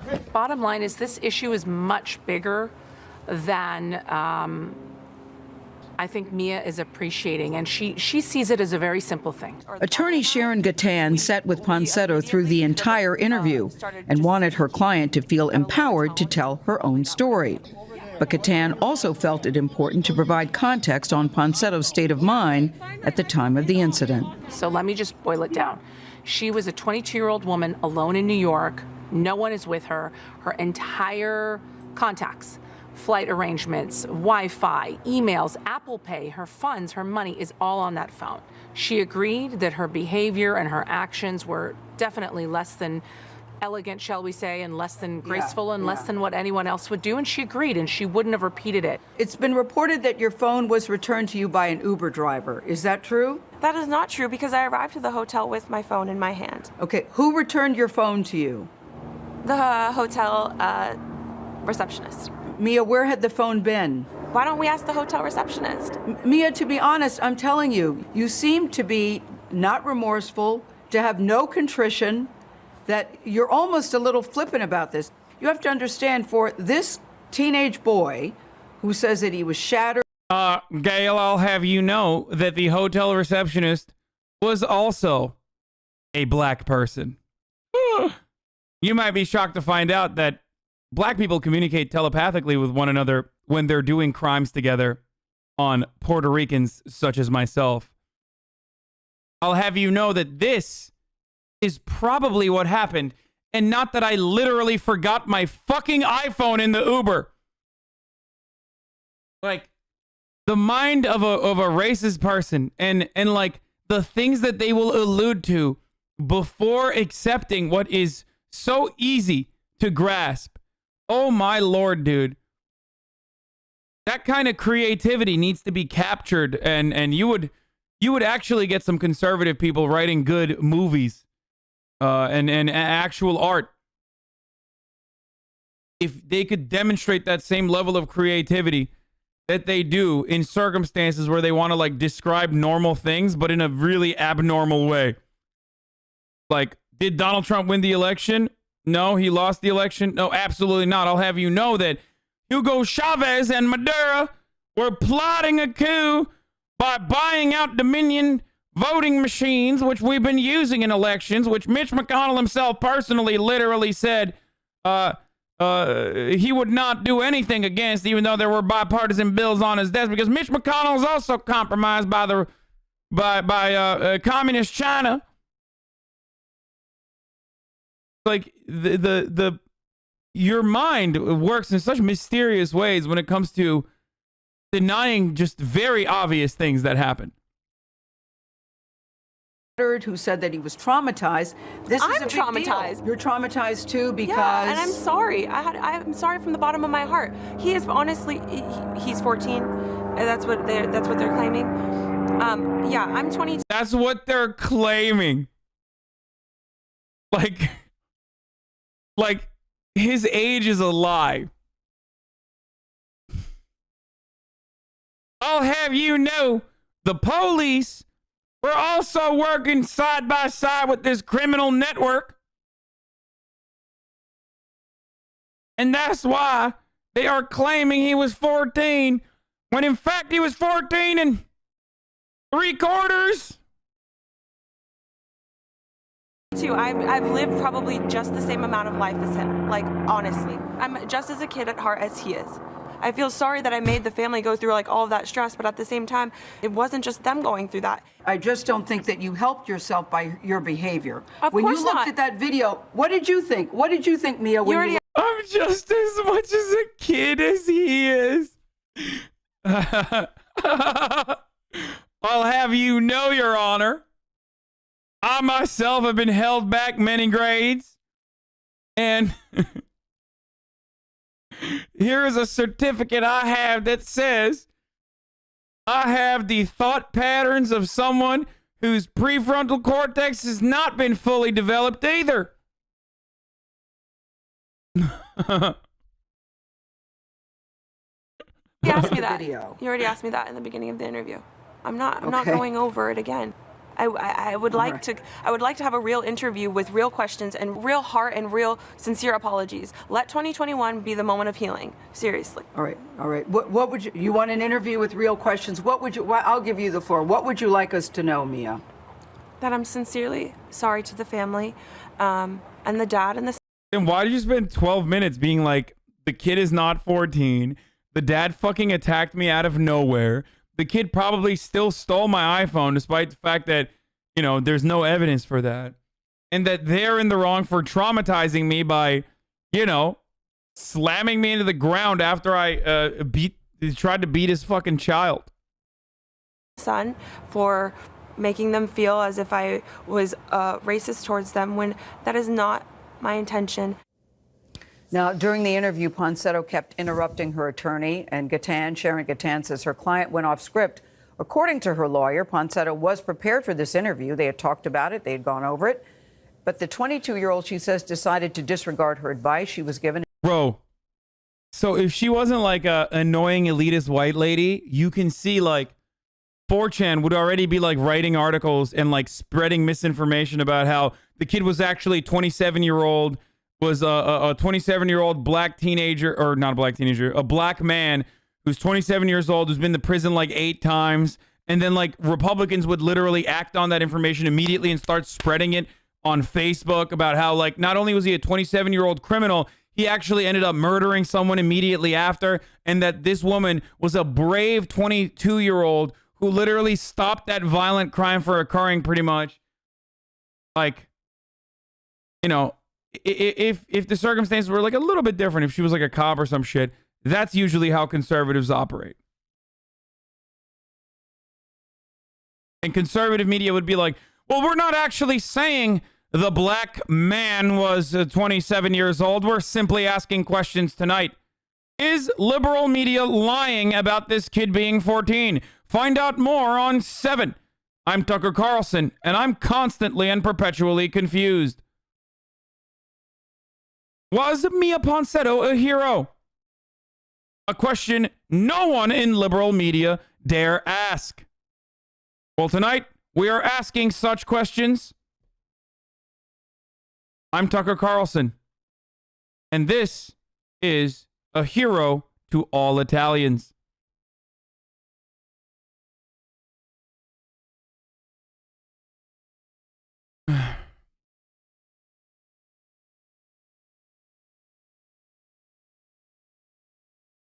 And just went on her own.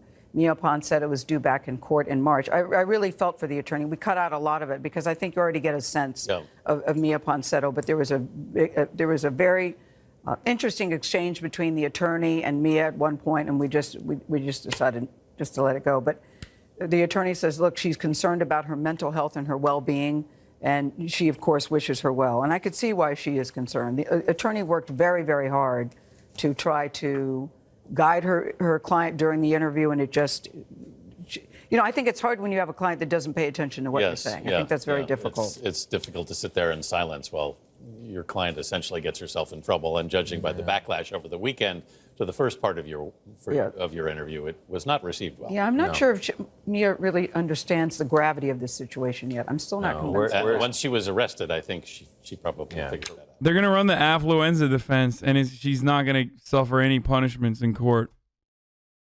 So, what happened? There's some spicy LSF drama. The critical bard, the new face of PogChamp, responds to racist tweets and says that white lives don't matter. Is that what's going on? Cool. I guess want to comment about, so what's happening is, because I'm kind of seeing it a little bit on Twitter plus in here. Someone shared that a conglomeration of all the times I said white feelings don't matter, and are pressed about that, and now are using that as a tirade against me, saying, I thought you don't have PogChampers who don't say bad things. And I'm like, totally not the same. I'm not condemning an entire people and defending insurrectionists and people who did some headassery. I'm saying that when you say white lives matter, they don't. And I'll say that again, whether I'm a Twitch partner or not, just so you know. White lives don't matter because white lives aren't a thing. Cool. I guess want to comment. Okay, so let me understand what's going on here. Full clip in the comments, pinned in the comments.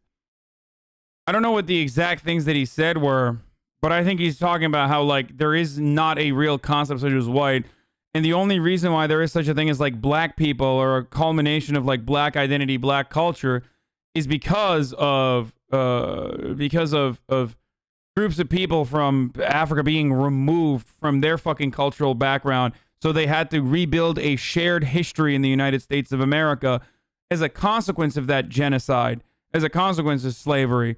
And that when you say, you know, white lives matter, white lives don't matter because white lives don't exist. It's not a real thing. You can say Puerto Rican lives matter, or you can say Italian lives matter. You can say Irish lives matter.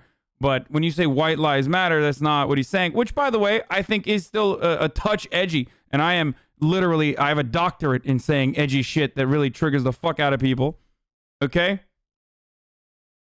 I literally sent the paragraph explaining what he was saying in the comments and it got deleted. Is that, he said his tweets to protect him, meaning you have to follow him now, tweet content below.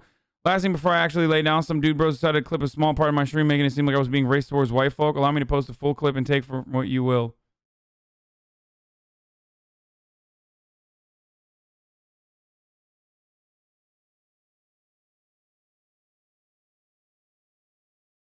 Oh, white representation is not a thing. White folk don't need to be represented.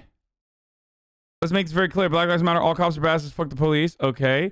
The minute you said that you can be racist towards white people, I zoned out. I do not care about your white feelings. Oh. Wait. Yeah, he didn't say anything fucking crazy at all. What the fuck? That's it? This is why people are... Oh, Jesus Christ. I thought he was like... I thought he legit said some like fucked up shit. Listen, guys. If we are talking about black people being disproportionately killed in the hands of the police, and your answer is like, what about white people? Then a black person saying, I do not care about your white feelings. In that circumstance, you can try to remove it from any fucking context you want. But like in that circumstance, it's a totally acceptable and reasonable fucking response. Because white lives matter, or all lives matter, or blue lives matter are reactionary movements created to literally fucking shit on Black Lives Matter.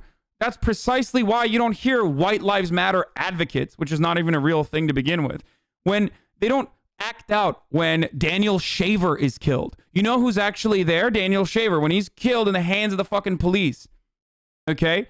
You know who's there? Black Lives Matter protesters are there. White Lives Matter or All Lives Matter protests aren't there because that's not a real fucking movement. It's just a reactionary fucking made up concept to use against Black Lives Matter to deflect away from a legitimate grievance that black people are pointing out.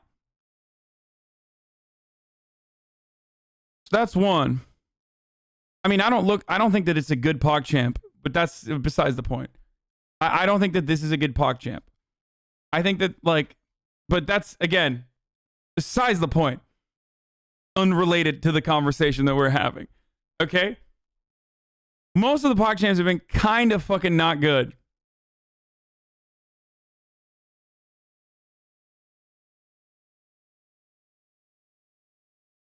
Looks like LSF is the All Lives Matter reactionary crowd. Holy shit, so out of touch with the real life. Dude, there are people even in my audience that have a very hard time shedding themselves of a relatively reactionary worldview that revolves around white fragility. It is difficult to fucking let go of those thoughts that you have been bred with, that you have learned that you thought was normal your entire fucking life. It takes years and years and years, but because whiteness in a country like America is so closely associated with your identity, almost like gender roles are, that people still get fucking upset. Okay? Absolutely is. You're kind of a hypocrite, Hasan. You're kind of a hypocrite, Hasan.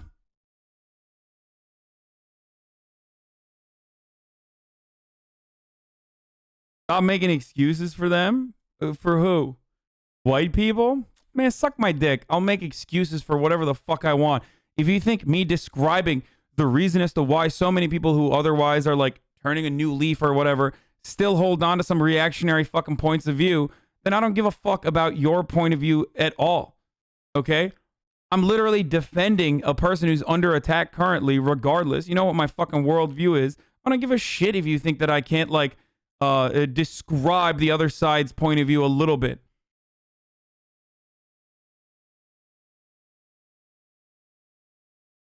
I don't understand the can't be racist the white people take. Whites are now more discriminated. See, come on, dude.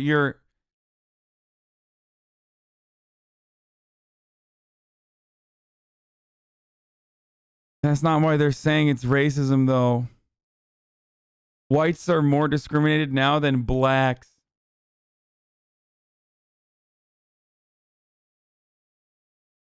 Of course, anime PFP, check. Sends a heart out to that other guy who was literally talking about Donald Trump being banned from Twitch, Twitter being disgusting. Check. Saying whites are more discriminated now than blacks. Check. Literally hits every avenue, dude. Just say the N-word and move on, brother. We know. We got it, okay? Saying blacks.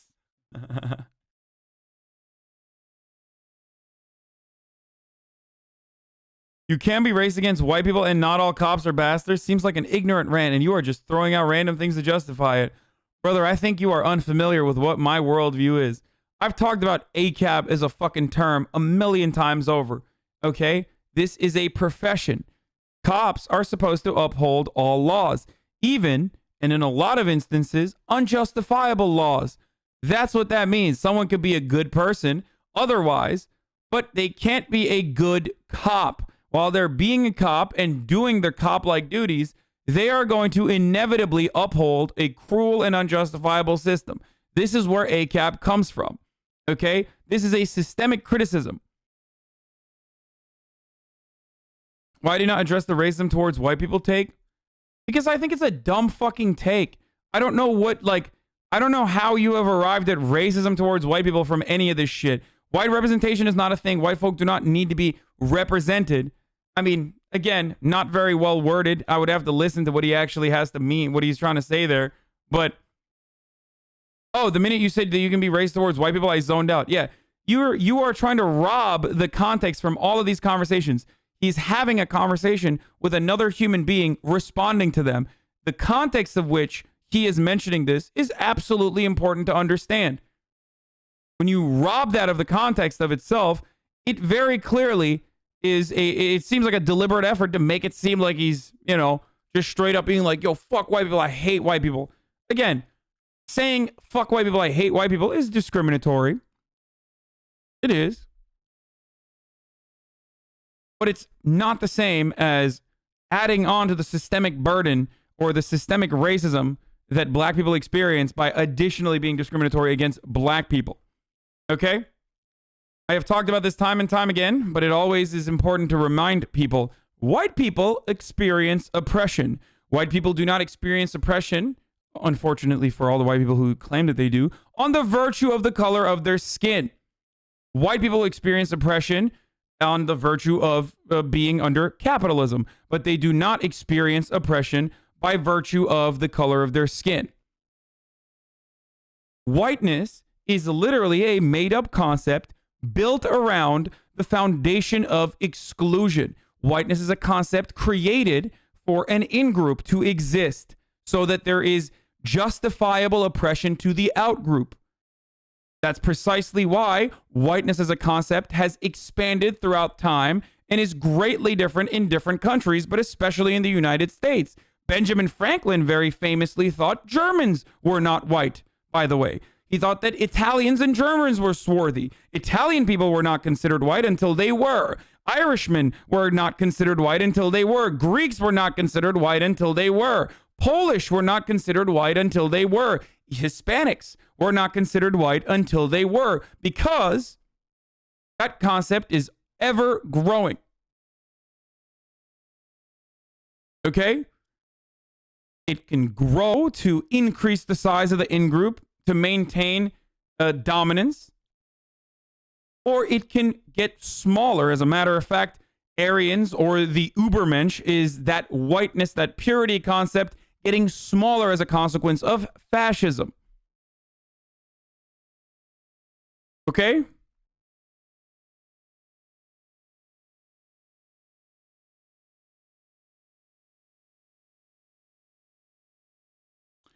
True. Many people don't understand what white and black means. It's just is more than just skin color. Yes.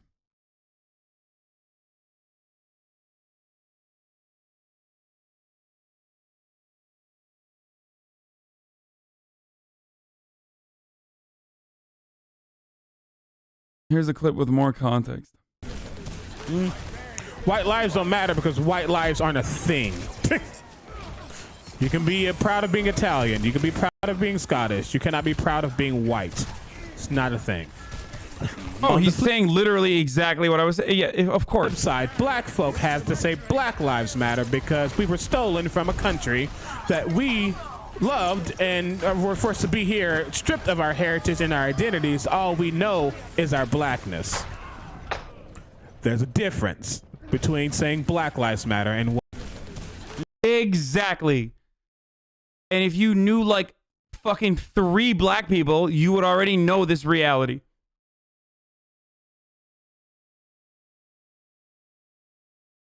I hadn't even seen the context, but that is the truth. The reason why there is a shared black identity, a black experience, is because it was forced upon African slaves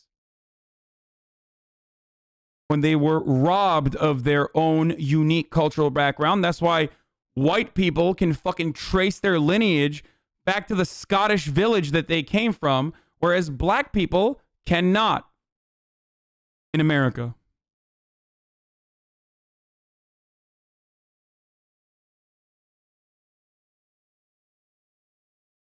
I hope that was a little bit more descriptive, but probably not.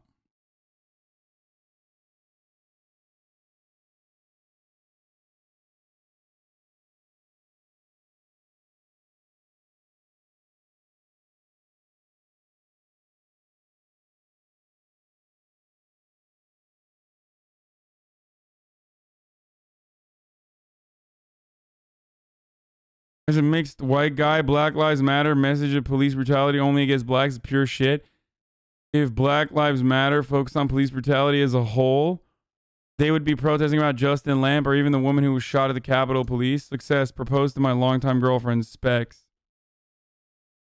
Hey man, you don't know. Anyway. I don't think this is a good PogChamp, a white. Yes, I'm being racist. I don't care. You fucking call me racist all you want, bitch.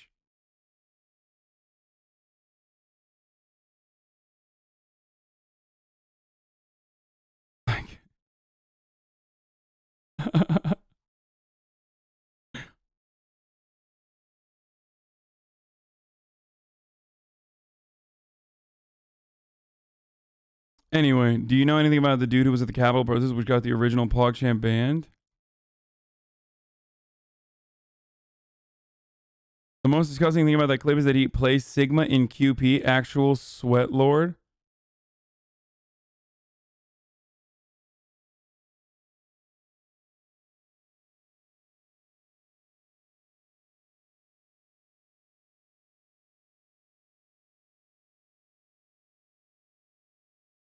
Hey, yeah. In the words of that Italian Puerto Rican woman, when met with the consequences of my prior statements, I will just run to the defense of saying, well, I can't be racist. I'm a person of color. Oh, Jesus Christ, dude. No, I'm saying I don't give a fuck if you think I'm being racist by saying I don't like that PogChamp. It's not like the same. It doesn't hit the same because I just spent fucking 20 minutes describing to hogs the complicated history of black culture and white culture in this country. So if you hear all of that and you turn around and you're like, well, he clearly is a racist and that's why he didn't like this PogChamp voter, then I'm like, I don't know how to describe my worldview to you, you fucking freak. It's also literally like That's also the peak of liberal aesthetics based politics. Is like, well, he clearly understands the issues that he speaks of, but he also said that he didn't like the PogChamp email. So I think I'm going to go with the other thing.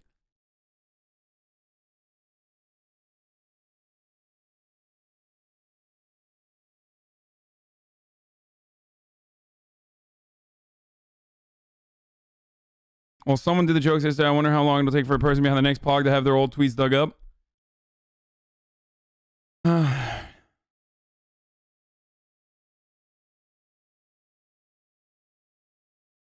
The thing that bothers me the most, the whole thing, is that sometimes they think Twitch is only an American platform. As a European, it's very bizarre. Maybe you should word it differently if you can't. Oh my God. Yeah, I don't care about this. I think it's silly as fuck. Look, it's going to take some time, but I think people are slowly but surely coming to terms with this. How are you going to clip ending without him actually explaining what he means? I mean, I don't agree with him, but shit, why try and make it more misleading? Literally, -2 points. Most controversial comment. I just clicked on sort by controversial, and the most controversial comment is the one that's fucking applying context to the situation. Wow, dude. Fucking wow, dude. Dude, I'm sorry, but like, god damn it, dude. If you're fucking on Reddit trying to defend the white race, like, you're such a scumbag, dude. Holy shit. Oh, yeah. Take your freedom of speech away, brother. Jeez, Lord mercy. I know other Twitch streamers are probably going to get mad at me for this, but holy fuck, dude.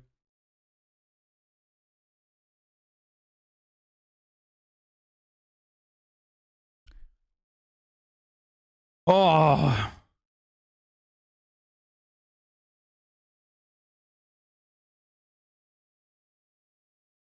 Also, for the record, the stuff that he said about like ACAB and whatnot, or black people being shot by the police, or him replying to fucking people who are like probably telling him like, shut the fuck up, you're racist, white people are being discriminated against, why aren't you talking about that? Like, you can try to rob that of its context all you want, but even without context, it's nowhere near as like the same as literally being like, well, that terror attack was fucking poggers. I'm not on board with fucking Al-Qaeda. Obviously, I'm anti-Al-Qaeda. And I still got shit on because of what I said and how people misconstrued it, okay? PogChamp guy was literally on board with what the fuck happened at the Capitol. Like, he was literally saying they're doing something great, okay? I didn't say 9/11 was poggers. Like, Jesus Christ, dude. And people still were like, oh no, he loves Al-Qaeda. Yes, controversial take, but I am anti-Al-Qaeda.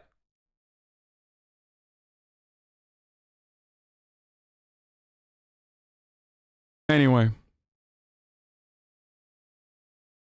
I don't want to do this anymore. I think it's time. Now that I have said what I said, defending a black person on the internet, I think it's time to cleanse myself of my priors and bring back a goddamn truth teller. A teller of truths, if you will. An American hero. Oh, white American hero, of course.